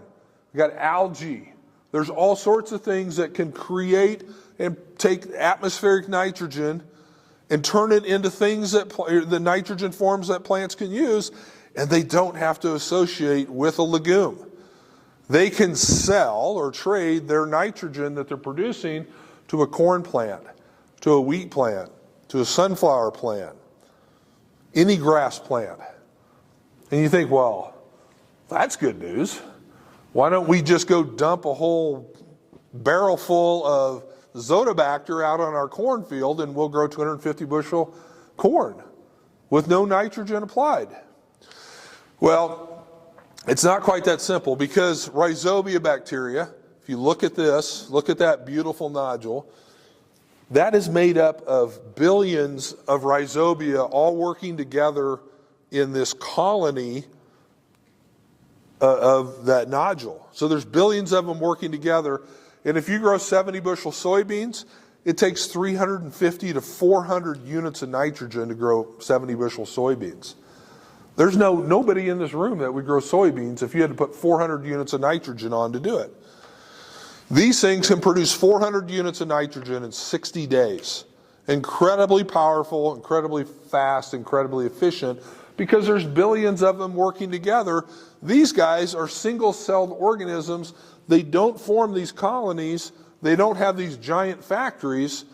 We don't get the same production. So we're getting 30, 40, 50 pounds of nitrogen per year out of these sorts of organisms. So is that enough to grow a big corn crop? No. But is it enough to grow a forage crop, a grass crop? And we know from Rick's slides yesterday, we can grow 100 bushel corn with no nitrogen. How much could we grow if we have an extra 30 pounds from these guys? Well, it might not be 250, but it might be 150. And 150 bushel corn with no fertility inputs is going to be more profitable than 250 bushel corn with full inputs.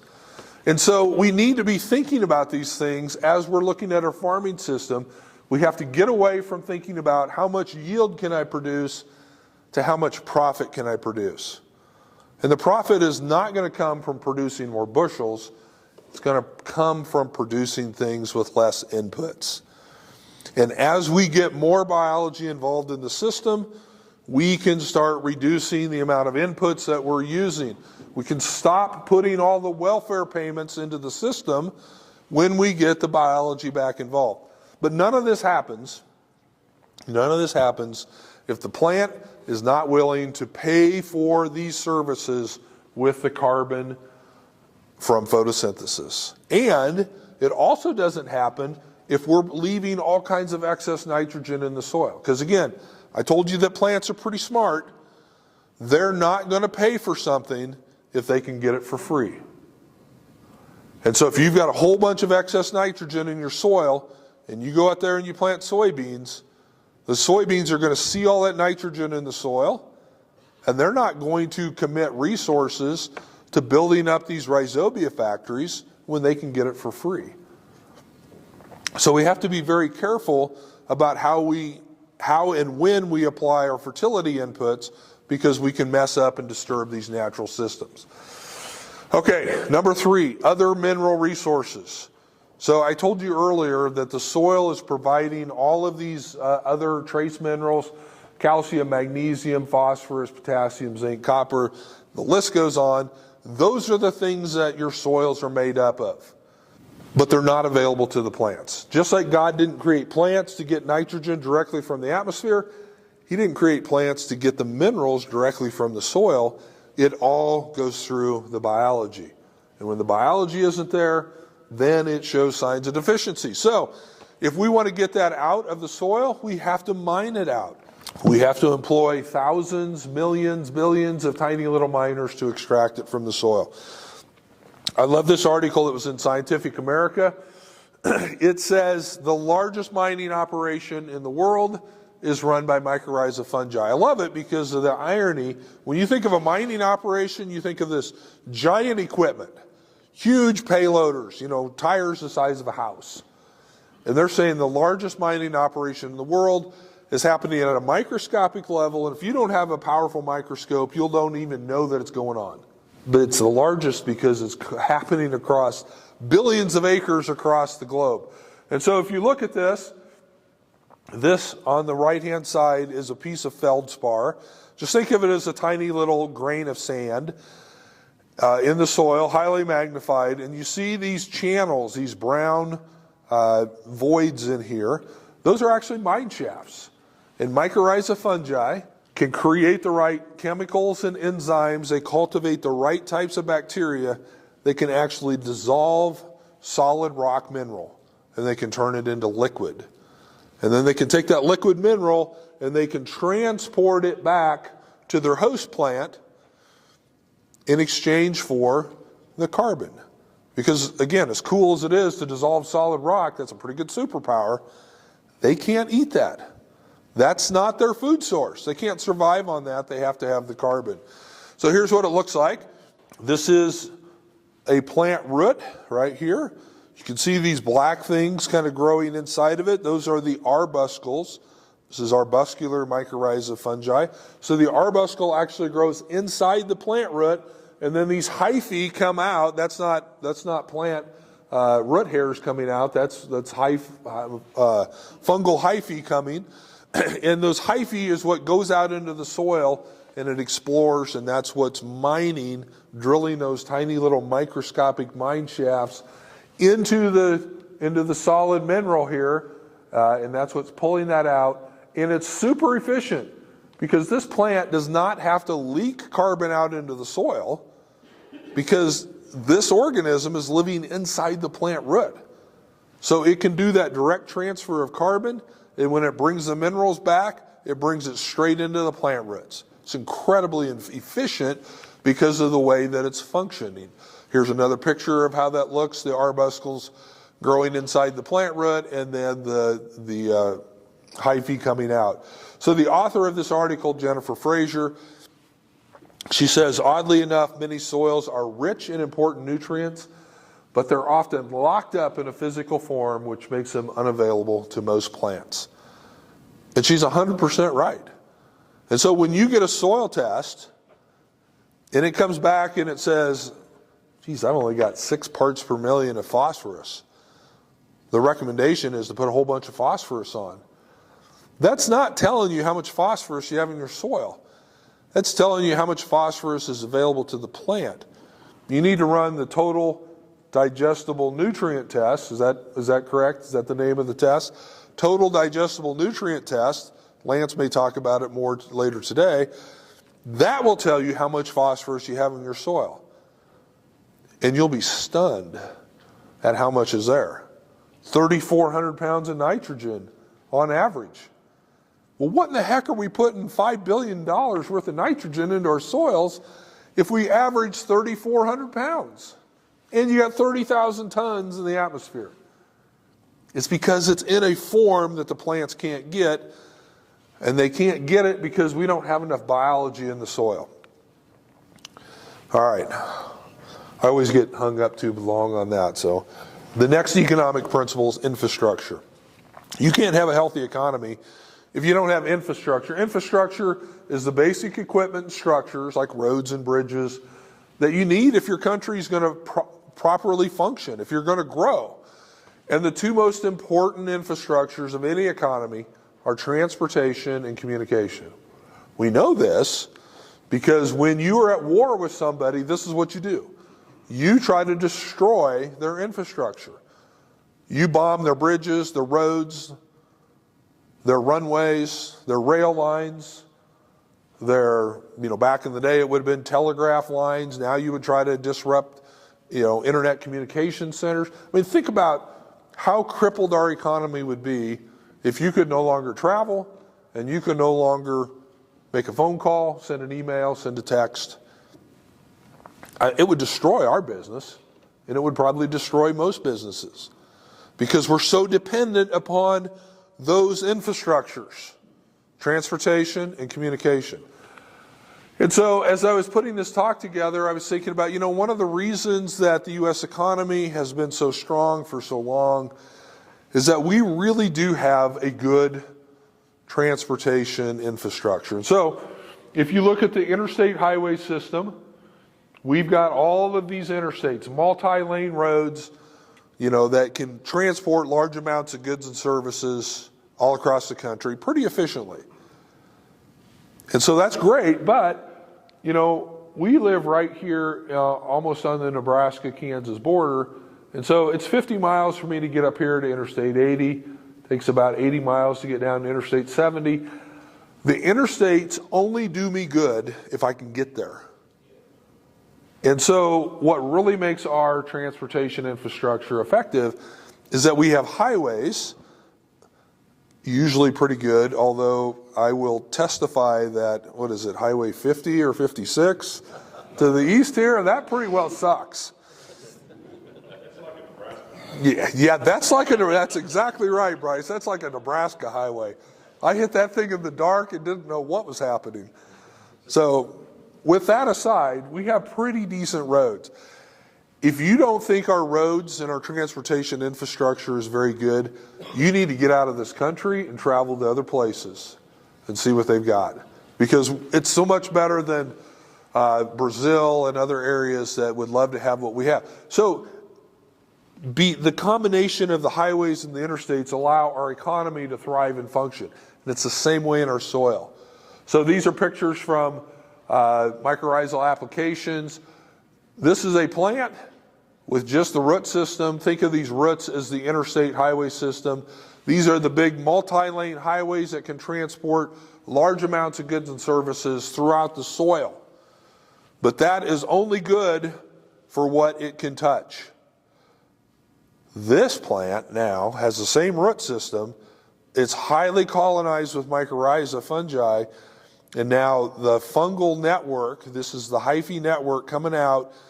Now this is the highways that are helping get things to the interstates to move things up and down through that plant. Because when you don't have mycorrhizal colonization, your plant can only access nutrients and water from what those roots can touch, which is going to be a relatively small part of the soil. So the extension of that root system through the mycorrhizae make it much more efficient. So mycorrhiza can transport phosphorus, which is one of the hardest things to liberate and to transport in the soil.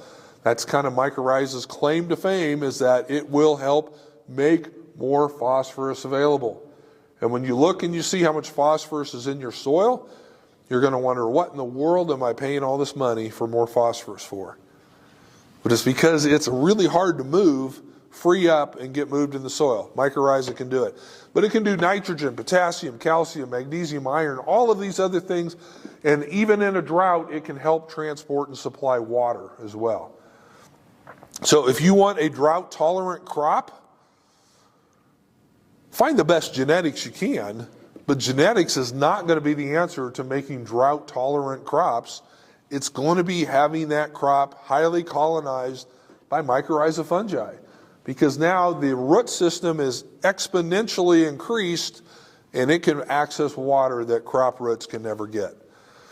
Now, it's not just mycorrhiza that are transporting things. Earthworms are a huge part of the transportation infrastructure in multiple ways. We've got all of these channels, all of these tunnels here that are made by the earthworms. When it rains, huge amounts of water can get through there. You know, Jimmy was talking about the infiltration rates of these different farmers. He showed pictures. One of the big reasons they had those infiltration rates is they had good earthworm activity. When it rains, that water can go right down these channels. Huge aqueducts in your soil. And one tillage pass destroys those. And that's why he was talking about one tillage pass can cut your infiltration in half. But it's not just that. It's also oxygen. Plant roots will never grow deeper than where oxygen is at in your soil. Your biology can never grow deeper than where you have oxygen in your soil. So if you have a restrictive layer, it might not just be restricting water. If it's restricting the oxygen, the atmosphere, then nothing's going to grow below that. And so earthworms can help aerate that soil, can help oxygen go deeper into the soil. They move the surface residue. As they eat that residue and they poop that out, it's different. It's the best fertilizer in the world. So earthworms can transport all sorts of things. And then the second infrastructure is communication.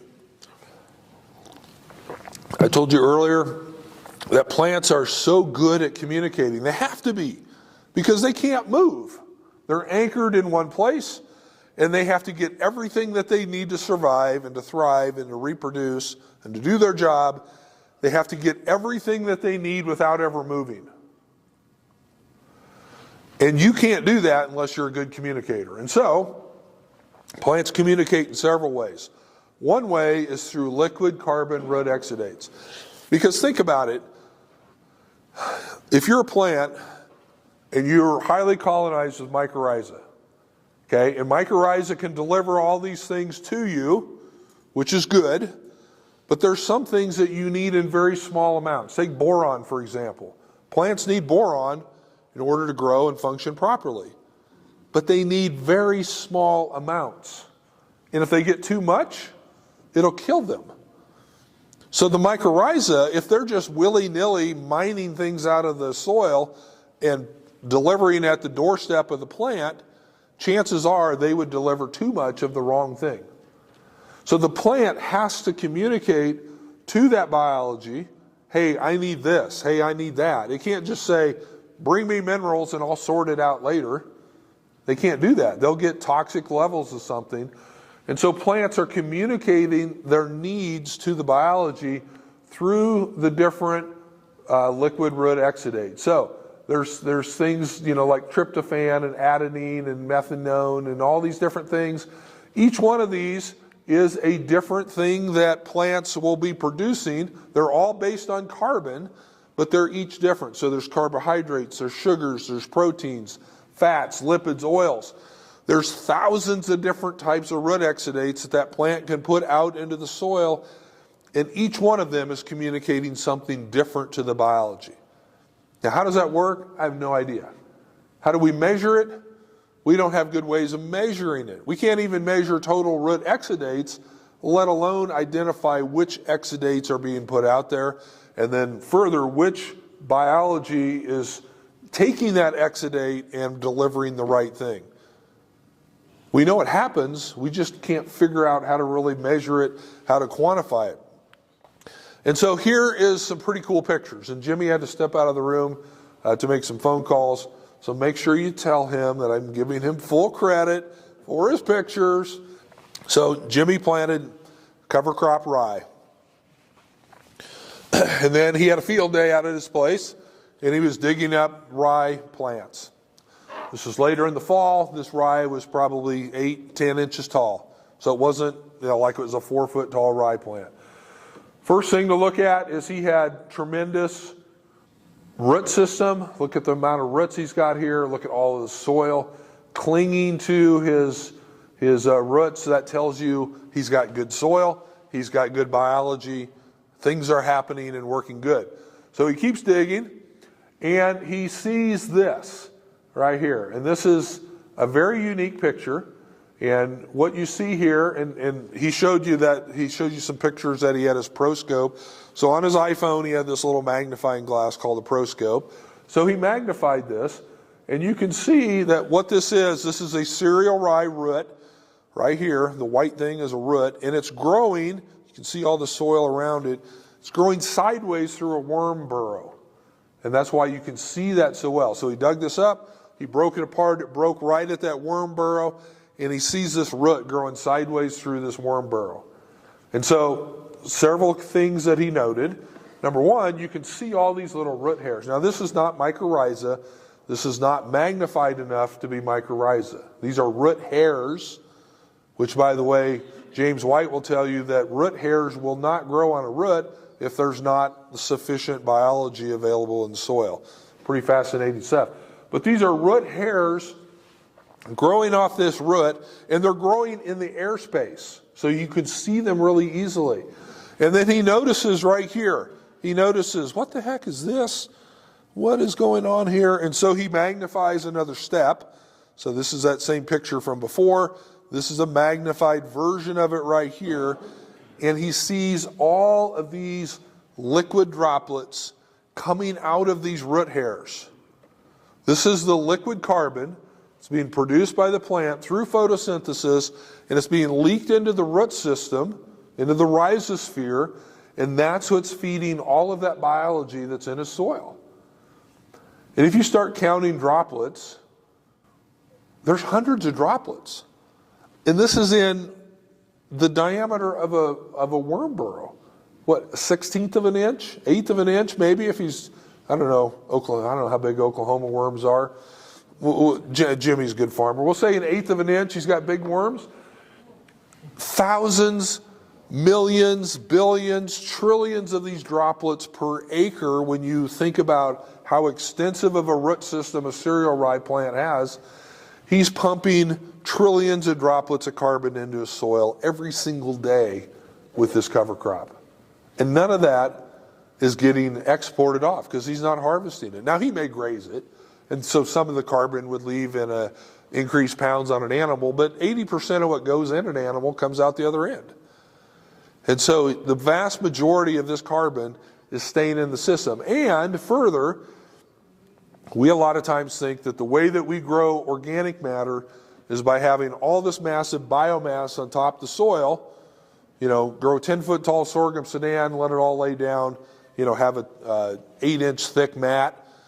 Well, that can help, but a lot of that, as it decomposes, much of that CO2 is going to just go back to the atmosphere.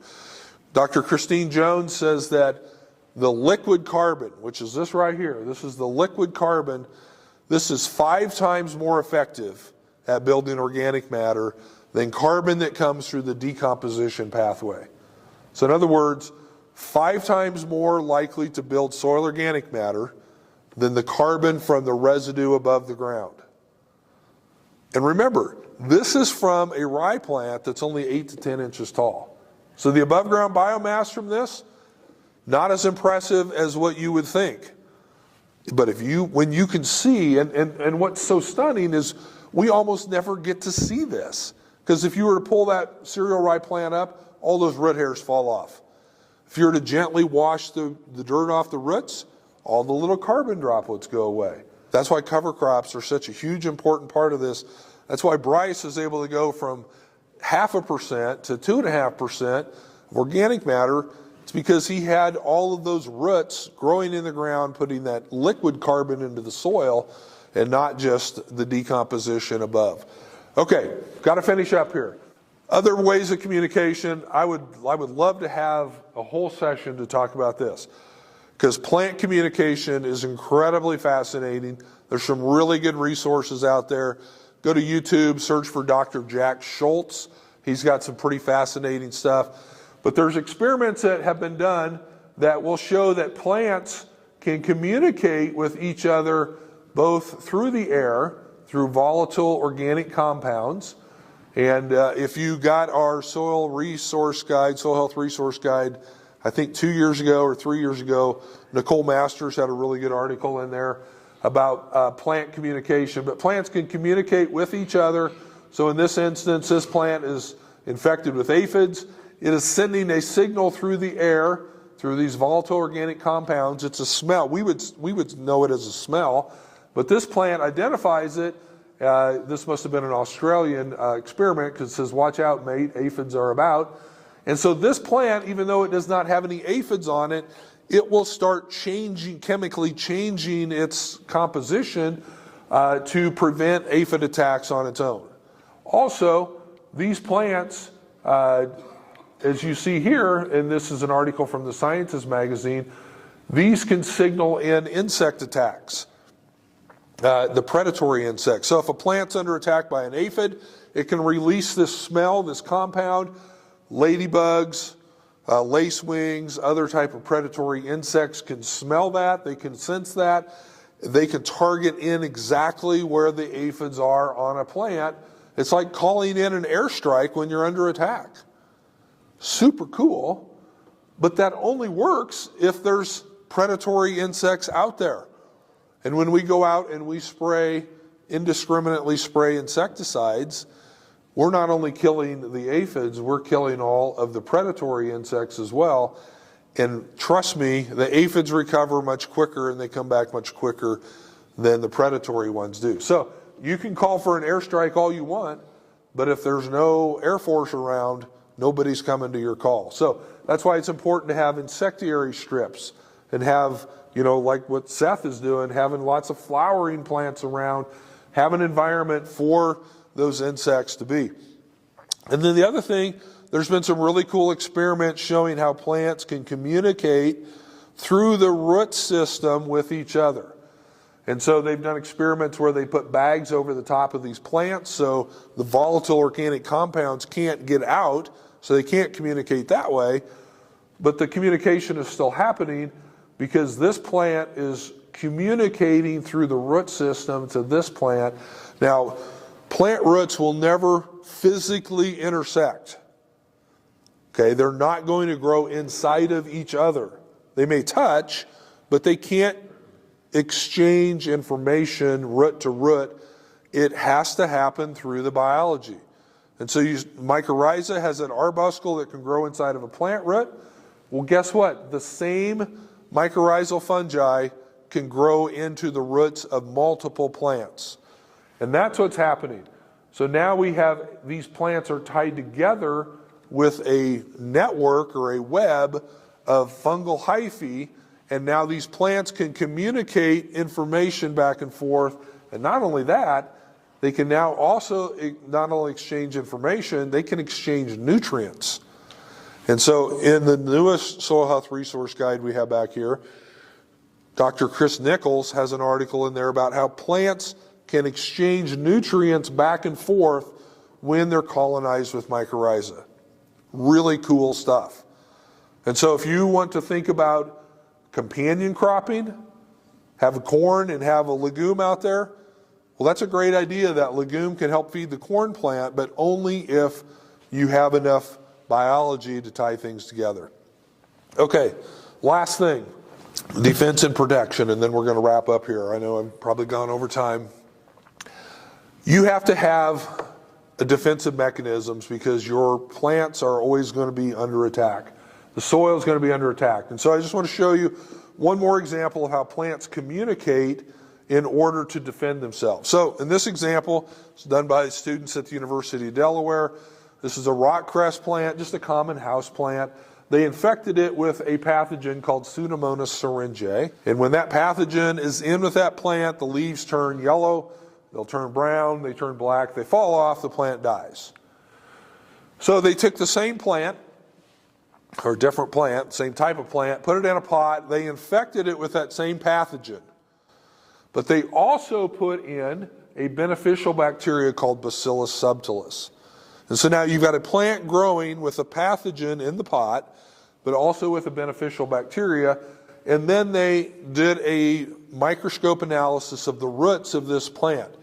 And so this is what you see. Now, it looks green because they dyed it so we could see it. But this is a biofilm, and all of this green, it's made up of billions and billions of this Bacillus subtilis bacteria. They multiply, a bacteria can divide and multiply every 20 minutes, and so they can exponentially increase their populations. So when this plant detected Pseudomonas syringae, it started pumping out all these exudates that not only fed the Bacillus subtilis, but it said, I need protection, I'll give you all the food that you want as long as you protect me. And so the plant produced, through photosynthesis, all this carbon food energy. The beneficial bacteria blew up and created a physical barrier to where the pathogenic bacteria could no longer infect the roots. And so you have a healthy plant growing in the presence of a pathogen. And that's what nature is. Healthy plants don't grow in the absence of pathogens. They grow in a balanced environment where the beneficial things are protecting them from the pathogenic ones. But again, when we come out and we are just carpet bombing with insecticides, fungicides, all of these things, and we kill everything, including the good guys, it's typically the pathogenic ones that grow back faster. And then that gets us into the cycle of, oh, we've got to apply a fungicide. Oh, now we need an insecticide. And so it gets us into that welfare cycle when we eliminate almost all the biology. So other ways that we can defend our plants, it's really all about the soil health principles. You know, we need to minimize disturbance, maximize soil cover, maximize biodiversity, including livestock, and then just have that continuous living root in the soil.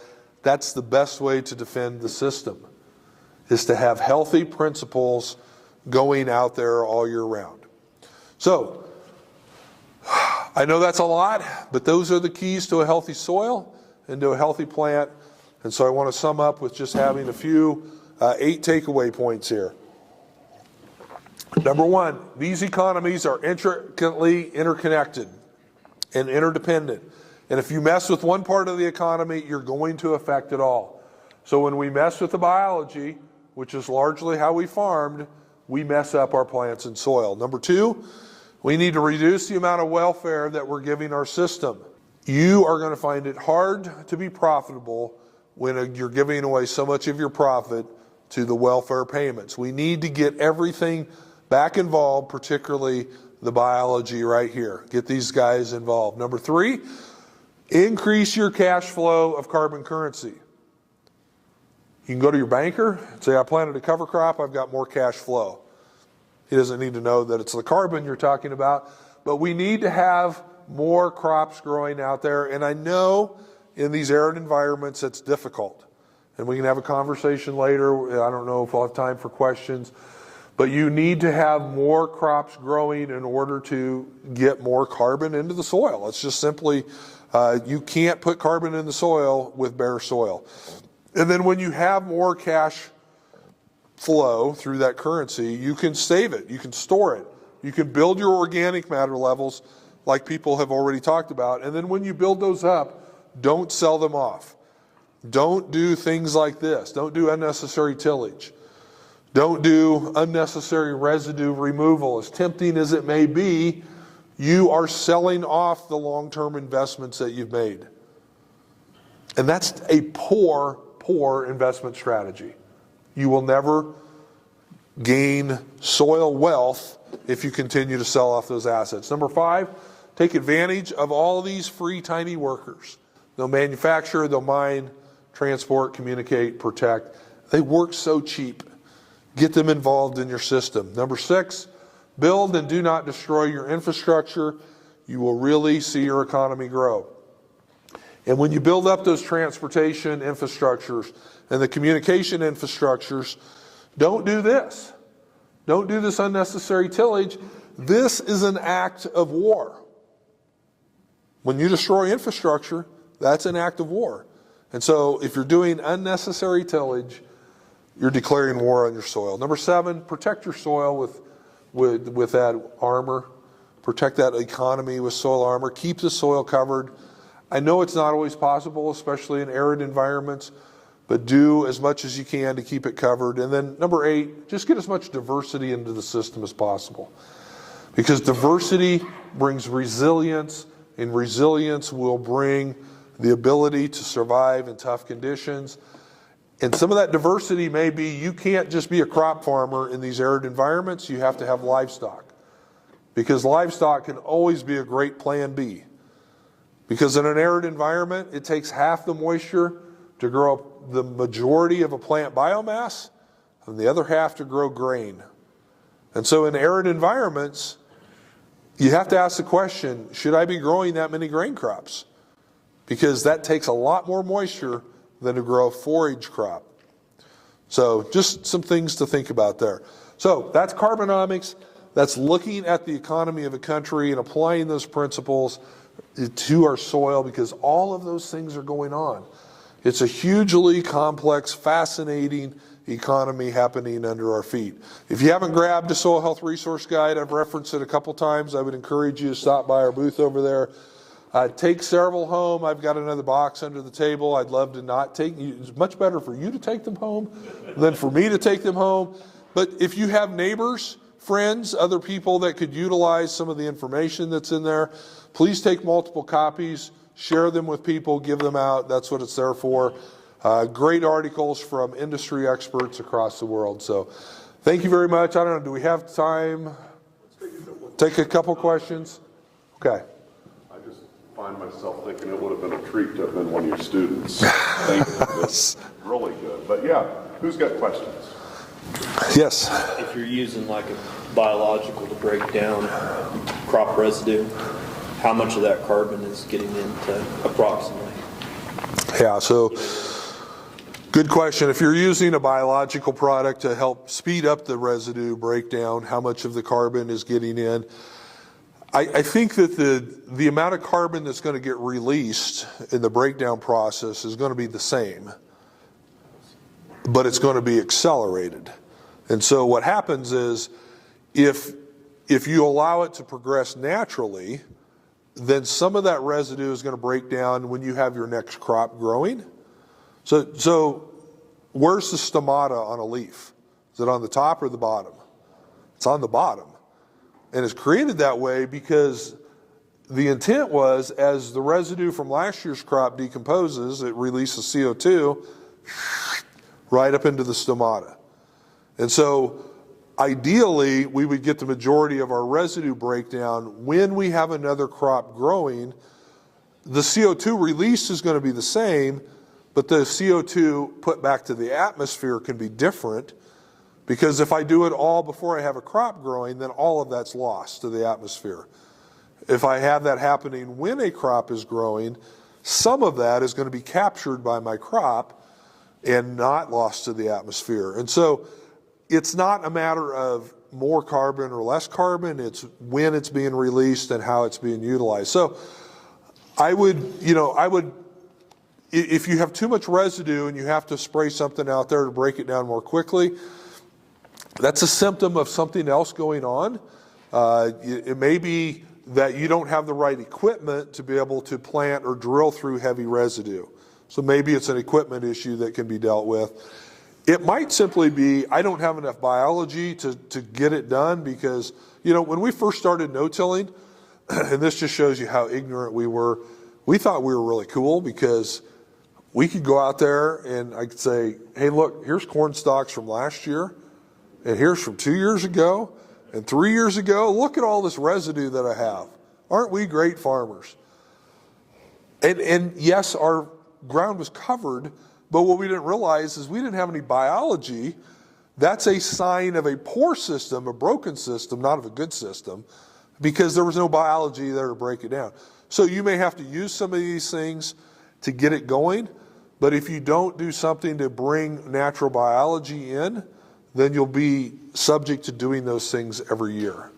It could be a rotation thing. If you're growing 250 bushel corn and you're doing corn on corn on corn on corn, well, that's a really high carbon environment, so you may need some assistance in doing that. So I think that if you had a rye cover crop growing, you could speed up the degradation, and that rye would take up some of that CO2. You wouldn't have to wait for the next spring crop to grow.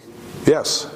With my sand ground that I've got no organic matter, would you recommend growing a crop for a while before I start trying to put down biologics, where I have some food there for them first? Or? Yeah, good question. So biologicals, I think, are valuable tools. There's good companies selling them here. I think they're valuable tools to use in the system. Now, hopefully, you can grow your system to the point where you no longer need them because it's a self-sustaining system. That may be down the road. But yes, if you're putting biologicals out there, you can put a food source with them. But that's like packing a sack lunch to go on, a year-long journey. It's going to help for a little while, but it's not the long-term solution. So the long-term solution to feeding biology is you have to have a plant growing. So yes, I would not put a biological product out and expect it to survive if you don't have a growing plant out there to be putting the carbon root exudate. So it's not just about the products, it's about the timing as well. So yeah, Jimmy? So on that note, Keith, in that real sandy ground like he was talking about, do you see the benefits of putting more higher lignin in some of them mixes to have that residue last a little longer in the sand, help keep that covered, but yet will break down eventually? We found that was more beneficial sometimes in that sandier. Yeah. So when you're designing a cover crop mix, one of the things you really have to pay attention to is the carbon-nitrogen ratio. Carbon-nitrogen ratio will tell you how quickly that residue is going to break down, decompose, and cycle. And there's no right or wrong answer. It depends on what your goals are. If you're an organic farmer and you need that nitrogen to come out as quickly as possible because I've got to grow my corn crop, you need a fairly low carbon-nitrogen ratio because you got to cycle those nutrients through the system. That's when you would choose something that's pretty low. If you need carbon, and we had this conversation yesterday, what that sand lacks is carbon, and this is what Jimmy's getting to, you may want to put higher carbon crops out there, and so have a very high C to N ratio. And our calculator, if you use our calculator to help build a mix, it'll give you an indication of what the C to N ratio will be. A big part of the C to N ratio is not just the species you choose, it's how long you let them grow. Because cereal rye that's 8 inches tall is probably a 20-to-1 C to N ratio. Cereal rye that's mature might be 70-to-1. Same plant, just different growth stage. So that's a big part of it. So yes, I think that you would want to have higher carbon because you've got to get carbon into that sand to make it functional.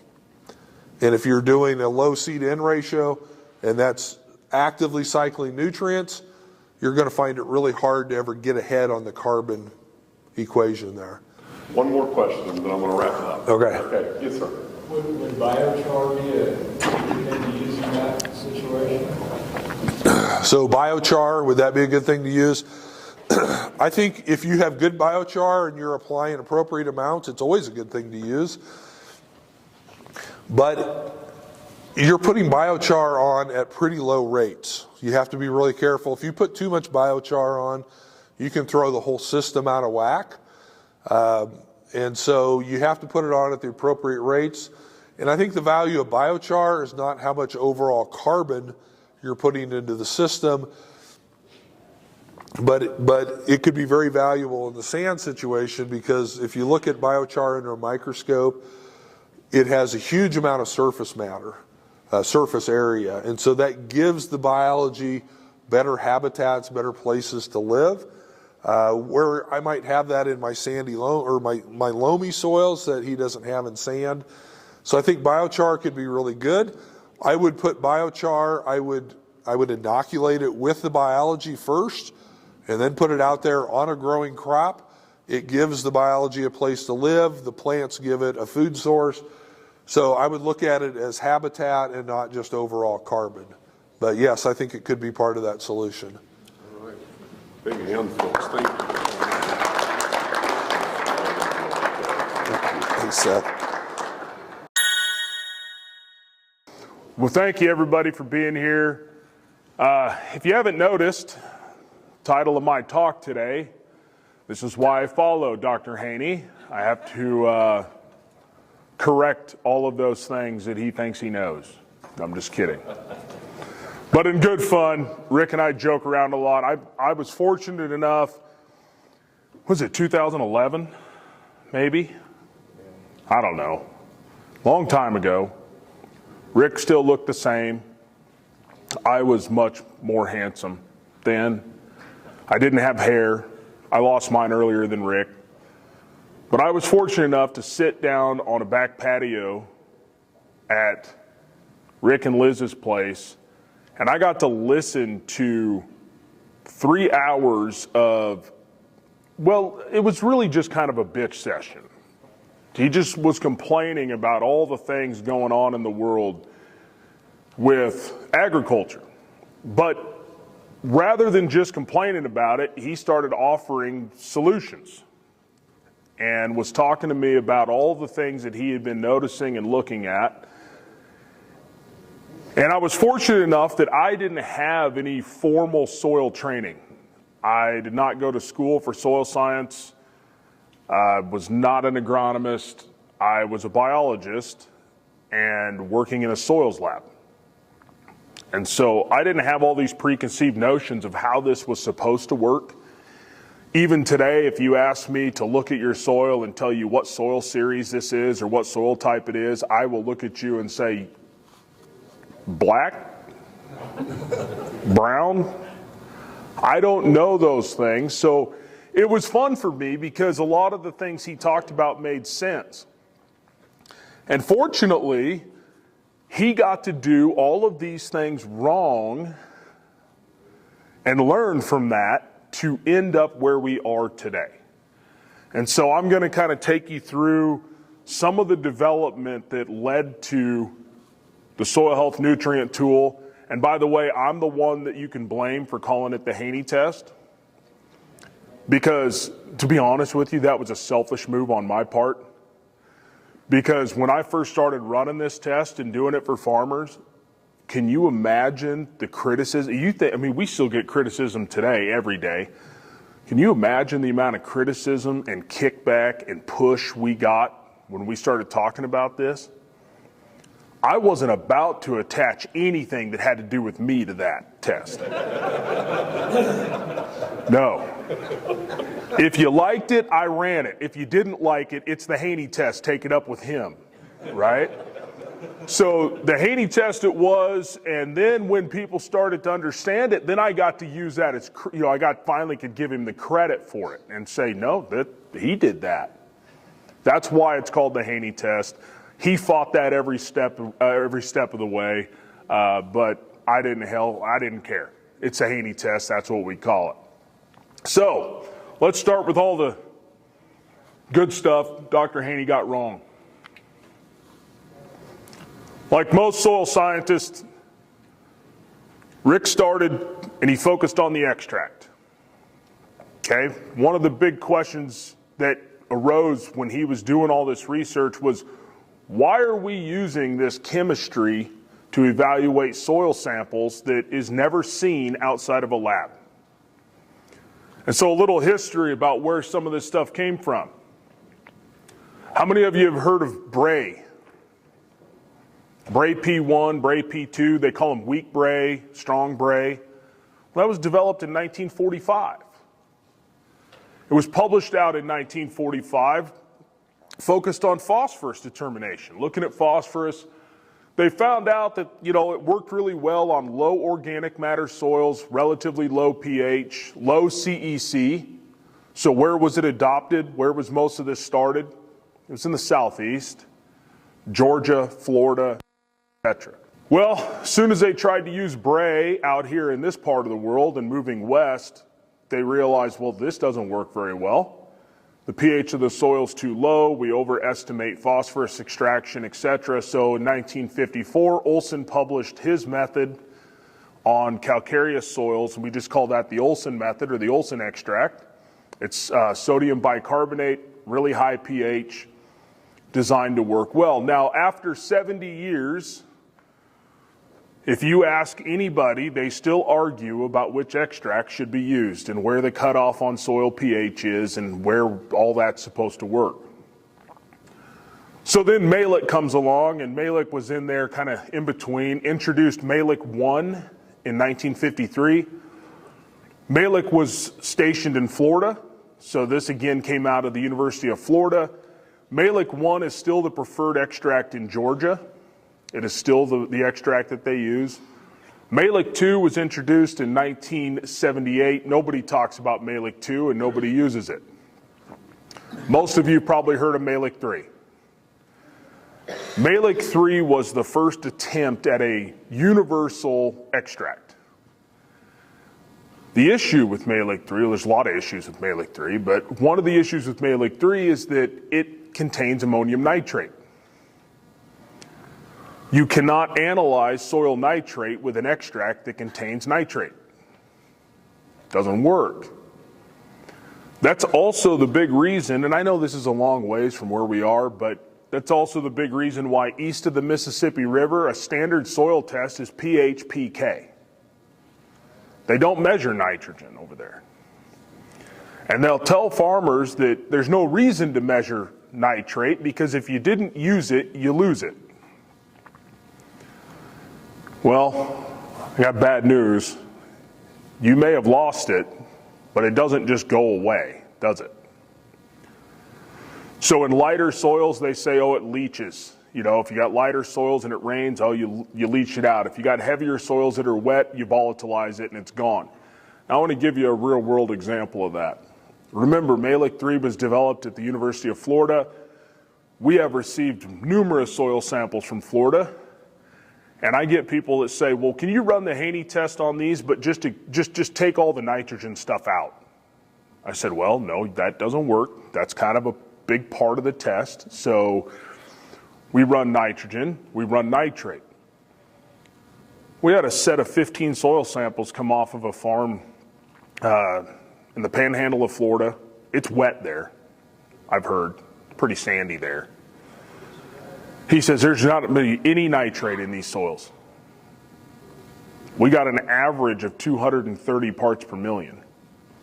460 pounds of residual nitrogen in the soil, and the university recommendation to him was, he's growing corn, put 250 units on. So that's a type of information that was developed. Now, the reason I'm showing you some of this is because I want you to think about a little bit what was going on at the time these extracts were being developed.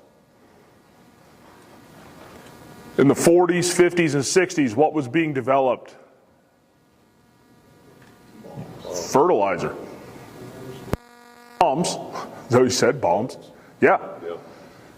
Following World War II, we had a whole bunch of ammonium nitrate that we didn't really feel like packaging up and dropping as bombs on anybody at the moment. So we had this process and we had all this stuff, and we found out that if you put it on soil, the plants have a response to it.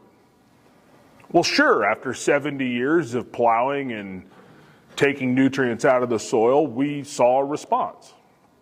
So we said, hey, we can sell this to farmers. We can package this stuff up and we can sell it. But these extracts to test soil were being developed at the same time. Ironically, most people, not all, but a lot of people make decisions on how much fertilizer to purchase based on the results of a soil test. Seems like fertilizer companies would have some pretty big interest in helping the development and calibration, if you will, of soil tests, doesn't it? So I'm just telling you, food for thought.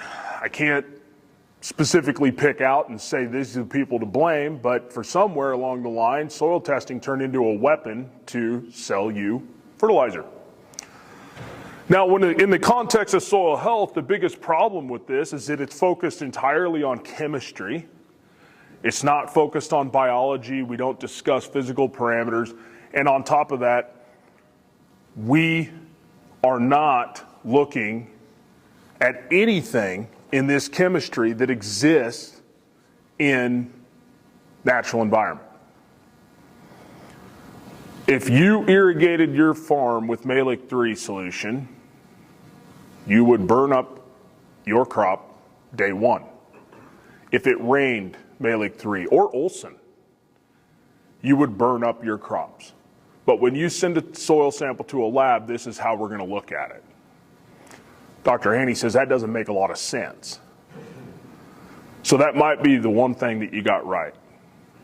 Just one. Everyone clap, yeah.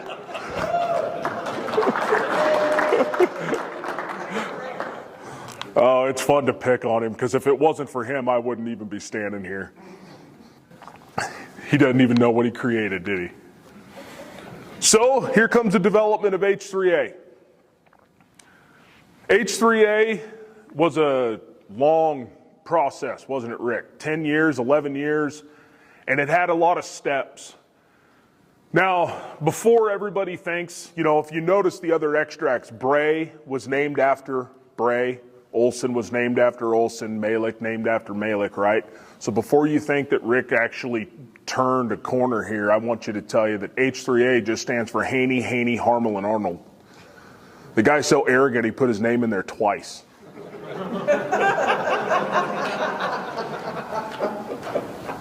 So H3A1 developed, and he compared that to Malic 3 and KCl. This was an attempt at being able to truly come up with a universal extract that you could measure nitrogen with as well, nitrate and ammonium.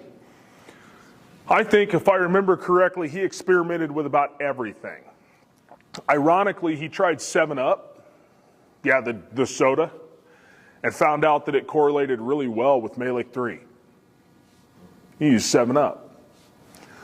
But early on in this, he used a lot of the conventional chemistry, right? We had chelators mixed into the extract. We had EDTAs and things like that.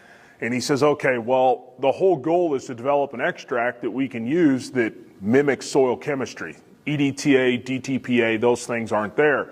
So in 2012, comes out with H3A version 2, removed that EDTA, removed the DTPA. He also had lithium citrate in that extract as a buffer. Man, if you would have known the value of the lithium then, right? Yeah, should have kept all that. So took the lithium, or then we go to H3A3. It was very slightly modified. It just changed the chemical formula a little bit. Finally, with H3A4, he removed the lithium citrate completely. And what we were left with were the 3 organic acids that ended up being this extract. Now, the big thing, as he was doing these development of this, as he said, look, we can't use Bray 1, we can't use Malic 3 on high pH soils. It overpowers the natural soil chemistry that's out there. It overestimates the extractability or availability of phosphorus, calcium, etc. So, said, okay, well, we're going to go ahead and see what happens when we take a soil, a bunch of soil samples that range from 5 all the way to 8.5 pH. And we're going to extract those soils with these different chemistries, and we're going to see what happens at the end. What's the pH of the extract? The solution. Well, you'll see here, if I can do this right. Oh yeah, okay. Malic 3 right here. They all fall, the extract all falls between a pH of 3 and 4.5. Olsen, for the same soils, drives the pH up to 8.5 and close to 9. Water has no buffering capacity, and it has a tendency to follow the soil pH, but soil solution is not just water, is it? It rains water, and then that water mixes with dissolved or soluble salts. It mixes with the organic compounds that plants produce. That's what soil solution is.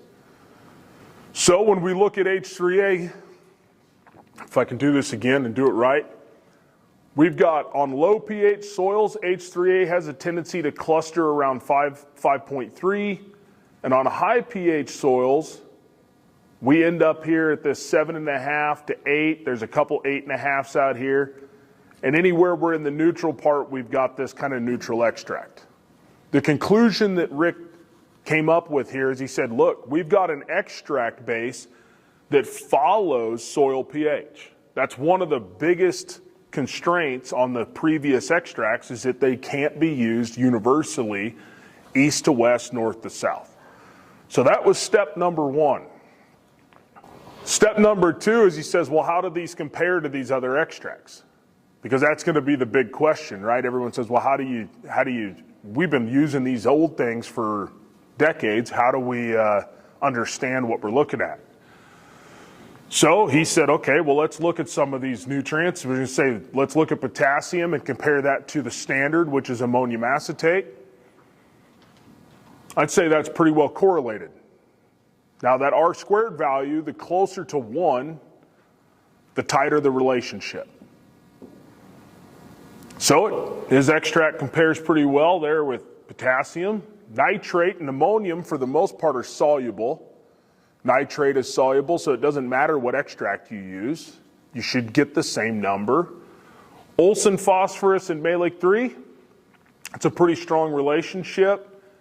Ironically, Olsen and Malic 3 also correlate together, but on complete ends of the spectrum, right? So if you've ever talked to an agronomist or yourself and they say, well, this is a Malic 3 phosphorus number, I need to know what Olsen is.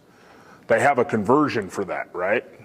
You multiply this number by a certain thing or divide it and you end up with the equivalent. Same idea here. We look at calcium, ammonium acetate calcium, and Malic 3 calcium, look at zinc. All of these are really strongly correlated together. One of the biggest concerns is with phosphorus. So Dr. Haney said, okay, let's look at H3A on the y-axis over here, and let's look at iron aluminum oxide strips. Now that's probably something most of you haven't heard of. Iron aluminum oxide strips were the gold standard for soil phosphorus. The reason why labs don't use them is because they're incredibly expensive, they're time consuming, and nobody manufactures them commercially. So Rick built some aluminum oxide strips and he says, let's run this comparison. R squared at 0.98, but more importantly, the slope here, 0.95, that's essentially a slope of 1, which means it's a 1-to-1 linear relationship. This is still the biggest criticism of the H3A extract. This is the question I get. I answered 4 of these yesterday via email. Well, can I use this extract on this soil pH? Can I use this extract? Well, the phosphorus number looks different. And I said, well, I can make your phosphorus number look however you want it to look. Just change the extract. If it's not as high as you think, use a stronger acid and you get a higher number. If it's too high, use a weaker, or use water. I give you a number that's really low. So the idea here is not to produce data that you think it should or what it could be. The idea here is to say, well, what can your plant actually access? Plants don't produce Malic 3. They don't produce Olsen. They produce all the compounds and many others, but they produce the 3 compounds that are in H3A. And that's what they use to help signal microbes and get stuff moved into their system, into the roots. H3A4 was basically identical to H3A version 3, but it involved the removal of lithium citrate. That's it. And the biggest reason for that was to clean up the extract. In the lab, dirty extracts are really hard to analyze. The instruments don't like them, and a lot of this stuff is done by color. And so when you have all of this stuff mixed into the test tube and it gives you a color, you get false readings.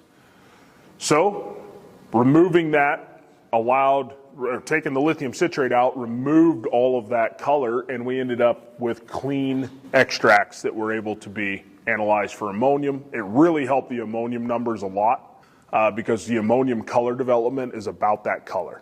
So he went through, developed this extract. The extract is not the end-all be-all for the soil health nutrient tool, the Haney test, so we had some other pieces to do. Little history lesson on microbial biomass. Has anybody tried to count the microbes in their soil?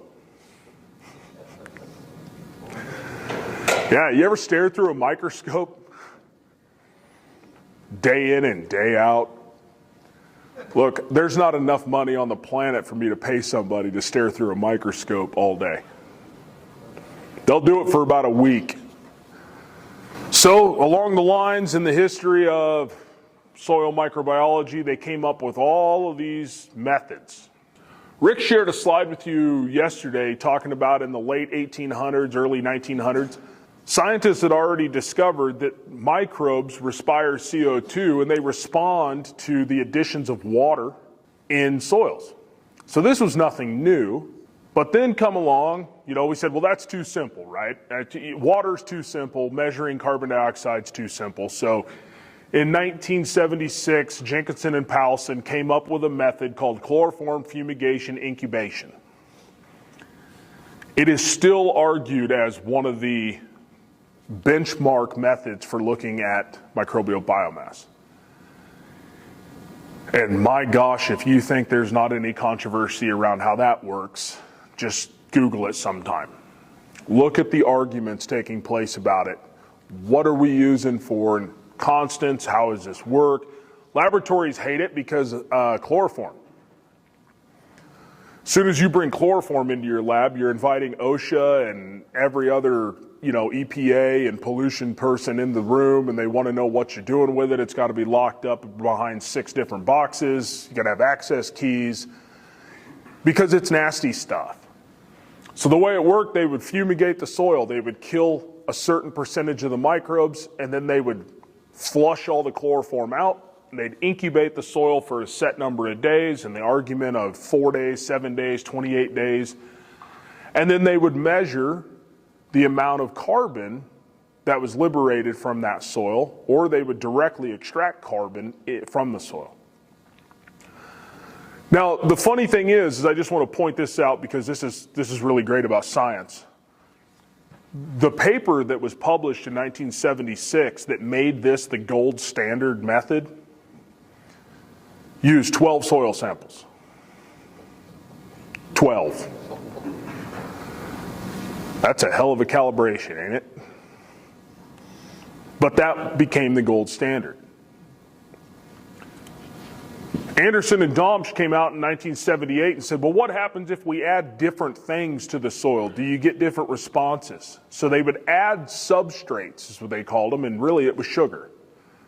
They'd add sugar to the soil, and guess what the microbes did? They ate sugar. And they respire CO2. In 1980, this is where the extraction part came from. So they would do the same process, fumigate the soil, they'd let it incubate, and then they would extract nitrogen out, and they'd extract nitrate out and measure nitrate. They're looking at mineralization rate. So you know how we try to still answer that question? How many of you have asked that question, how much nitrogen credit am I going to get from this manure? Or how much nitrogen is my soil going to mineralize from the organic matter? Or how much nitrogen, when's this going to be available? Those aren't new questions. Those are the questions they've been trying to answer for 50 years. And we'll probably still be trying to answer some of that for the next 50 years as we keep learning more. And finally, all these other things, they come out with this. So I said there's issues with agreement on use of controls, different factors, variability and repeated measures, blah, blah, blah.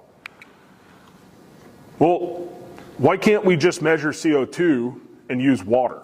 Now, everywhere I go in the country, I'll say this. Soils have a tendency to dry out, and then they re-wet. And I know, if you're talking to a certain room, they'll say, yeah, well, my soil's dried out in 2019. When do they re-wet? And you'll go to other places and they'll say, well, they've been wet for 4 years. When do they dry out? I get it. By and large, soils dry out and they re-wet. It happens. And microorganisms are not having a constant activity. They are boom and bust. So most of them will sit there idle, they sit there dormant, and they're waiting. And when the times are right, they have this big burst of activity. It's that burst then, by sending a sample to the lab, we dry it out. And then we re-wet it, and we incubate it at an optimal temperature for microbial activity. So we stabilize all the moisture content, we stabilize the temperature, and you're measuring this response. The bigger the response, the more microbes are there. Really simple concept. Rick didn't get this wrong because Rick didn't come up with this, right? It's been around since the late 1800s. What Dr. Haney did was he said, well, why can't we go back and look at this? It's been around forever. And then he worked on this. How many of you have heard of Solvita? Yeah, so Solvita was a commercialized way to measure CO2 respiration. What a lot of people don't realize is that Dr. Haney and his team helped calibrate the Solvita gel paddle system in 2008 and so on. They tied this to carbon, nitrogen, and phosphorus mineralization. They found out that doing this one-day CO2 method was correlated well with titration and IRGA measures that were more cumbersome at the time and more difficult to do. And in 2010, Rick and Liz basically published the method on the commercial use of Solvita. Now here's where he got it wrong.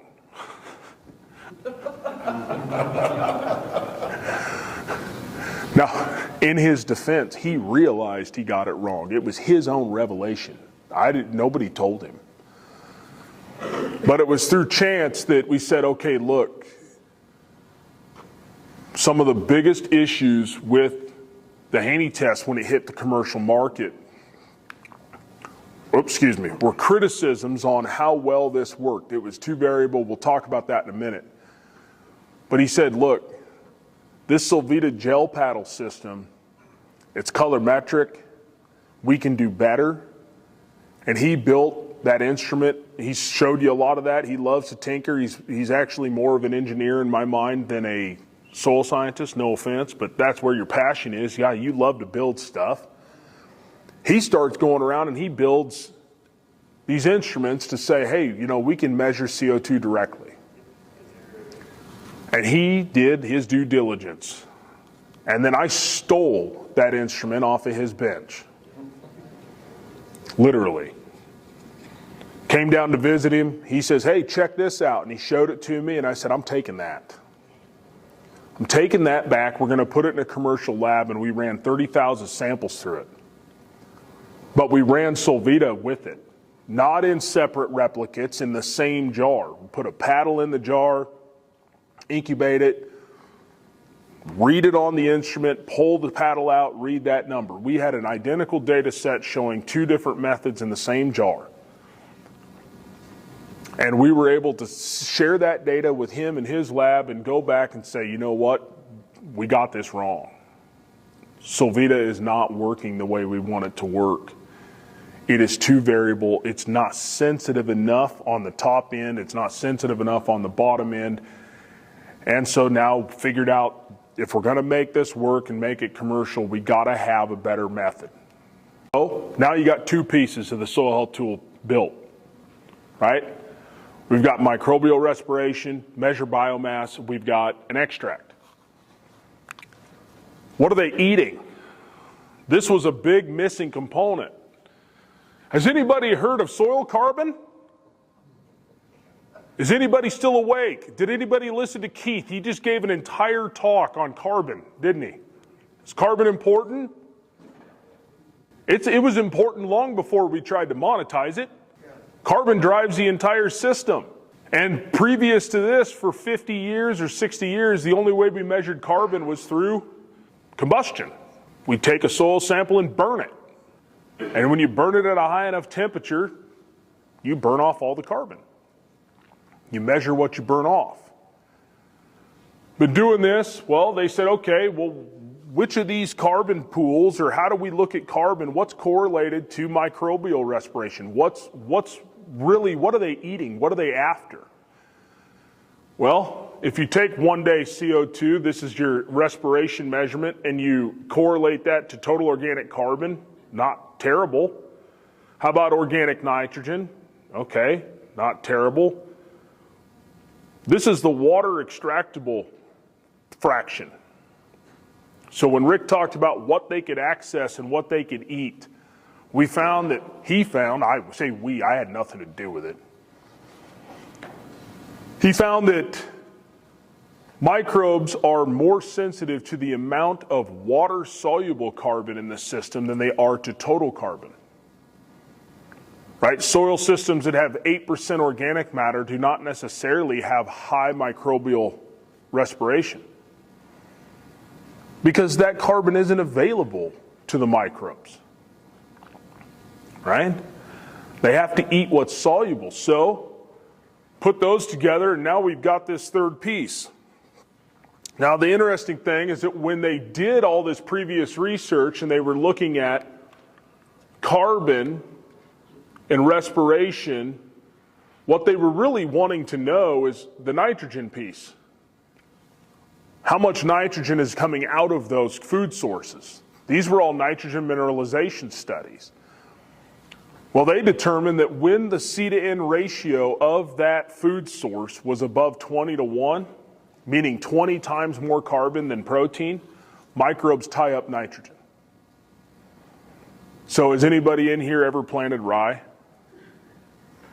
Has anybody ever said, man, there seems to be a nitrogen penalty with rye ahead of corn or ahead of wheat? I mean, you're not planting rye in front of wheat, but yeah. It's not the rye that is the direct nitrogen penalty. It's the fact that rye is high carbon. So when you put fertilizer on, guess what the microbes do with your nitrogen? They tie it up. And they tie it up so they can break down that high carbon food source. So there's a penalty. Now, I'm not telling you shouldn't plant rye. What I'm telling you is if you understand what's happening, it helps you understand how to manage it. You might terminate rye a little earlier when it's got a lower carbon to nitrogen ratio. Or if you're using nitrogen fertilizer, you might front load a little more of that during that breakdown period of rye, and you might put a little less on in season. You don't need more, you just change when you might need it. So all of these things come together, and now we've got this, the introduction of the Haney test. We're able to look at soil fertility using a different extract. We're going to use the water extract to look at organic nitrogen and organic phosphorus, and also the food source, the water extractable organic carbon. We're going to be able to look at the microbial biomass, and we're going to try to put this all together to understand more of how the nutrients are cycling through your system, how your management influences that cycle. And boy, oh boy.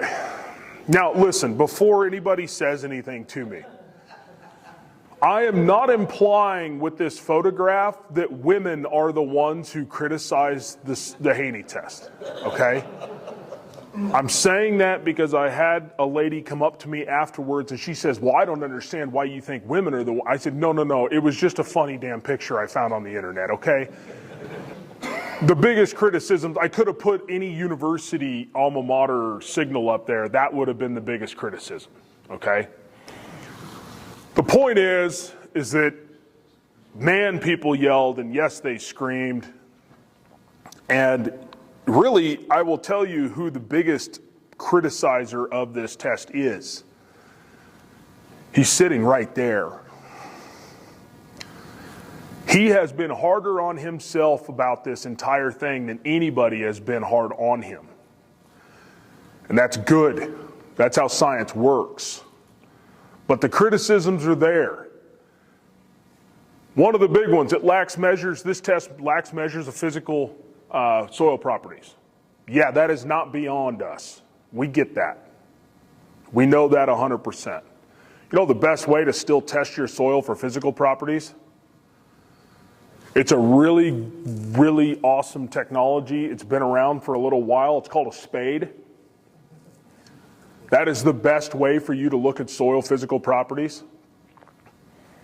Stick a spade in the ground. Now for you really diehard no-tillers, I've half talked to guys that said, I will not stick a spade in the ground. Well, put a blindfold on then and just stick a spade in the ground and, nobody will see you do it. H3A isn't calibrated. Really? Really? Just because you didn't read the papers or you didn't understand what you read doesn't mean it's not calibrated. It's been calibrated to about every single existing extract. So when somebody tells me H3A is not calibrated, I say, well, that's because the original extracts weren't calibrated, right? If they were calibrated so darn well, then why are we all sitting here? Wouldn't they just work? I ask them those questions all the time. It won't work in different regions. Look, at this point, I need to update that bio. Seth mentioned 75,000 samples. Well, look, at this point, it's 300,000. 38 different countries, 46 different states. The same people are running the same test. Now, there's one thing I know about farmers and ranchers is that, by and large, you are open and looking for different things to do. Might take a little bit of convincing to get it done, But I do know one thing, if it doesn't work, you'll never do it again. I'm not running these for universities. We're running these for growers. And the growers are telling me that it works. It's not sensitive enough. And then the next person says it's too sensitive. I like that. That's a tillage argument. I till because it's too dry. Got to get the water into the soil. Except for if it's a wet year, then I'm tilling to dry out the soil. I love that argument. I just told this story a minute ago. Back 2 years ago in March, I got up one day and every pivot from my house all the way to Kearney, Nebraska was running in March in Nebraska. Why? I said, well, it's too dry. Too dry to plant, so we're going to pump water. About 3 weeks later, every field had a disc in it. I said, well, what are you doing? Well, it's too wet. Got to dry it out. Straight-faced. And I heard that from multiple people, and I said, are you kidding me? It was too wet, or too dry, put water on it, now it's too wet, we're going to disc it up. Pick a lane. If you're going to argue that it's too dry, then let it be too dry. If you're going to argue the test is not sensitive enough, then argue it's not sensitive enough. But jumping back and forth just sounds like chaos to me because you just want to complain about something you don't understand. Too variable for practical use. Well, we saw the variability. A lot of the variability came from soil respiration. So, fix that. And yes, it was variable. And now we've taken that out and we've come up with this. Now, there's a lot of numbers here and I'm going to break down through these a little bit. And some of you have, seen this. But the big question I get is that above all other, what is the immediate impact I can use from this soil test today? Yes, we want to see soil health numbers improve. Yes, we want to track those things. We want it to be a reflection of your management, but not all of those things pay the bills today, right? This year. So how can we use it today? Well, this is a real example. This was actually a soil sample out of Minnesota. I stole it from another one of my talks because I was up there earlier this winter. But we look at this soil sample, pH 6.6, soluble salts 0.34, organic matter at 3.5. Those metrics are run exactly the way you would on a conventional soil test. There's nothing different about them. These were things that we added in because they are important. And they also help add context to what you're looking at. Then we got the soil health numbers. So this soil sample had a respiration of 88. The water-soluble carbon, the food source, was 185 parts per million. Rick mentioned that number, percent MAC, yesterday. What percentage of the carbon is being utilized by the microbes? So in other words, is food scarce in the system? And if that's what's causing low respiration, then that's what we need to address. Or is it something else that's putting constraints? Whether that's pH is out of whack. I mean, I've seen soil pHs at 4.6. Microbes don't like 4.6, not any more than your plants do, unless you're growing blueberries. Then we have this C/N ratio, the balance between the water-soluble carbon and organic nitrogen. We want that number ideally between 10 and 12. This one's perfect at 11.2 to 1. Then we have the soil health calculation. Now, I say this all the time, the soil health calculation is by and large probably the most meaningless number on this report. It was generated because what's everybody want? I want you to take all this information and just give me one number. Give me one index that I can understand. Wouldn't that be great? Just give me an easy button, Lance. That's right. Working on it. I love it. Go into your doctor sometime and have them take all those measurements, blood pressure, height, weight, and take all the questionnaire, answer all the questions, and then just tell them, summarize that in one number. But But that's what they wanted. So Dr. Haney came up with an index, and then we give you a cover crop suggestion. The cover crop suggestion is based on residual nitrate in the system. It's based on the carbon to nitrogen ratio of the water extract. So if you've got a whole bunch of residual nitrate in your system, we recommend more grasses because grasses tie up residual nitrogen. If your seed-in ratio is 20-1, we're recommending more brassicas and legumes because those are going to help add protein to the system and lower that ratio.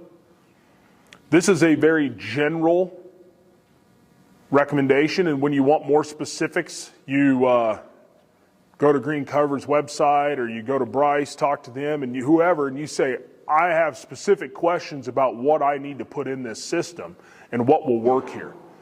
The Smart Mix Calculator is a wonderful tool to figure those things out.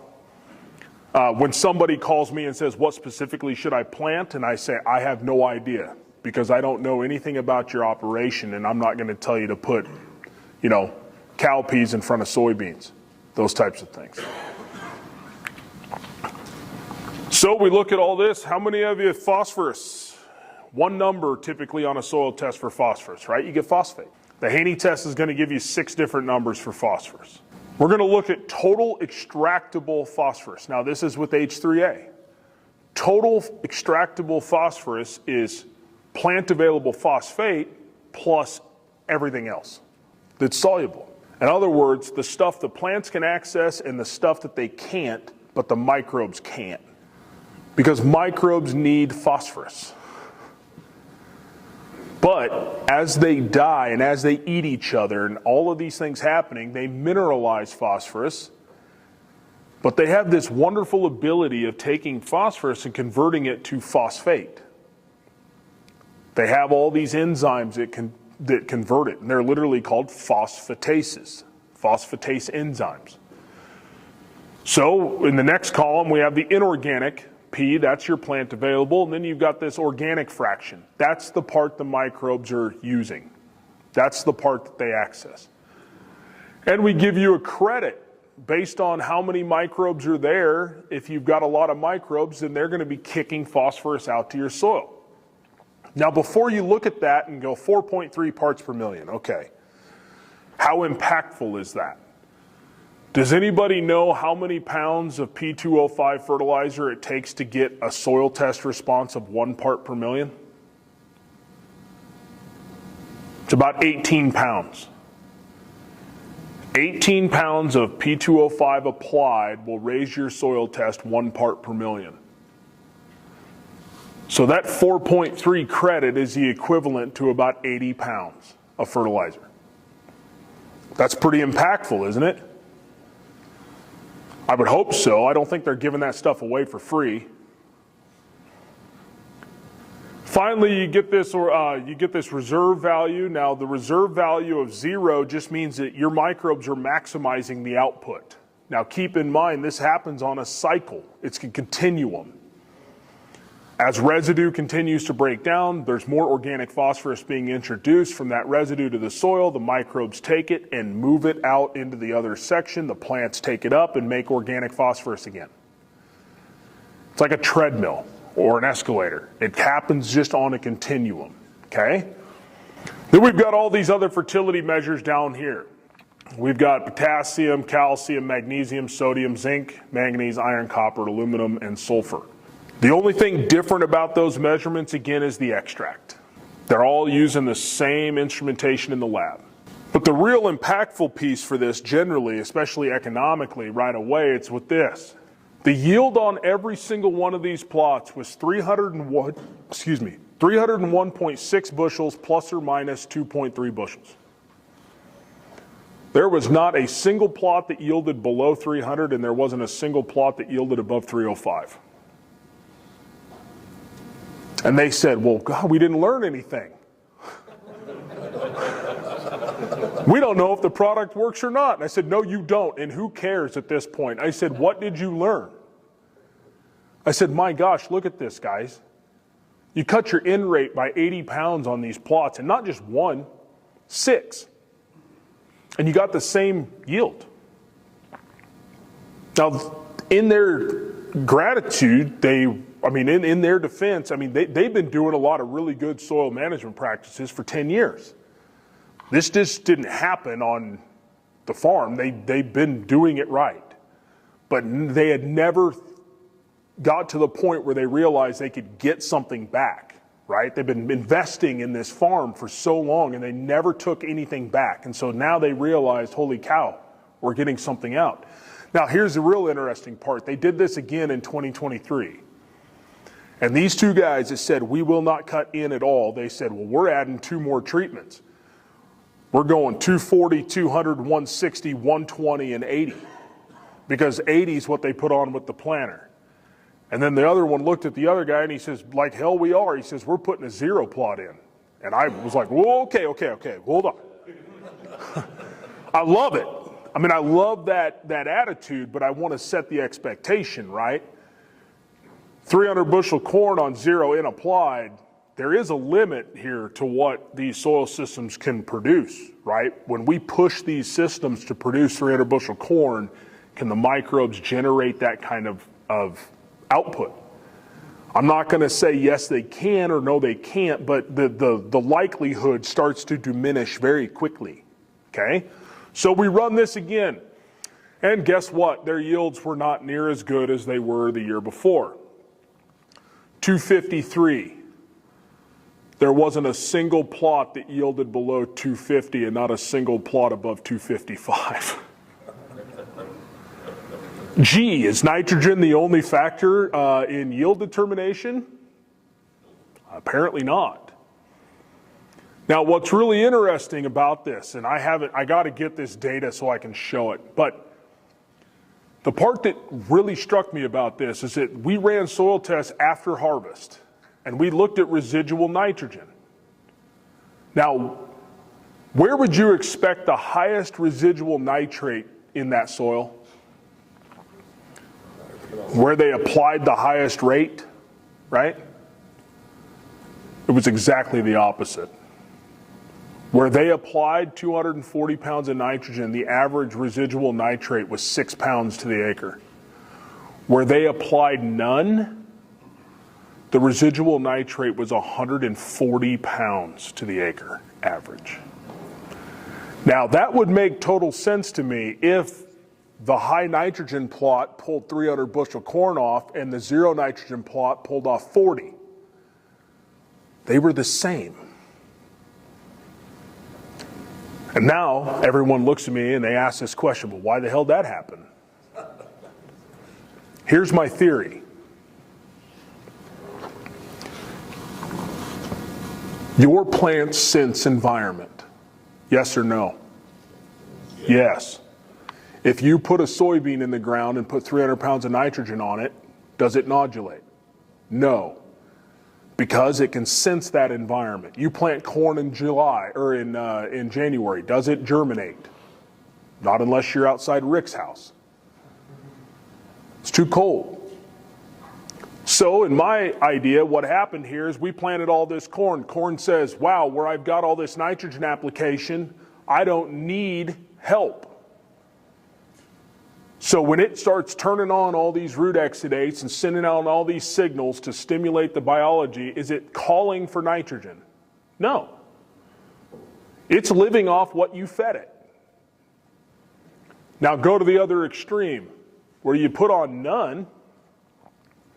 That corn germinates and goes, holy crap, we're in trouble. We need help. It starts stimulating microbes. It's pumping carbon into the ground. It is feeding organisms so organisms do what they do, right? Now the organisms don't exactly know when to start and stop. They're just being told to start. And so they start. And the corn takes what it needs, and guess what? It's going to leave behind what it doesn't. The corn gets to black layer, it starts taking up nitrogen. Soils are still warm. They're still putting water on, getting ready to shut that down. We got moisture in the soil, and the microbes have just been ramped up to mineralize nitrogen like crazy. They keep going. Corn's done, they keep going, and so we end up with this nitrate coming back up into the system because the crop's not taking it out anymore. And it was a perfect stair step, 0 nitrogen, 80, 120, like this, right? And the residual nitrate was just nothing, a little more, and it went just the opposite. I mean, they just was an X. And the yield was the same. Now, I'm just telling you what I think happened. I don't know for sure. And they're going to repeat that study again this year because they are really excited now. Now, again, there is a limit to that because that nitrogen has to come from somewhere, and the organic N credit is part of that, okay? A lot of people say, well, the rest of it we're just taking from organic matter. Yeah, over time, potentially, we'll find that out. But here's the situation. Does anybody like cake? Seth? No, but here's the thing. I want my cake, but I want to eat it too. I know that sounds really cliche, but how many of you in here have the desire to lower your soil organic matter? Oh, good. Nobody raised their hand. That's what I was hoping for in that one. I was seeing who was paying attention. I've never talked to a grower who says my goal is to lower soil organic matter. But when you take nitrogen directly out of the soil organic matter, what happens? You lower soil organic matter. You can't take eggs out of a cake once it's made. And if you do, you no longer have cake. That's the issue. So with time, we'll see what happens with this. So what's next? Rick talked about some of this yesterday. He talked about this test, the total nutrient digest. And quickly, I'm going to kind of just show you what this test is doing. Some of you may be familiar with it, some of you not. So up until this point, we have taken soil samples and we extract them. And yes, we talked about all those extracts, right? We extract them. Well, the total nutrient digest, as its name would imply, says we're going to digest your soil like we would a plant tissue analysis, and we're going to tell you the total minerals in the soil. So we do total carbon and total nitrogen. I'm just zooming in on this. Total carbon, total nitrogen, up here, total phosphorus, potassium, calcium, etc. So when somebody says to me, I don't have any phosphorus in my soil, and I'm sure nobody's ever told you that before, especially the people trying to sell it to you, they come to you and they say, well, your Mehlich 3 phosphorus test says you have 13 parts per million. You don't have any phosphorus, you need to buy more. I'm not telling you that you don't necessarily have enough to grow a crop. You may need some for availability reasons, but that statement in itself is generally false. So what we put in here was a fertilizer equivalent. So, nitrogen. This soil had 5,300 pounds of nitrogen in the top 6 inches. If you wanted to purchase 5,300 pounds of nitrogen as urea, you need 11,530 pounds of urea per acre. Yeah, when I first put this out, I'm not going to lie, I had phone calls from fertilizer companies. They were really excited. Really, they didn't understand what they were looking at. They were super excited. They're like, holy cow, man, that is just ridiculous. You're telling 10,000 pounds of 1152O? And I said, yeah. I'm telling farmers that's what the equivalent that they already have. Oh. Well, that doesn't sound near as fun anymore. I said, yeah. So selling you 200 pounds more doesn't necessarily mean a lot. It's like you said, like dumping a 5-gallon bucket of water into Lake Michigan. Did you add some? Yeah, I watched you do it. Did it make a difference? I don't know, you tell me. How many producers call me and say, I've been putting P&K on at the high rates for 20 years and yet I don't see any change in my soil extract test. I don't see any difference. Most of that, when you apply it, gets tied up in this pool right here. So then the other thing is, well, if you're going to tell me not to use as much, am I going to mine the soil out? In theory, yes, you will. How long is that going to take? Are your plant roots confined to 6 inches? If they are, then we have a soil problem. They should not be. They should be 4 feet, 6 feet down. So you analyze a soil down to 4 feet and the average phosphorus number is about 28,000 pounds. I love it when people in Georgia call me and say, well, we don't have any calcium in our soil. BS, watch this. Let me show you something. But because it's that kind of information that's really important to understand. And yes, you can use this as a mining assay. It's marketed that way by other people sometimes. You talk about it as a mining assay. You can track this if you're concerned about it. But more importantly, how do you get this? Right? I told you most of it's not available, and what we're looking at right now, total nitrogen, the average of 3,400 pounds on the left. But how much of that's available? Just under 1%. Ironically, when we did all this just looking at water-soluble protein from the Haney test, the average water-soluble protein number was about 17 parts per million, which is 34 pounds. 1% of 3,400 pounds is 34 pounds. So kind of inadvertently through the back door, we figured out that that's the same thing. How can you increase that? Through biology. Potassium. Does corn need potassium? Yeah. Does alfalfa, does wheat? Yes. The biggest complaint about potassium is that I put it on and it's tied up. Same thing with phosphorus. And they say, well, how do I get more of that in that soluble pool? The organisms, the microbes, the gut, they're the ones that move that around. And all they're doing is looking for carbon. You feed them carbon and they do all this other stuff. So on national average, it's about 7.8% of the total total potassium is what is available. But you'll notice in here, some of these are much higher than others, right? So the next piece is to figure out what management practices lead to that spike. And then to be able to say, this is what you can do to help increase that. Another thing we've been doing is looking at genomics.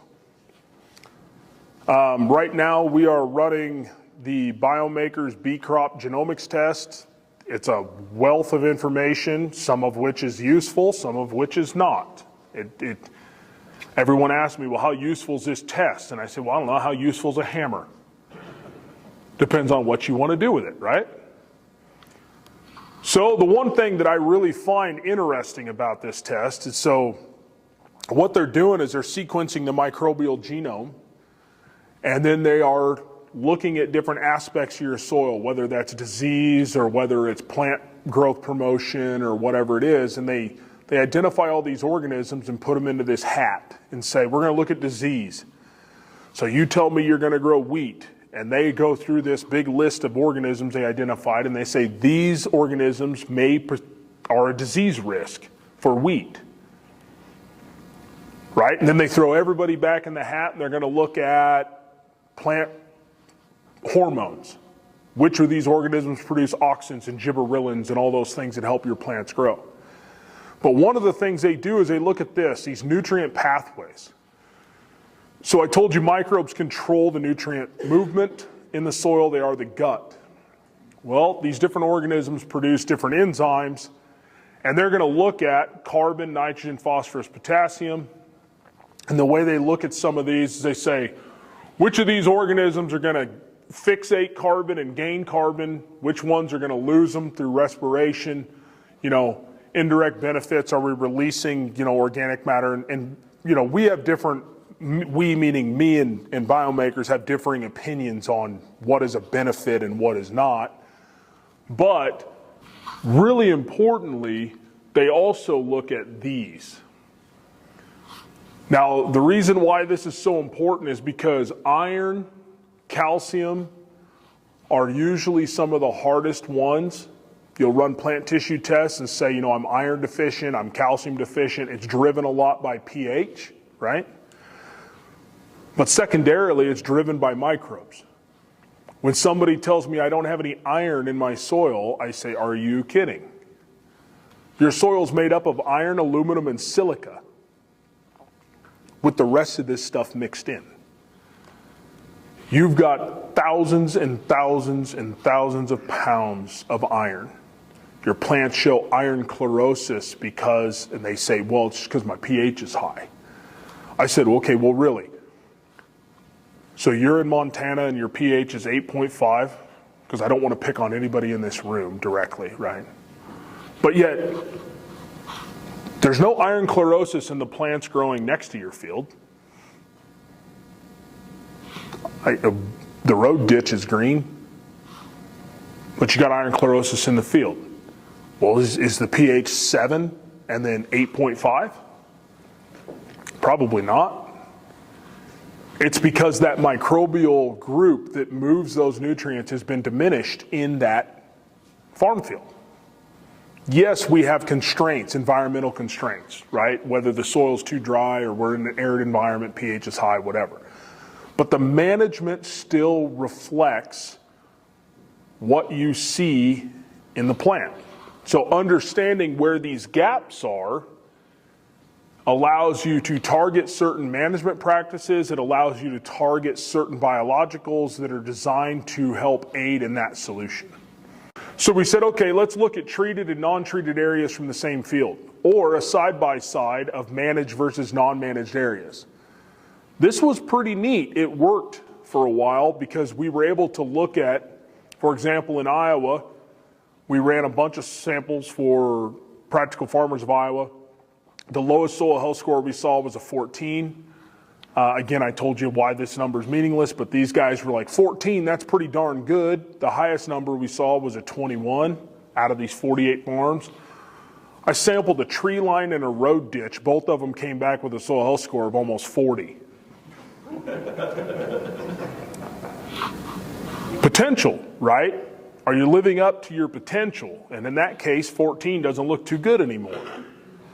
So that worked pretty well. But then these started coming out. All these certification programs and all these ideas, right? How we define regenerative and how do we look at this and look at that. And look, I'm not picking, I work with all of these groups. I'm not picking on anybody. I'm just saying that Rick and I started discussing this before it was cool, because we're cool. That's right. Darn right. At least we think we are. We started talking about this 5 or 6 years ago, thinking of ways that we could track this. We said, now, no offense to any of these groups, but there's a lot of opinion built into this. There's a lot of bias. And so when somebody comes to your farm, they have their own definition of regeneration, and they think that if you're not doing that definition, you're not doing it right. So what we said is we got to figure out a way to have the soil tell us if your soil's getting better. Here's my very simple definition of regeneration. Taking what you start with today and making it better tomorrow. Pretty simple. Define human health to me, right? Nobody can. And Erin Martin's in the room and she's an expert on human health. It's a hard thing to define. Because what is healthy for you is not necessarily healthy for everybody else. So we said, now, what is the approach to human health? Well, you go in, they take a lot of measurements, right? Blood sugar, age, all this stuff. And then they come up and say, well, these are your areas that you're doing well in. These are the areas that need a little improvement. So Rick and I took this approach. We said, let's look at a 0 to 6 and a 6 to 12 inch depth. Same field, same time, same hole. Let's run a Haney test on 0 to 6 and run a Haney test on 6 to 12. Let's pull out key indicators that are tied to soil health. Organic matter, respiration, water extractable carbon, percent MAC, organic soluble protein, all of these things. And we said, let's compare them. So when we started doing this comparison, we grouped farms. This was the bias piece. We went out and had farms submit samples, about 400 farms represented in this pilot. We had soil samples coming off farms that were 20 years, quote unquote, regenerative principles. We didn't care which ones. Livestock integration, cover crops, one or the other, both. And all the way down to complete conventional tillage, monocultures, none of the stuff. And we started comparing them. And you start, and you'd look, here's organic matter and respiration, and we started to notice not just the difference between 240, it was the difference between 220 at the top and 125 at the depth at 6 to 12. These two are almost identical. When you stir the soil up and destroy the top 6 inches, it starts to look like subsoil, doesn't it? So we put all this together and said, okay, how do we come up with a scoring system to track your progress? And we called it the Regen Certified Score, Regen Ag Lab Certified, whatever, blah, blah, blah. I didn't trademark that term, but it was something that we put together years ago. And then Rick looked at that, he showed it to you yesterday. MVC, Microbial Verified Carbon. In other words, all these carbon markets are saying, well, how do we just suck carbon out of the atmosphere and shove it in the ground? Well, the microbes and plants do that together. So we're evaluating the microbes and respiration. And he says, okay, well, we're going to give you credit in tons per acre. And what we're seeing is this is the score that was developed. So we wanted to test this because it was developed. We knew the history of the farm. That's pretty biased, isn't it? If the lab knows your management history, that's a biased thing. So we partnered with Dr. Liz Haney and her program when she came out and launched Regen Verified and Regeneratively Grown. And we got soil samples from 1,928 farms representing just over 200,000 acres, broke them down into these groups. The difference here is that the laboratory had no idea which samples were which. We didn't know. Liz managed that. It was all done. And Liz and Rick don't really like each other, so they don't talk a lot. Liz didn't know we were developing this, and so when she found out, she's like, I want to evaluate it for this program. So that's where that came together. Third-party sampling, all this stuff. So we go through and do it. Now, in Liz's program, you have to score with a lab test, Regen Certified lab test, with a score of 7 or above to move on in her process of becoming Regeneratively Verified or Regeneratively Grown. When we did this, we had 49 farms score below a 0. They were negative. Anybody tell me how that is? Those farms are going backwards very quickly. The 0 to 6 inch soil sample is worse than the subsoil. Okay? Or the topsoil is just gone, one of the two. Then we had 1,039 farms score between a 0 and a 7, 537 scored between a 7 and 14, and 303 scored greater than a 14. Of those 1,928 farms, 1,400 of them identified as using at least one regenerative principle that year. And of those 928 farms, 840 total scored greater than a 7. So they could move on. Interestingly, only 47 of those soils or farms that passed the program snuck through. There were 47 farms that reported not using any principles in their management, and they made it. No system is perfect. But we were able to identify 94.4% of the farms that were used in this process that passed the scoring system, the soil testing system, were regenerative or moving that direction. So, by and large, what this process is trying to develop, now anybody can use this, by the way. This is not something that you have to enroll with Liz. I'm not up here plugging Liz's program. We've marketed this to every other single Regen certified process out there. We've shown it to them. The idea here is to say, we want to compare you to you. You're not being scored against your neighbor. You're not being scored against a county average. You're not being evaluated that way. It is your soil against your soil, and more importantly, it's in a single field. Number two, we tried to control that variability year to year. So when you go out and pull that soil sample, guess what? It's the same crop above both 0 to 6 and 6 to 12. It's the same rainfall events. It's the same temperature. And we have tested this. People say to me, well, what happens if I'm in a drought? My soil numbers are going to look worse. Yes, they will. They'll look worse here and they'll look worse here. The score is built to gauge against itself. That's the way it was designed. Now I'm going to give you one real world example. Anybody in here heard of Gabe Brown? I love picking on Gabe. And I'll pick on him. Gabe has the healthiest soils on the planet. Just ask him. I'm kidding, he's not quite that bad. But a lot of people have the preconceived notion that what Gabe has done is never been repeated and can't be done. We run his soil samples through this process. His top soil score is a 26 for a soil health score. His subsoil score is like a 13, 14.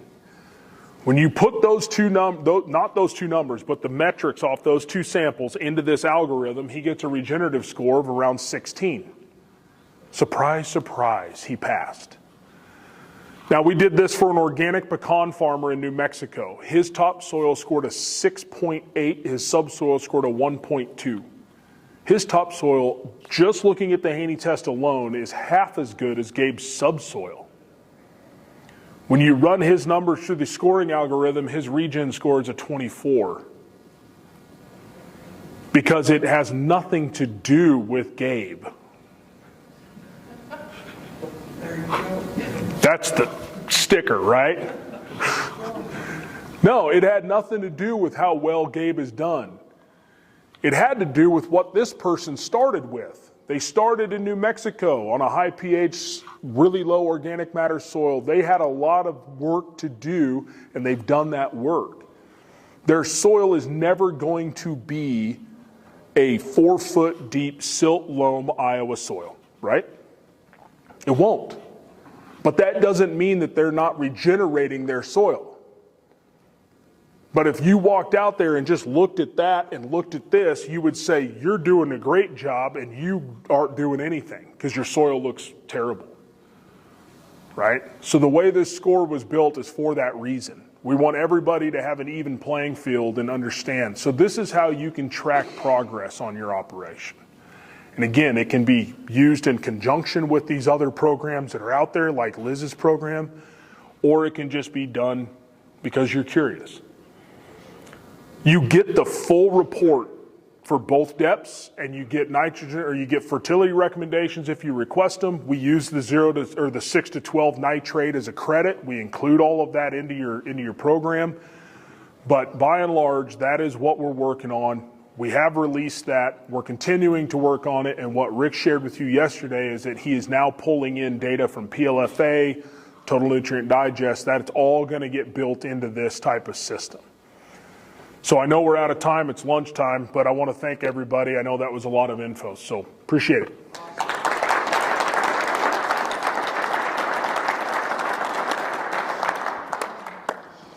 Any questions right now? Here you go. Pretty sure I know your answer, but I'm going to ask it for the group anyway. What's the best time of year to be pulling a Haney? Yeah, question is, what's the best time of year to be pulling a Haney test? If your primary goal is to manage your especially nitrogen input, then that's going to all depend on your timing of application. So if you're a spring applier, I would wait and pull that sample 2 weeks prior to application in the spring. If you're doing your fall application, then you're going to do the same thing, but do it in the fall.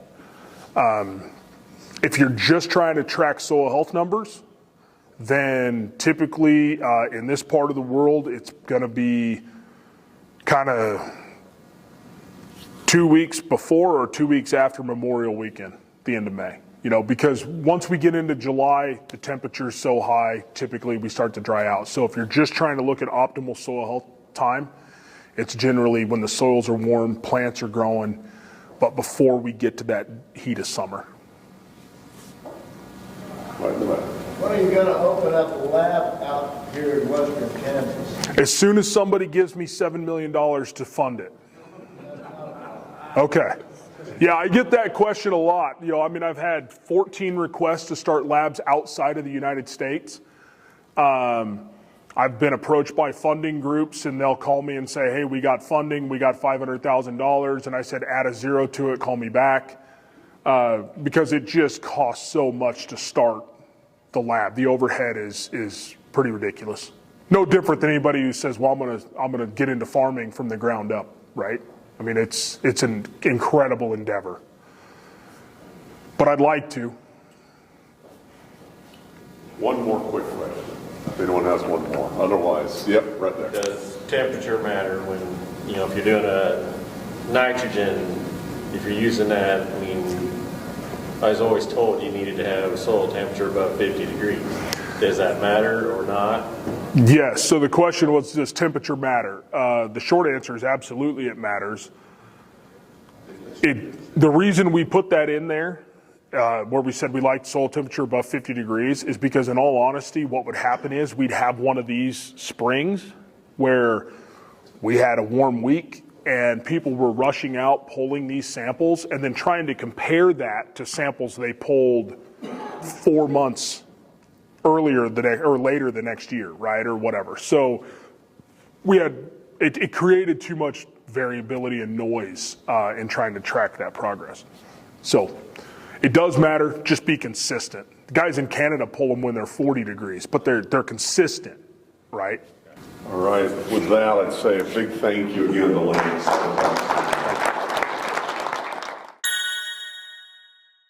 Rate your stocking assessment. This came up by Hugh Aljo. He's worked at Noble for many years, and he got a new title here a while back. I think it's he's still over our farms and ranches, and he does a lot of networking, working with other entities and providing relationships with them. So, but Hugh's thought about it is for every month your livestock spend hustling or you feed hay above what you planned, you're overstocked by 8.3%. So, and hay is typically one of the largest costs for running cattle. So everybody in here understand the concept of substitute feeding versus supplemental feeding? Supplemental feeding is when cattle are grazing tall forage that it's dormant, and I give them some protein. Substitute feeding, there again, our part of the country, we don't get snow, we're scared to death of it. So if our ground's covered with snow, our cows don't know what to do there. They don't know that they can dig in the snow and still eat, so we're going to roll out some hay. That's supplemental feeding too. Substitute feeding is where you stand them in one spot because you have zero grass anywhere on your operation and every bite they get is coming out of your back pocket. And that's the way you need to be thinking about that, because that's when those dollars really hit home. Our part of the country right now, round bale, decent grass hay is about $60 a bale. Better the quality. If a person's smart, they're going to ask protein, weight, that type of thing. They're probably going to try to buy it by the ton. I've sold a lot of hay in my lifetime as a little side hustle.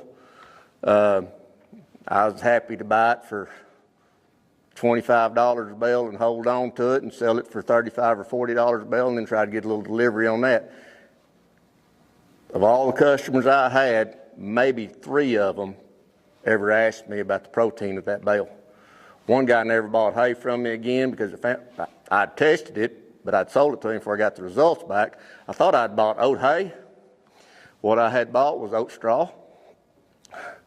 So I'm quite certain that guy was unhappy with me, but I quit dealing in hay after that too. So, but those are just things we need to understand is if we're feeding it to them either in a trough or on a bale of hay, we need to be thinking, that's money out of my pocket every time I do that. And can we get around that? And the way to do that is through calculating your carrying capacity and adjusting your stocking rates. So the second rule is we need to plan and graze adaptively like we talked about. By planning adaptive, so managing time in a grazing situation is one of the most important things you'll ever do. It's very essential to the regenerative grazing and to being profitable in your grazing. Loss of vegetation occurs through overgrazing. How many of you ever seen an overgrazed pasture? How many cows does it take to overgraze a pasture? Takes one cow. So the picture on the left has seen excessive overgrazing throughout the time because you got the undesirable. See if I can get that to work. There it is. Our part of the country, that's a yucca plant. I don't know what everybody else calls it. But when you get those are almost impossible to get rid of. And they just start sprouting out everywhere like you see. The picture on the right, probably coming back too soon because that pasture's been grazed pretty short already. To me, it's got a little bit of a yellow color, which tells me it's deficient. And that picture of that front cow there's taken pretty far away, but you can almost see her hooves in that picture. That grass is so short. So, we stayed too long and we came back too soon. So as we talked about, you can be overstocked with 100 cows or you can be overstocked with 1 cow. The number of animals doesn't make you overstocked. It's how you graze and how long you were in that pasture and how quick you came back. So the other variables we need to manage are timing, how long they stayed there, frequency, how often we come back, intensity, how hard did we graze that, how long were they in there, all these types of variables. One of the things we stress in our class is rest versus recovery. The way I kind of like to explain this to some people occasionally is if I was a marathon runner. I promise you I'm not a marathon runner because if you ever see me run, I would suggest you run too because something real bad's after me that I'm scared of. And it takes a lot to make me scared enough to run because it just hurts. But if I was a marathon runner and I had a hip replacement surgery, 2 months down the road, I'm going to run a marathon. Have I rested? Yeah, I've had 2 months of rest. But have I recovered? Probably not. So we've got to give our plants plenty of time for recovery. Another thing we teach in our school is stock density is a great tool, and it's one of the best things you can do in regenerative management. So we also need to look at the season, like I said, stage of maturity of the plant. We talk about grazing the grass up in the spring, and we want to attain peak growth in photosynthesis. Something else you need to understand about this timing aspect is the stage of the animals you're grazing. Are they open animals? Are they animals with a calf or baby by their side? Are they bred? Are they fixing the calf? Where are they at in their life cycle? Because that can tell you, that'll help you determine how much grass you want to take. Maybe you need to reset a pasture, so to speak. Maybe you've got some open cows you could put in there. Their nutritional value is not going to be that high. You can push them a little bit harder on some of that type of forage than maybe something else. But our whole goal in all this is to attain peak growth in our photosynthesis. The more leaves we've got facing up at the sun, the more energy we're capturing. So frequency, there again, long recovery periods. We're talking 60 to 120 days. If you're out further west out of here, Arizona, New Mexico, you may be in a pasture once a year. In our part of the country, during the springtime, depending upon how we manage things, we may be, in a wheat system, we may be back in there 21 to 30 days. If it's a native system, we're going to be looking, and it's early spring, we're looking about that 120-day mark maybe, graze it early and then come back 120 days. If it's a late summer graze, we may just get one graze out of the year, let it grow on up, and then we've got some stockpile forage for the winter. Our goal is to always graze those plants when they're in late phase 2 or early phase 3 when we can.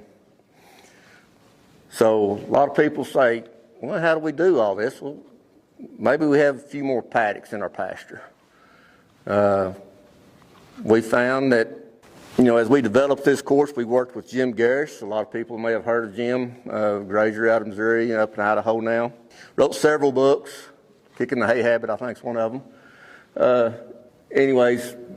It's been determined that, you know, the first 10 paddocks you make, or first 10 subdivisions, is where 90% of your recovery will come from. And then after that, life gets better, sometimes easier if you tune on your infrastructure. So what we like to tell people, somebody said this morning, you know, my goal is to be better today than tomorrow, basically. You know, improve the soil today so it's better tomorrow.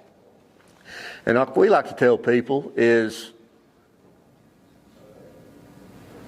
direction over perfection. If you're moving along, if you're getting started in your regenerative journey and you're moving along, if you're going to the goals you want and you're headed that way, that direction is better than being perfect about it, because if we all waited till we got to where we were perfect at something and totally understood something, we never would get started.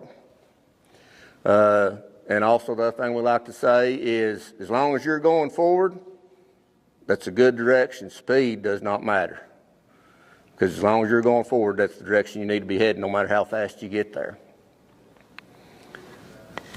A lot of you have heard the take half, leave half philosophy. You know, leave ample residual. We like to tell people, you know, maybe in the spring, take top 33%. Maybe less. You know, that's that utilization number we were talking about. Because the quicker we move into a pasture and the quicker we move out of a pasture, the more leaves we're going to leave behind, back to those solar panels we talked about. Stimulates the new leaf production, and we still keep that soil covered. And then the duration. Short graze periods, there again, 1 to 3 days, shorter if possible. We want to prevent repeat grazing of grazed plants during the grazing event. So if you leave a cow out there, like I said, cows equate livestock. I've just been around cows most all my life. If we leave a cow out there, the chances of her going out to her favorite plant and taking a bite is 100%. And if she's out there 2 weeks, she went back to that very same plant at least 2 more times probably, just because she really likes that. So we've grazed this plant way down and left all these other plants she hasn't even touched yet, or the herd hasn't touched. So the way we can do that is we can confine them up a little bit and not give them as big an area as a larger pasture. So we're trying to prevent grazing that same plant twice, and definitely don't want to graze it 3 times. So stock density, this is, as we go through our classes, this is some of the more aha moments you see amongst our participants. Because stock density decreases selectivity. It creates herd impact. You know, resets that overly mature plants. This morning we were discussing the controlled burns. We got all this mature plants. What can we do about them? You know, can we roll them down, brush hog them, whatever? One thing we can do is we can use stock density. We can use that pasture as supplement, or feeding stockpile forage in the winter, early spring. And then as we're getting closer to spring, we need green up, maybe fire season's coming in there. We can use stock density to put that dead forage in contact with the soil. And guess what's going to happen there? It's going to increase that nutrient cycle for the soil by laying that mat down upon the soil. And those, especially the cattle are better at it. I think cattle are better at stock density than sheep or goats are, just because of the size of their hoof and the amount of pressure they put on it, on that grass. As they put it down, they can kind of cut it up a little bit more and chop it up. But that helps feed the soil biology at higher stock densities. So stock density and herd effect. These are pictures off of our farms. Cuckleberry in the top 2 pictures, sunflower in the bottom right, and I'm guessing a plum thicket there in the bottom left. But what you see is, how many of you ever seen cattle eat cuckleberry or leaves off of sunflowers? How many of you ever seen cattle go in a plum thicket? By using animals have 2 purposes. They make us money. Actually, we got 3, I guess. They make us money by converting solar energy into a sellable product. And then if we are smart about things, they'll help us clean up our land. So we can take that mineral tub into a place they normally wouldn't go, and they will go in there to get that mineral. We can do the same thing with the bale of hay if we wanted to. You hear a lot of people say, you know, we don't need to feed hay. There again, hay's a tool, and if you're feeding hay 3 months out of the year, you may be overstocked probably. But we can also use hay to, if we've got bare soils area, we can roll that hay out, put the cows in on it, let them graze it for a little while, and pull the cows off. We put some thatch on the ground with the hay, and then while they're doing that, you know, they're distributing manure and urine all over that side as well, and we move on, and we're starting some biology in those areas. So this is where we can really start impacting is, you know, using stock density and herd effect. With stock density, you'll get better manure distribution. How many of you ever went around and counted your manure pats in your pastures? If you got sheep, you're counting pellets, and I can't count that high, I'm sorry. But, you know, Jim Garrett did some work out in Missouri, I believe, him and some others, about the amount of time it would take to get a manure pat. I don't remember if it's every square foot or every square yard. We're going to go with yard because it's just kind of how my mind goes anyways. So I could be wrong. You can look it up. But it took like an ungodly amount of time, like 15, 20 years of continuous grazing to get a manure pat distributed on every square yard of a pasture. Please check my math there, ma'am. I could be telling you wrong about the number of years.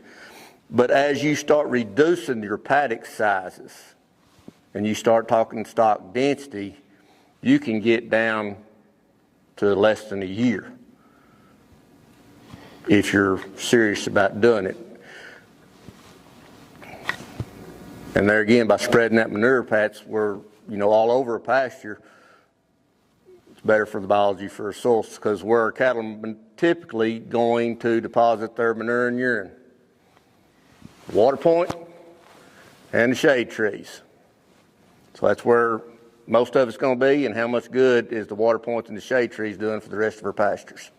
So ultra high stock density, it's applied strategically, typically during the spring, peak production, season transitions, you know, going from that dormant forage into a spring growth type situation and back to abundant, mature, dormant material landed on the ground. So one of the things we do in our courses is, I went too far.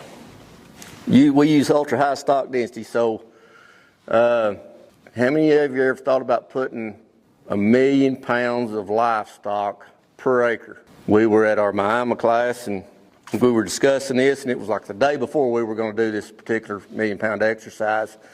And the manager of the property was there, and he was wanting to tighten them up a little bit, quite a bit tighter than the rest of the group was, because we gather everybody up and we have some discussions, they do some measurements, that type of thing, and they come up with the number of the size we're going to give these animals. And I think at Miami we were running about 60,000 pounds worth of cattle we were dealing with in that particular herd.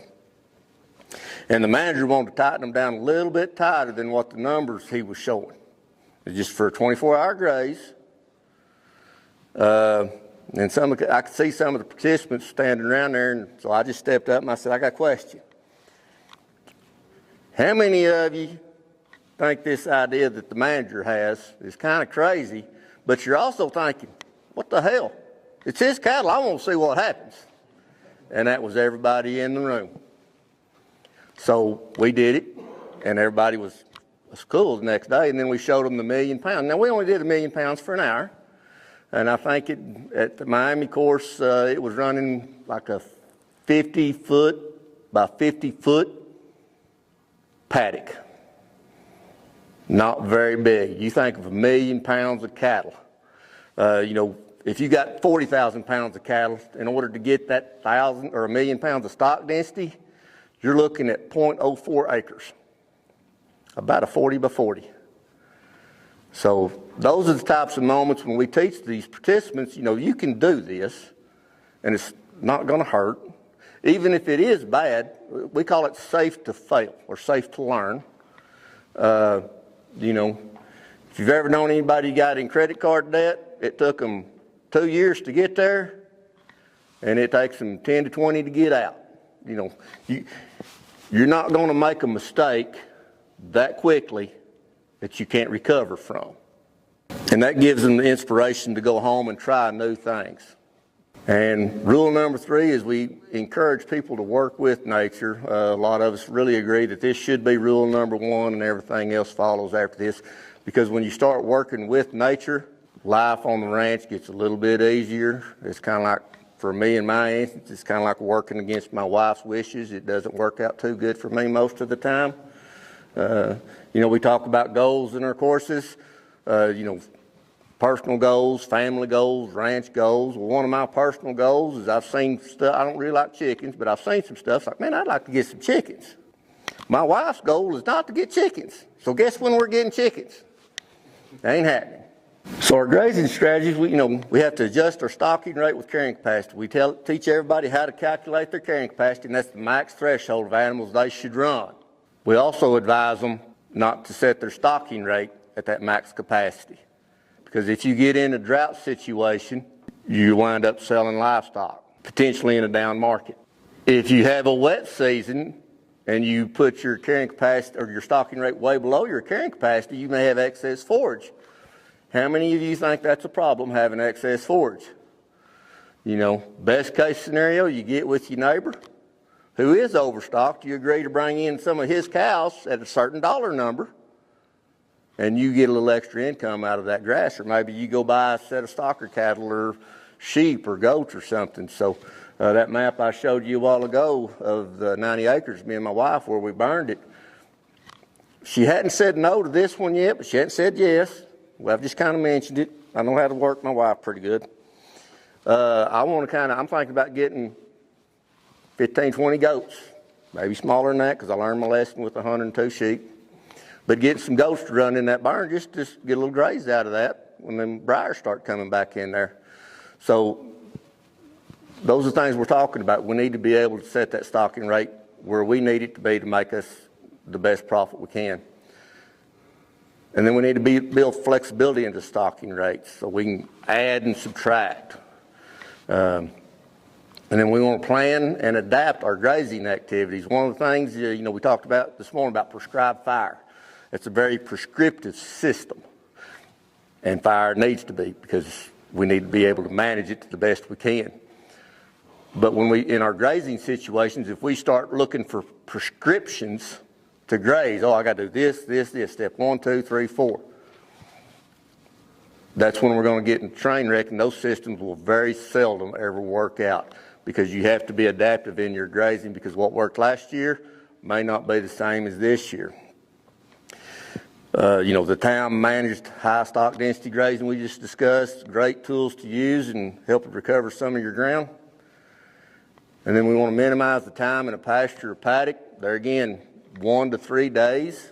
We want to top graze that plant. That way it can grow back quicker and we can come back in there. And we want to maintain plenty of residual behind us and allow full recovery before regrazing. These are all key grazing principles and practices. So adaptive grazing management leads to improved soil health and ranch sustainability. Ranch sustainability is a continual improvement in land, livestock, and profitability.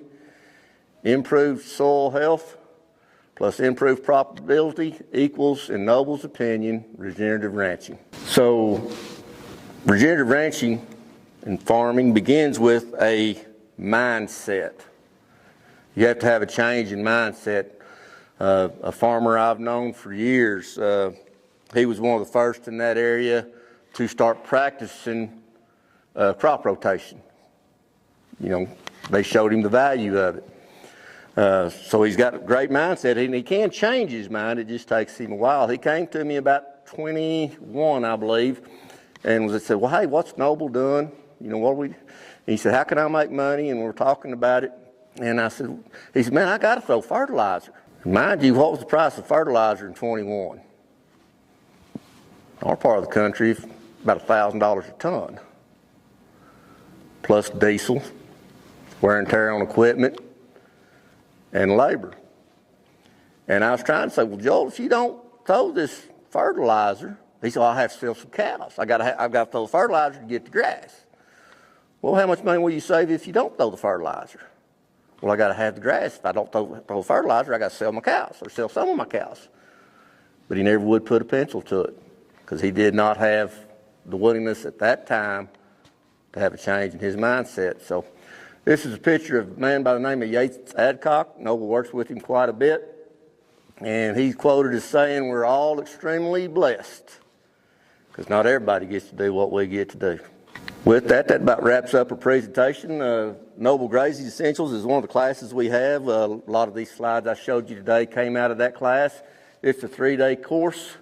You can see the dates there are available. I will tell you, if you've liked hearing me speak, come to the Ardmore class because I'll be teaching that. If you didn't like hearing me speak, I'd go to Elmsdale. Just being straight there about it. So, but it's a 3-day course, and we spend every day 2 to 3 hours out in the field. Bring clothes appropriate for the field. I won't be wearing a jacket during that time. Probably won't be wearing a white shirt either because I'd get it dirty and my wife would get mad at me, and I don't like making the blonde mad. But during that time, we'll be digging in the soil. We'll be looking for earthworms, looking at structures of the soil, root depth. We'll be moving cattle. You'll be building fences, hot wire fences. We're not building barbed wire fences, but we'll be building hot wire fences. It's one of the things we tell everybody, well, I can't build all these fences. Well, maybe you can shut some gates, to get more paddocks. Everybody's got 3 or 4 paddocks. Quite often, all the gates is open. Well, if you want to start rotating a little bit, just shut the gates. So, and then this is what we call our Noble Land Essentials course. And it's kind of I'd say the grassroots course, so to speak, for those producers that have no idea of ranching or farming. This gives them a very in-depth view of the ecosystem processes, soil health principles. It's a 2-day course. There is field activities. No cattle are involved, but they go out and they dig in the soil. We also we're in the stages of development now, and I think it's going to be, we'll have our first class later this year. I think end of the 3rd quarter of the year, I think we'll have our other course. And it's Noble Business course. It starts teaching a lot of the business practices we need as ranchers because we need to be thinking about our operations as business and not hobbies or lifestyles. You can sign up at our booth in the back. You can sign up for both courses back there if you wish. You can sign up for a weekly newsletter called Rancher to Rancher. No, I'm sorry, Noble to Rancher. Rancher to Rancher is a different product. You sign up for Noble Rancher, and quite often these are invited articles that we've invited others. Quite often they're written or being advised upon by our ranch managers.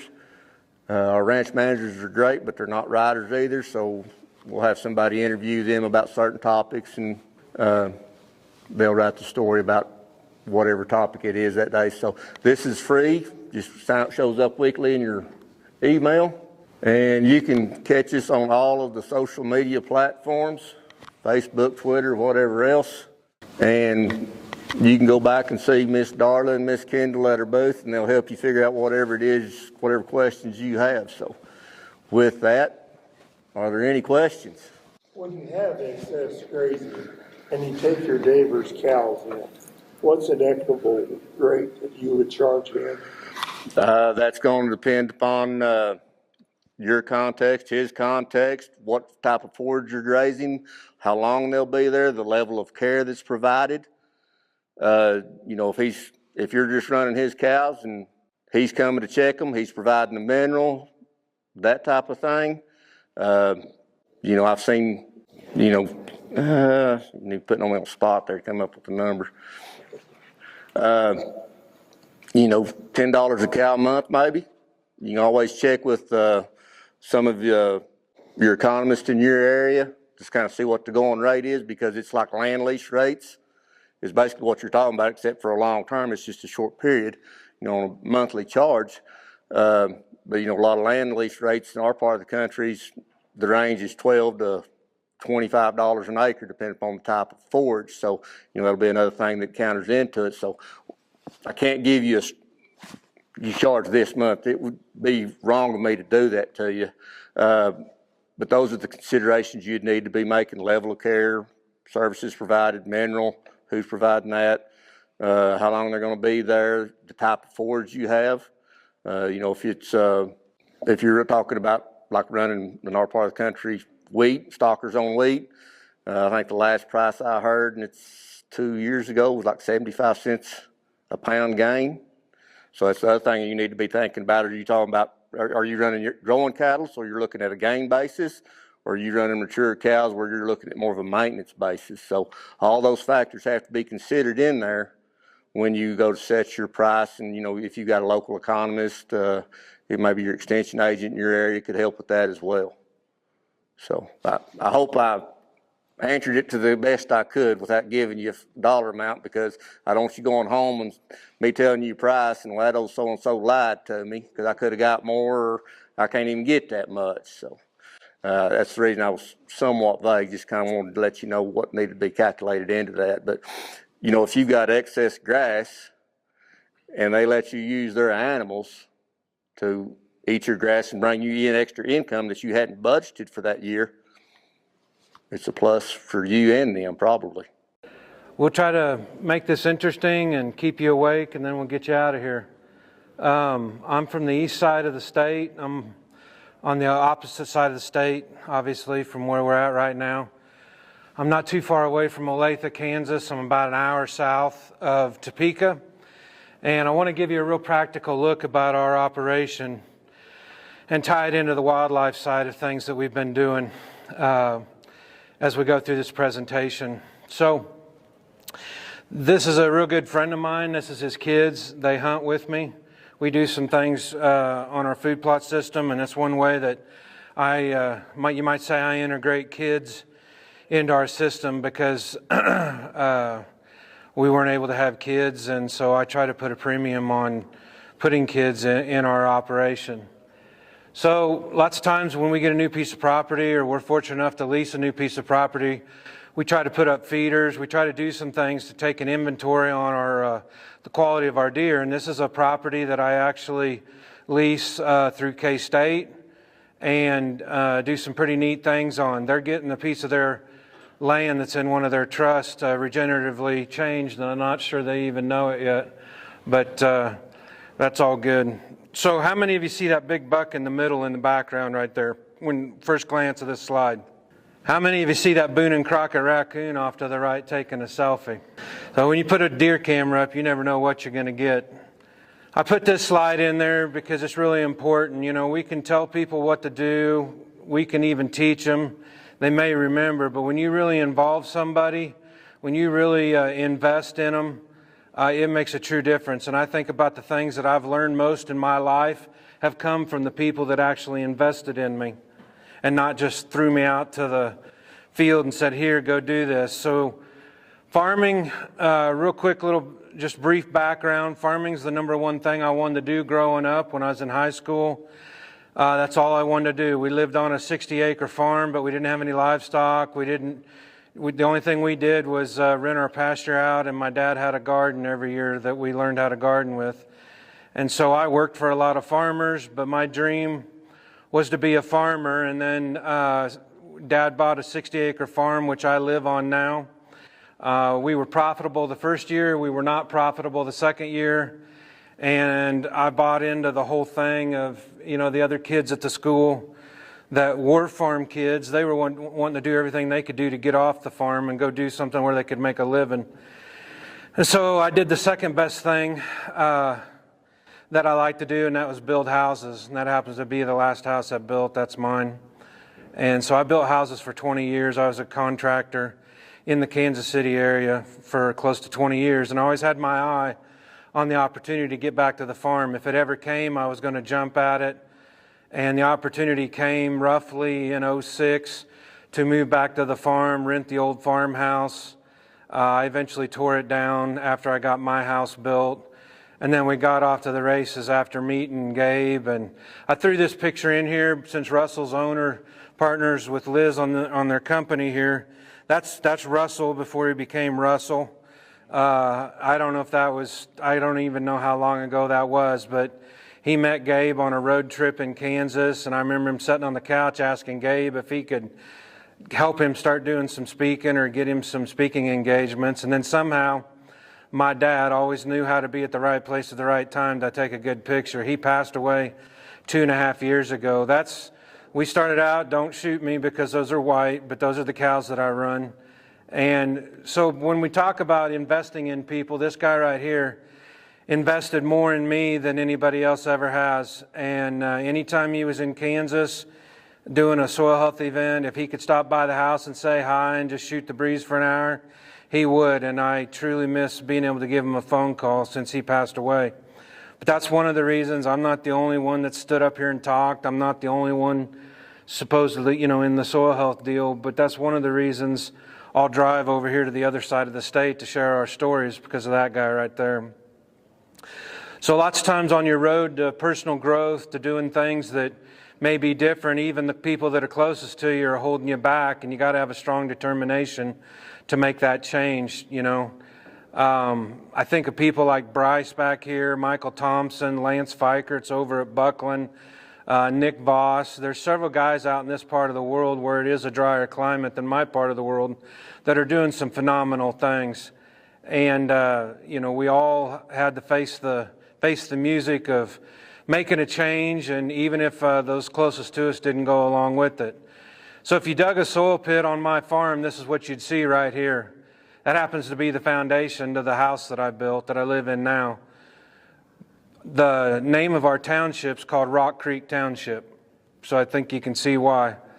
I don't live in Iowa where my soil pit would be 8 foot deep of soil and wake up in the, every day and have a chance to be that successful. So my whole goal when we started farming and getting into the no-till deal was to keep erosion at a control, under control. I started seeing pictures like this in full-blown tillage fields where it'd get wet in the fall, and then I started seeing pictures like this where we'd have wet springs and the guys couldn't get their corn sprayed.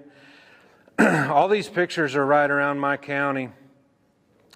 Here's another field that's right around the corner from my house. That's the 5th terrace in that field at the bottom. You can see all the soil movement that's going along there. That can be stopped. Another thing that really opened my eyes is I run a little side hustle, digging ponds out. I also do deer improvement, deer plot management, wildlife habitat improvement for some folks.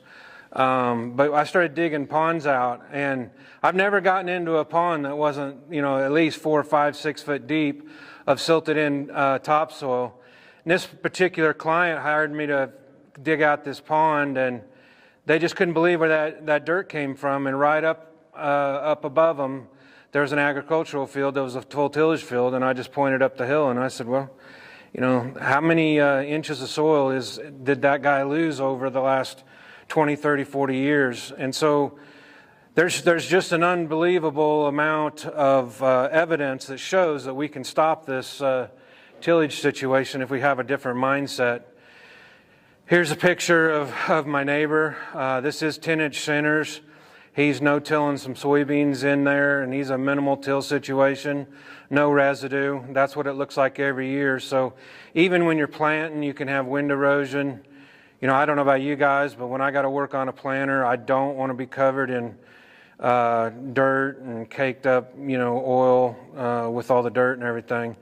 So that's a picture 1 week later of us planting in our field, and we planted corn that year. This is last spring. So you can see quite a difference. I always throw this slide in because if you drive into Waverly, this is our farm right on the corner of Waverly, and it gets a lot of traffic for small town America. Seems like everybody goes by there, and that's a terrace. The previous guy that farmed that every year would have that terrace. It would break over, and there would be a big old ditch there, red soil washing down into the creek. And it always used to drive me nuts, because I thought if I could ever own that place, I could fix that. And we sure enough did, and now we've owned it. I saw on a Facebook memory that we've owned it now 6 years, and it's never broke over since then. So whenever we get the chance, we'll run our cows. We'll do some mob grazing with sedan grass, a lot of warm season mixes. We do not graze our cows everywhere because we don't have fence and water, but where we can, we do. And I should add a caveat to that: when I have enough help, I do. So the reason I can put this slide in here is because I'm pretty much, Ray Archuleta and I kind of tag teamed on this saying, soil without biology is simply geology. And since he's a lot more famous than I am, he got credit for it. But it really doesn't matter who gets credit for it. But the thing, I put this slide in there because we were at the Oklahoma No-Till Conference, and I don't even remember when it was, how long ago it was, but it was a long time ago. And Dr. Rick Haney there was coming out with his soil test, his equipment that he was using. He was there speaking at it. Ray was there speaking at it. And then there was another guy that was just coming on the scenes, known as Jimmy Emmons, that I had heard about one time, and I wanted to go down there and hear what he had to say. And so Jonathan Cobb and Rick and Ray and I were sitting in a room after they did an interview, and we were just sitting around talking around about biology, and I made some comment about it's like it's a geology experience, and before I know it, I said something to the effect, soil without biology is simply geology, and Ray, being as sneaky as he is, took it. But you know, you got to help them big boys out once in a while. They got to have some help. But here's a slide I want to, take home slide. Most of the farm ground in our area, in our part of the world, is going to be in that 2 to 3% range, and I have one small property that's 4 because it used to be a feedlot when I was in high school. But just look at the difference. You know, if you could get up to 5% or some miraculous way you could reach 8%, look at how much more water holding capacity you have. So for me, the driver of the bus on our farm is organic material. If we can do anything to increase that, especially through living roots and biology, that's what we're going to do.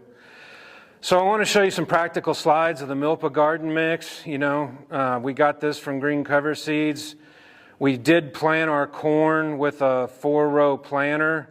I planted the Milpa mix with my 30-foot drill. I had 15 feet of it planting. The other 15 feet of it left a blank space. I knew where the blank spaces were, and I went out there and I planted my sweet corn in there with a planter. And it worked to perfection. That's except if you want to be attacked by all the insects and everything out there while you're harvesting your sweet corn. So I just put my hired hand out there. I took my SkyTrack, I boomed it out there with the bucket, and we had a bumper crop of sweet corn this year. We did have to irrigate it a little bit at the house because we were in a drought, and I use that word loosely because I know how bad it can be out this direction, but we were dry enough where our ponds went dry, and it got pretty serious. But here's we talk about raising our own vegetables. You know, here's squash, cucumbers, zucchini. I have no idea how many coolerfuls of that we picked. One year we did this as a food bank program for those less fortunate. We had a whole bunch of pumpkin pies. We had a whole bunch of the smaller pumpkins to make pumpkin pie. Had about 4 different varieties of pumpkin growing in our, I think it was Jimmy Red corn, that open pollinated corn that year. And we had 3 wagon loads of pumpkins. So if you're going to do something like this, don't be like me. Make sure you got enough help.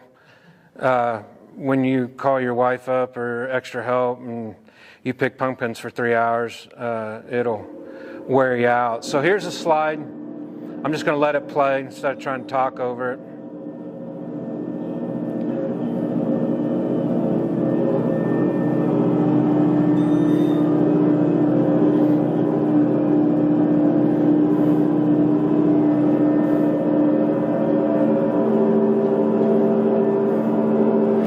That's at our house, and we're planting soybeans into that rye. That rye wasn't as thick as I'd like to see it, but it still worked. Here's a picture of a different situation where the rye almost got to hard seed stage because we had a real wet spring, but we were still able to lay it on the ground and be successful. We used to have a cultipacker that we used. We never did buy a roller crimper, but I would highly recommend getting that stuff getting that residue to the surface versus it standing up in your crop and then having to harvest both of them. If we have a wet time in the fall and we can't get rye, triticale, those things in, we'll plant oats and pea mix this time of year. We just got 285 acres of oats planted the other day, and then it can come up. And in that picture right there, we're using our John Deere drill and we're planting soybeans in it. So I have a landowner. I'm pretty lucky. I have this one landowner, and I went to high school with him, and he's just ate up with the regenerative thing. So he went out and bought him a Kubota. I helped him find that drill, and then he's got a 15-foot roller crimper, and he loves to come out and play around, and I let him plant 30 or 40 acres, whatever he wants to do for a couple days to get his fill of running a tractor. But if I was doing a deer plot situation, this would be a setup that I would, hope to have. I realize it's a bit of expensive for a few acres of a food plot, but where there's a will, there's a way, and you can see him rolling it down. He happens to be planting soybeans in this mix, into this rye, But you could do the same thing with the food plot, and I'll show you some pictures here in a minute. So here's the soybeans at 2 weeks. This is of when I was planting with my red drill there, and I took that picture. This is the field. They were a non-GMO variety. We used to do a lot of stuff with non-GMO soybeans. In our part of the world, an average yield for soybeans is 30 bushel to the acre. So anytime we can start approaching that 50 number, it's pretty exciting. I took through a few slides in here, not to brag, but just to show you a few different years, that this wasn't we weren't just lucky one year and made it work. This is something that we see pretty regular. We don't always see 50 bushel beans, but I'm talking about profitability per acre versus yield per acre. Threw a few pictures in here of our no-till corn versus the neighbor's full-blown tillage, and that's not a biased picture because I harvested both of those fields and I saw the difference. That's ours on the far left, and that's the other 3 fields around us on the right there this year during the drought.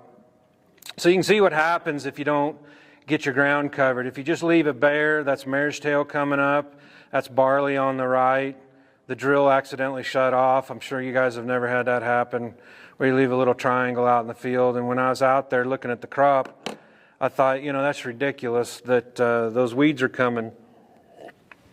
And it just proves, you can plant something out there or something's going to be planted for you.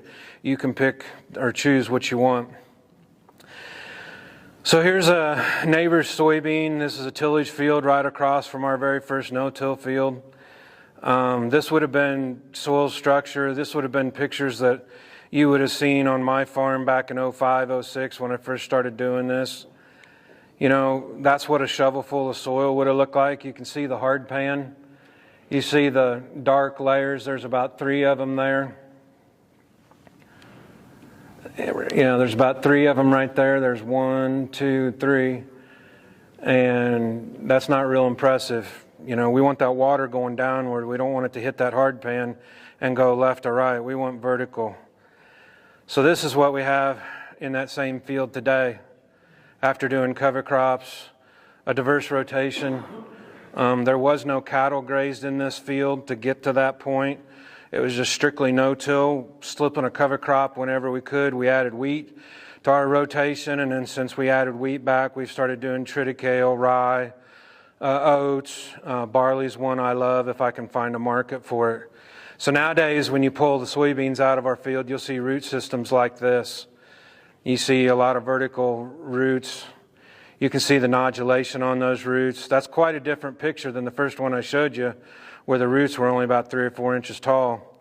So it helps to be observative on your farm. I was driving down the road one day going to town after pretty good rain. I noticed this line in the field or in the drainage ditch, and I got my truck stopped. I went back, got the four-wheeler, drove all the way out there. And the clear water was coming out of the terrace or out of the waterway in my field. And the dirty water was coming through the ditch from the neighbor's tillage field across the road. And it was joining up right there in my waterway as it went on downstream. And I just couldn't believe the defined line right in the middle of it. And I thought that was picture worthy. So I stopped and took a picture of it. This is right down the road from my house. This blowout happens every time after a 2-inch rain. The county came in here 2 weeks ago, dug out that ditch for the second time in 5 years. They'll be back in 3 years to do it again. So we started taking some samples way back when we first started. I just wanted to see, and these were all within 3/4 of a mile from my house. They were all dipped out of a road ditch after the rainwater, or after the water had silted, or not silted, but sifted through the waterway. I didn't go on anybody's property to get it, and the far right one's mine. First year rye cover crop. And you can see I had a no-till neighbor beside me with no cover crops, and then that tillage field right behind there. So I went back, I believe that's August, and everybody had soybeans growing, and you can see how much clearer the water is, just having at least a monoculture growing on there. But look at the far right one. You can see the clouds through there. You know, which one would, if you had to take a drink out of which one of those, which one would it be? So, you know, a lot of things have been discussed the last 2 days about why we do a cover crop, the multi-species cover crops. You know, just for me, I'm not a huge fan of the 15 to 20 species blends, but you do what you want. I stick to 7 to 8. I'll do 3 or 4. And sometimes, like you'll see when I get to telling you about this deer, we used 1, and, you know, and it works. So flexibility is key. I haven't said that. If you want to make something out of nothing, you got to be pretty flexible. So that was our very first cover crop we ever planted. You can still see just a touch of platiness to that soil. Turnips aren't known for their soil busting capabilities, so that ground obviously wasn't too compacted, but you can see the earthworms up above there. There's a ladybug, and it was pretty encouraging me to go out and, you know, Dave Brand always suggested, you know, you guys need to get a spade out and dig up your soil and see what's there. So Green Cover Seeds has this awesome blend. It's called the Floor Mix. You can get it at the end of the season, and it's just phenomenal. And just plant it, step back, and watch it grow. Every now and then you'll have a volunteer cover crop come along. They're maybe not as thick as you'd like them, but don't underestimate. Sometimes if, you know, money's tight and you can't afford a cover crop, sometimes these volunteer spring cover crops happen to turn into something, and this one did right here. This was at a field day. I believe Keith was at it, one of our first field days we had. And this area was the 4% organic material, and we just had a phenomenal warm season grazing mix growing out there. And I would just die if I could have a cover crop that looked like that every year for food plots and for grazing. So I'm going to switch gears a little bit on what a good food plot looks like to me. I'm not a big monoculture guy. I'll do soybeans, some, but as I do the talk from here on out, I'm talking about food plots that you probably wouldn't think a place you could put them. And I'm talking about growing a lot of groceries for a lot of deer. We're not talking the hidey-hole food plots inside the timberline. So just think with me on, you know, bigger food plots and maybe putting them out in a crop field where you might not think you could do it. But that was a mix that I developed along with Zach a long time ago, and we called it the Ace in the Hole deer plot mix. And, you know, like I said, if I could have one every year that looked like that, you know, we see a huge increase in quail, turkey, all wildlife. I predominantly hunt deer. I hunt turkey too. But, you know, we're going to talk about whitetails here. But keep in mind that the turkey populations are just fine on our farm. We have a lot of game, a lot of birds. So this is us planting this food plot mix, this warm season mix, into triticale. And we did this approximately the 1st of July this last year during the drought. We had a rain coming and we went and snuck it in. That's what the mix looked like. That's what it looked like coming up. You know, the rain got it out of the ground. It started coming up pretty good. That's what it looked like. And then that hit. You know, it's critical to keep that ground covered. You know, that's a 105-degree day on bare ground, and you can see that gun's reading 119. You look where it's hitting on the residue there, pull the residue back, and it's 82. You know, I believe optimal soil temperature is 70, 75 degrees for maximum uptake on your moisture. So we're trying to keep that ground from baking to death. I put this slide in there because now that RMA or federal crop or whoever sanctioned, we have to ensure our double crop beans. There's been a huge spike in double crop beans in our area behind wheat. In a drought, when you have no subsoil moisture, when you have no chance of them growing. So everybody bailed the wheat off because hay was short. I get it. Sometimes you got to do some drastic things. But can you guys see those strips? That strip right there. That strip right there. I drove by there one day and I couldn't, I was just like, it just hit me. I was like, why are those beans growing so good in that 6-foot strip all the way across the field? And I saw field after field after field after field around Waverly this year that looked like that. And that's the windrow where they raked up the straw, baled it, and didn't get it all in the baler, and they had a little residue left. And I thought, what if that field had just been spread out nice and even out of the combine, no residue had been harvested off of that? They'd have probably had 15 bushel double crop soybeans instead of the 3 bushel beans that they left and didn't harvest. Not trying to be critical, I'm just trying to say, look, it was dry. There was no chance at that. If you were going to do something, you could have put a warm season cover crop in there. You could have had benefit for your wildlife. You could have had benefit for the biology in your soil. You could have had benefit for the corn crop you're going to plant in there this year, or the milo crop. Instead, they set themselves behind because they baled off all the residue. Then they put the beans in there, which takes so much out of the field. So it's mindset. Lots of times it's mind over matter.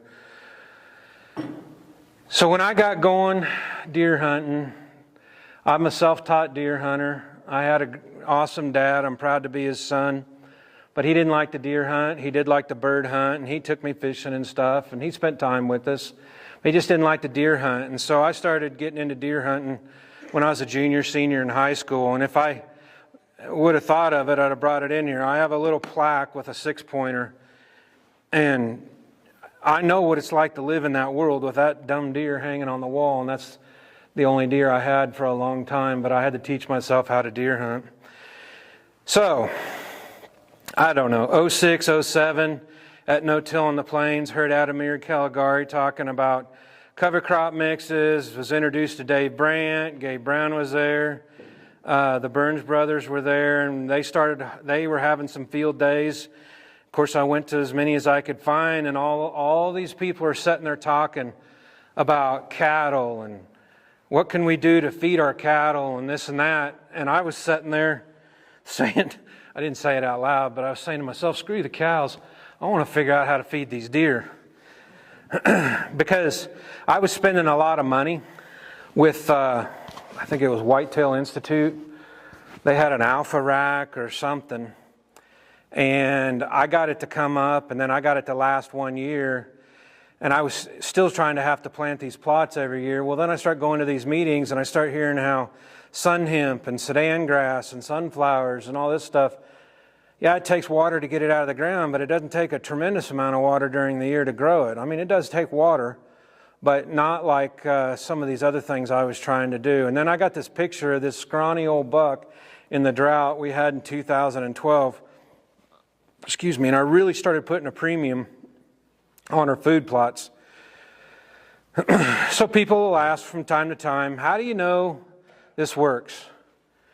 What can you show me that this works? So I put deer cameras up. And that at the time was the biggest buck I'd ever seen in my hunting career. I never saw him during deer season, and I never got him killed. But man, the momentum I gained when I started getting these kind of pictures and stuff, it was off the charts. So Keith hooked us up with that floor mix. And if you're wanting to do something kind of fun, go buy a bag of that and just watch the different things grow in it. It's pretty phenomenal. It's a good learning lesson. So a lot of my food plots, you can't see them from the road. So I went and started experimenting with cover crops in my food plots before I took them to my crop fields, because I happen to farm along the highway on just about all my properties, so I cannot hide from the general public. So it puts a lot of pressure on us to try to, do things right, do things in a timely manner, and not make them look like a train wreck. We're all subject to how much rainfall we get. There ain't anything we can do that, but we can do something about the amount of rainfall that we capture, and that's why we're doing this. Here's a companion mix that we did one time. We harvested mung beans or cowpeas, I can't remember which. They were vined up. And in the lower canopy, if you remember that spring volunteer cover crop picture I showed you, that was this field. I had a spring volunteer cover crop. And then we came in here and we planted sunflowers with either cowpeas or mung beans. It could have been both. And it turned out phenomenal. It's one of the few times I've done a companion crop where I really felt like we succeeded at it and we did it right. But do you see that house right there across the road? Unbeknownst to me, they had a whole hive of honeybees out in their backyard. And they came over one day to the landowner and they said, man, our honeybee production doubled this year. Do you think your farmer can plant sunflowers there every year? And he's like, what do you think? And I said, well, once I see the profit check that we made them, I said, maybe I'll consider it. They didn't even offer us any honey, but that's okay. But really, you know, this picture may not do much for you guys because out this way, you guys grow sunflowers. But at where I live, you see corn, beans, or wheat, occasionally milo. And when you go do something like this, it's nuts. You could charge admission for people wanting to take pictures. And the deer are like cattle. They don't even know that they like sunflowers, okay? You put cattle in a paddock that's never seen sunflowers, once they figure it out, they're going to pick the head off, they're going to go graze other things. But the deer are the same way. I don't know how many deer we had in that mix there before I harvested it. So before I hit the click button and this plays, this is my main killing food plot. And I feel comfortable showing it all to you because we're 6 hours away from my house, so I'm okay with showing it to you. But if I see any of you sneaking around it, I'm going to have to take matters into my own hands. But this is a mistake we made that year. We got our Sudan grass too thick. I was making my own mixes at the time, and I was playing around with things, and I got my Sudan grass too thick. Now, I got a great cover crop right there. I got plenty of forage if I want to hay that. I got plenty of forage if I just want to flat graze it. But I don't know about you guys, if you've ever been sitting in a blind and you try to watch a deer coming through the field in 7 to 10 foot Sudan grass, it doesn't happen. And so we'll click the video here and I'll let it play. And then I'll show you some slides. Now see all that timber in the background? I don't own that. But I'm pulling deer off of it. I'm pulling deer from that timber right behind that blind. And I can say that confidently because my neighbor's not here. We pull 30 to 40 deer that we see. Who knows how many deer we pull off of there. So at night, but I'm planting groceries because that's a 12-acre food plot. I want that food plot to last till rifle season, if possible. I'm a bow hunter, but I ain't afraid to pick up a gun if gun season gets there and we ain't got it done yet with the bow. And now watch this slide right here. This happens to be soybeans in this plot, but look at the Sudan grass perimeter I planted around it. See, I made a way and we had a pond and we didn't own that timber back there in the back, but there was 180 class inch deer we were pulling off of there on a regular basis. And I made a way, that was my dad's hunting spot behind his house. And I made a way for him to walk out his deck, grab his gun, and go up the side between those trees and that Sudan grass undetected from anything in that timber that might see him. So we're big on privacy fences, picket fences, whatever you want to call them. I would say the two major things you need to do to be successful in a food plot, I'll say this, the two major things you need to do to be successful deer hunting is your deer population needs to be calm when they go into the food plot, and you need to be undetected. If you don't have much cover and they're spooky and they're at the edge of the timber and they see you walk in, chances are you're going to have a bad evening and you might as well turn around and go back home. When we started doing these food plots where we would put a Sudan grass perimeter, we would use sun hemp, and then we put these other mixes like the Ace in the Hole mix in between the perimeter fence.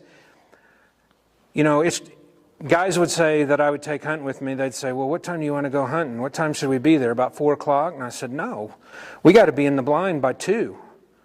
Well, why do we got to be there so early? Because the deer are coming out early. Well, where they're used to hunting, the deer don't come out till 30 minutes before daylight. There's a lot of times we'll be walking into this particular food plot at 2:30 in the afternoon, and there will be deer in the field, and we will be able to get up into our redneck blind why there's deer in the field. If we're quiet about it, they won't even see us. Here's what it looks like froze off after the beans have been harvested. This is another food plot that I put in an area around Waverly that you wouldn't even think that we would be able to put a food plot in, but I got pictures of a 195 21 point in there that I'm still chasing. So I put an 8-acre food plot in there at the base of the hill. There's millet. If you get, things a little thick on one side of your drill. I'll give you a little tidbit for turkeys.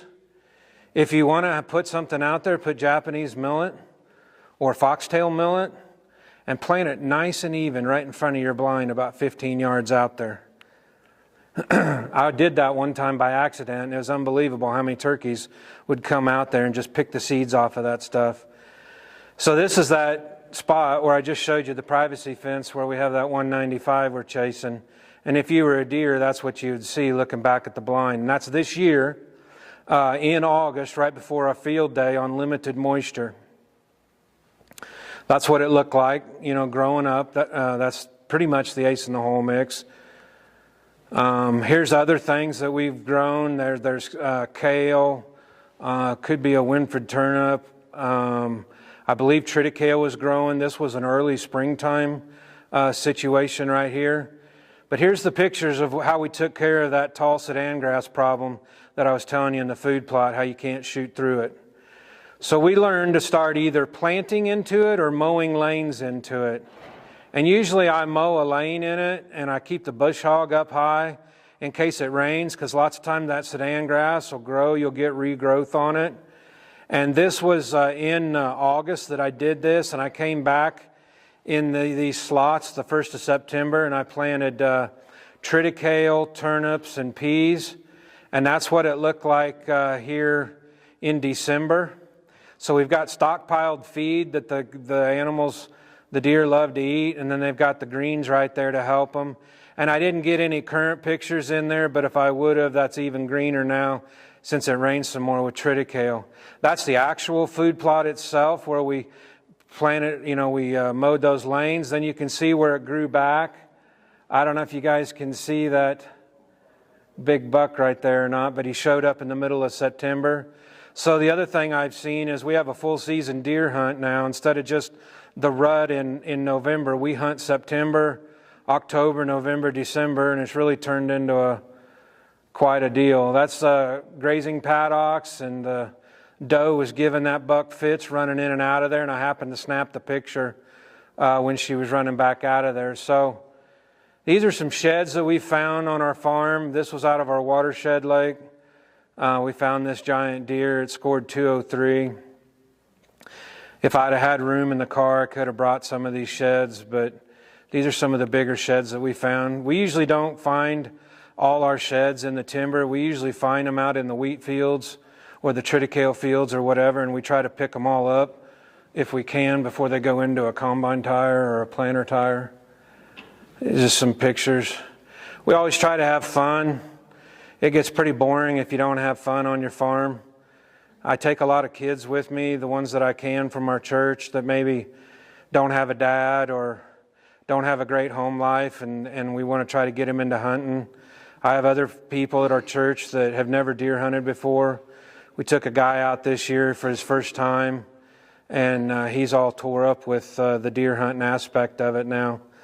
That happened to be the second bow kill that I ever killed with my bow. I've never had that deer scored, but it's a 17 point. These are some other pictures that I took of the deer that we've killed out of that food plot, different years. Obviously, we didn't do it all in one year because you're only allowed one buck in the state of Kansas. So questions I get is, how do you get your landowners involved? Well, if you can get them a 185, they'll get in there lock, stock, and barrel. And that's not going to happen every year. But this is a landowner I have from Texas, and the neighboring farmers were trying to get, you remember that picture I showed you of the sunflowers? There was some guys trying to steal it away from me, and they were trying to tell him how dumb I was for doing the cover crops and, a lot of the kickback you get for doing things different. And so one day he pulled me off to the side and I tried to explain it to him, and he said, it makes a lot of sense. And I said, well, there's a good deer running around on your place. And he came up there that fall and he ended up killing it. And he said, you can farm my place for as many years as you want. I want a cover crop out there every year, and I want an 85 every year. So I told him, I can get you 2 of those 3, but I can't get you a 185 every year. That's Zach Lauk. He's an employee of Green Cover Seeds now, and he helps run the Iola facility down there. Phenomenal young man. That's his daughter when she was born. And he and I were doing some deer hunting videos back when he worked for me. And I always stick that in my presentation because I get a big kick out of that, because it's just amazing to have some really cool friends and be on this journey and see where people start and where they're at now. There's a friend of mine that was having a rough deer season. I had already killed my deer. I invited him over on the last night of rifle season, and this giant 8-point stepped out in that field. I got him on video. These are all different years, but here's another buck that was killed in that big food plot with the tall sedan where I mowed lanes. A good friend of mine, then he came back the next year and he killed that one. He's a little trigger happy. He killed that one on the first night he was back. Then his son, who had never killed a nice deer, came out and killed that deer. Here's Chad, and those were his boys that I showed you in the first slide. He killed this deer on another farm we lease that we regeneratively operate. He killed that one on the same farm.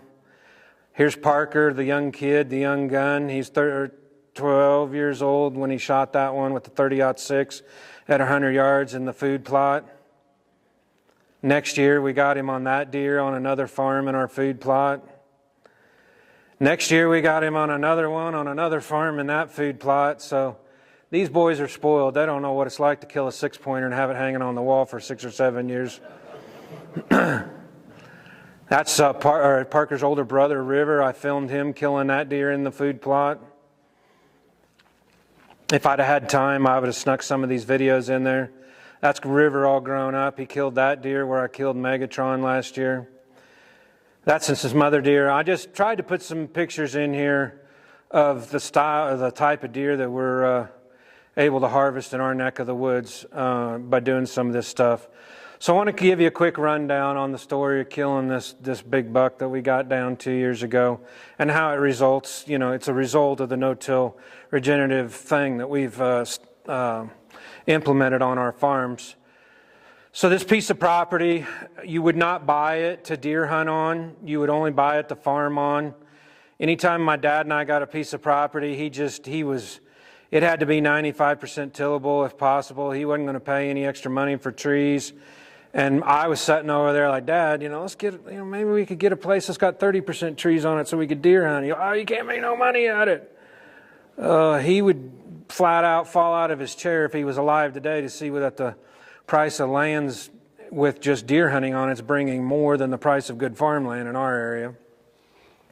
So we went in there, we cleared some lane, we cleared some brush, we made a staging area, put this redneck blind up. We didn't have any place to put a climber or a ladder stand. There just was only like 3 to 4 acres of timber around a pond, and then the rest of it was farm ground. And you might think, man, why would you go to all that trouble for one deer on a property that you don't really have the deer hunt, that you don't think you're going to get him? And that would be the reason why. We got that picture of him in the springtime, or August, and it was clear he was a phenomenal deer. This is a free-range whitetail. That's him in Hardhorn. This is the only video we got of him, this 10-second video. This is the morning of the day I killed him. He was off a lockdown. He wasn't with any does. I got a picture of him. I hadn't seen him for 3 weeks. That's the only daylight picture we had of him right there. If you look close, you can see him. That particular night, he was bumping some does. I had some small bucks out in front of me, and they were paying attention to what was going on behind me. And when I turned around, this big giant buck was standing 15 yards from the base of my ladder on my redneck blind, and I about fell out of my chair because I've never seen anything like that in my life. I just wanted to see the deer. I was going to be happy if I could just see the deer. But long story short, he ended up trailing that doe in, and he turned broadside in front of my blind at 8 yards, and I shot him with my crossbow. At the time, he turned out to be the #1 crossbow kill in the state of Kansas. I lost that position to a guy in Nemaha County this year. He shot a .253. That's the triticale and the peas that he fell in. They were about 7 to 8 inches tall. That's what he looked like on the ground. When I got to when I got to the Big Buck Classic in Topeka, Wayne here from Buckmasters tackled me at the gate. He said, "Can I score your deer?" I said, "Well, I guess you can if you're going to try to tackle me to get it." And anyway, long story short, he scored it. With the Buckmasters BTR scoring system, he scored 244, and I think 5/8 is a 24 point. One thing led to another, and Buckmasters awarded us Deer of the Year in the nation under the Buckmaster scoring system. And we went down last year in Alabama, and Jackie Bushman, we put it on display at their expo, and Jackie Bushman gave us that award. If you would have told me that some kid that was a self-taught farmer, that was a self-taught deer hunter, that quit his main job to go do something he loved to do, would be sitting here telling you this story, I'd have never believed it. There's the scoring sheet, and there's the guys that went with me. We had to take the deer down every night because it wasn't locked up. These guys started taking selfies with it and sending it to their family and their girlfriends and their wives and everything. And they were kind of my Secret Service guys for that time period. They're my hunting buddies. This is a picture of the shed I found. It's a testament to what you can do if you can let them deer get older. That's the arrow. That's him hanging on the wall right there. Boone and Crockett's scoring system, he scored 236 and 5/8 gross. He netted 230. He only had about 5.5 inches of deduction, which is pretty low considering of all the abnormal points and everything he had. We built a deer cooler, and then these are just some pictures to show you the emphasis I try to put on the young crowd. This little guy right here was at our hunter's banquet Friday night, dancing in the aisle because he made the slide presentation. Parker made it. All these kids, they coyote hunt, we duck hunt, we turkey hunt. None of this is possible if we don't take care of the soil. Here's a young gun that won our youth turkey hunt last year, and we took him out and got him a turkey this year. Several families. I've tried to hustle through the presentation a little bit because I know everybody's kind of wore out and probably getting ready to go. But at the end of the day, I never do a presentation where I don't give my dad credit for everything that he did for us.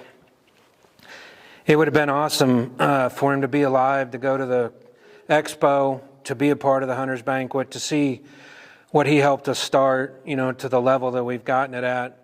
And we couldn't have gotten it to the level that we've gotten it at if he hadn't have given me a chance. I hear a lot of stories of dads or grandpas or other leadership on the farm that won't give the kid a chance, or the kid goes out and messes something up on the no-till and never gives it a chance. But I asked my dad when I told him about it, and I came home and I told my dad about it. I said, you're going to think I'm crazy. But I said, just give me 5 years.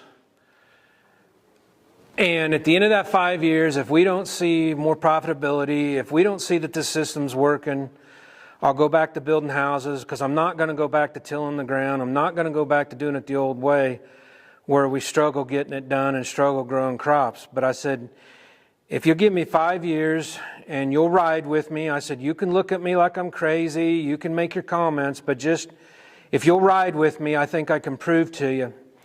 And after 3 years, when we were cutting 65 bushel non-GMO soybeans without any post-spray chemical on them, and I sold that crop to a company for $15 a bushel, and I was able to buy our semi, My dad looked at me when I still have the video, he looked at me when he was riding in the combine at the 3rd year, and he says, "You're on your own, kid. You don't have to have the next 2 years." He said, "Let's do it." And to me, that was a fun ride to have your dad, riding shotgun with you, reaffirming, what you're doing. But I never wanted to be a disappointment to my dad, ever. Whether I would have killed that deer or not, it didn't change the fact that I've met a lot of great people. I enjoy the ride we're on right now. Sitting here realizing that I ran into Jimmy way back when he first got going, Russell, Gabe, then met the Haneys, Burns, Bryce. I could go on, Michael Thompson. There's just so many people, Dave Brandt, that we've met along the way. And, it's all tied back to the soil. I didn't want to have a degraded system, and I realized that getting into the game, being a farmer later in my life, not as a young gun, I only had so many cropping systems in my life. I have a love for wildlife, the outdoors. I never thought anything like this would happen. I never thought I would get asked to come speak to people and share my story. But at the end of the day, it's the relationships we make with people, helping people along the way to accomplish what they can. I'm not the end-all, be-all. I don't have all the answers for everything. But I hope you can take the principles that were discussed in the presentation right before me and take some of the nuggets out of this and apply them to your farm. And just remember, at the end of the day, no matter how big a buck you kill, this is how you should feel. If you can't have fun, I don't know what to tell you. But I remember a presentation that was made early on when I started going to these, and there was a lot of talk about quality of life. And as I get older, Dad's gone, the old knees start talking to you. You realize that quality of life becomes pretty important. And if you want to have that time to take those kids or put a hunter's banquet on or put a soil health event on or do other things, it's pretty tough to do that when you're stuck in the field all the time. I get it, as farmers and ranchers, we have to do a lot of extra things. We're out there working when a lot of people are taking their vacations.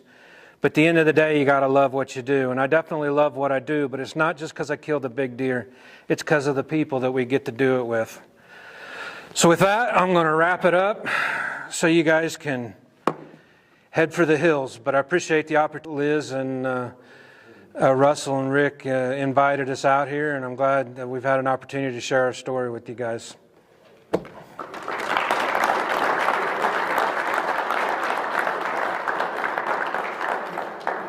I guess I can ask if anybody's got any questions. In your shooting path. What's that? What fuel seasons do you put in your shooting paths after you mow down? Triticale and peas is my go-to. I like the triticale because it's got a broader leaf on it than the rye. It'll put out a lot more tonnage of food for the deer.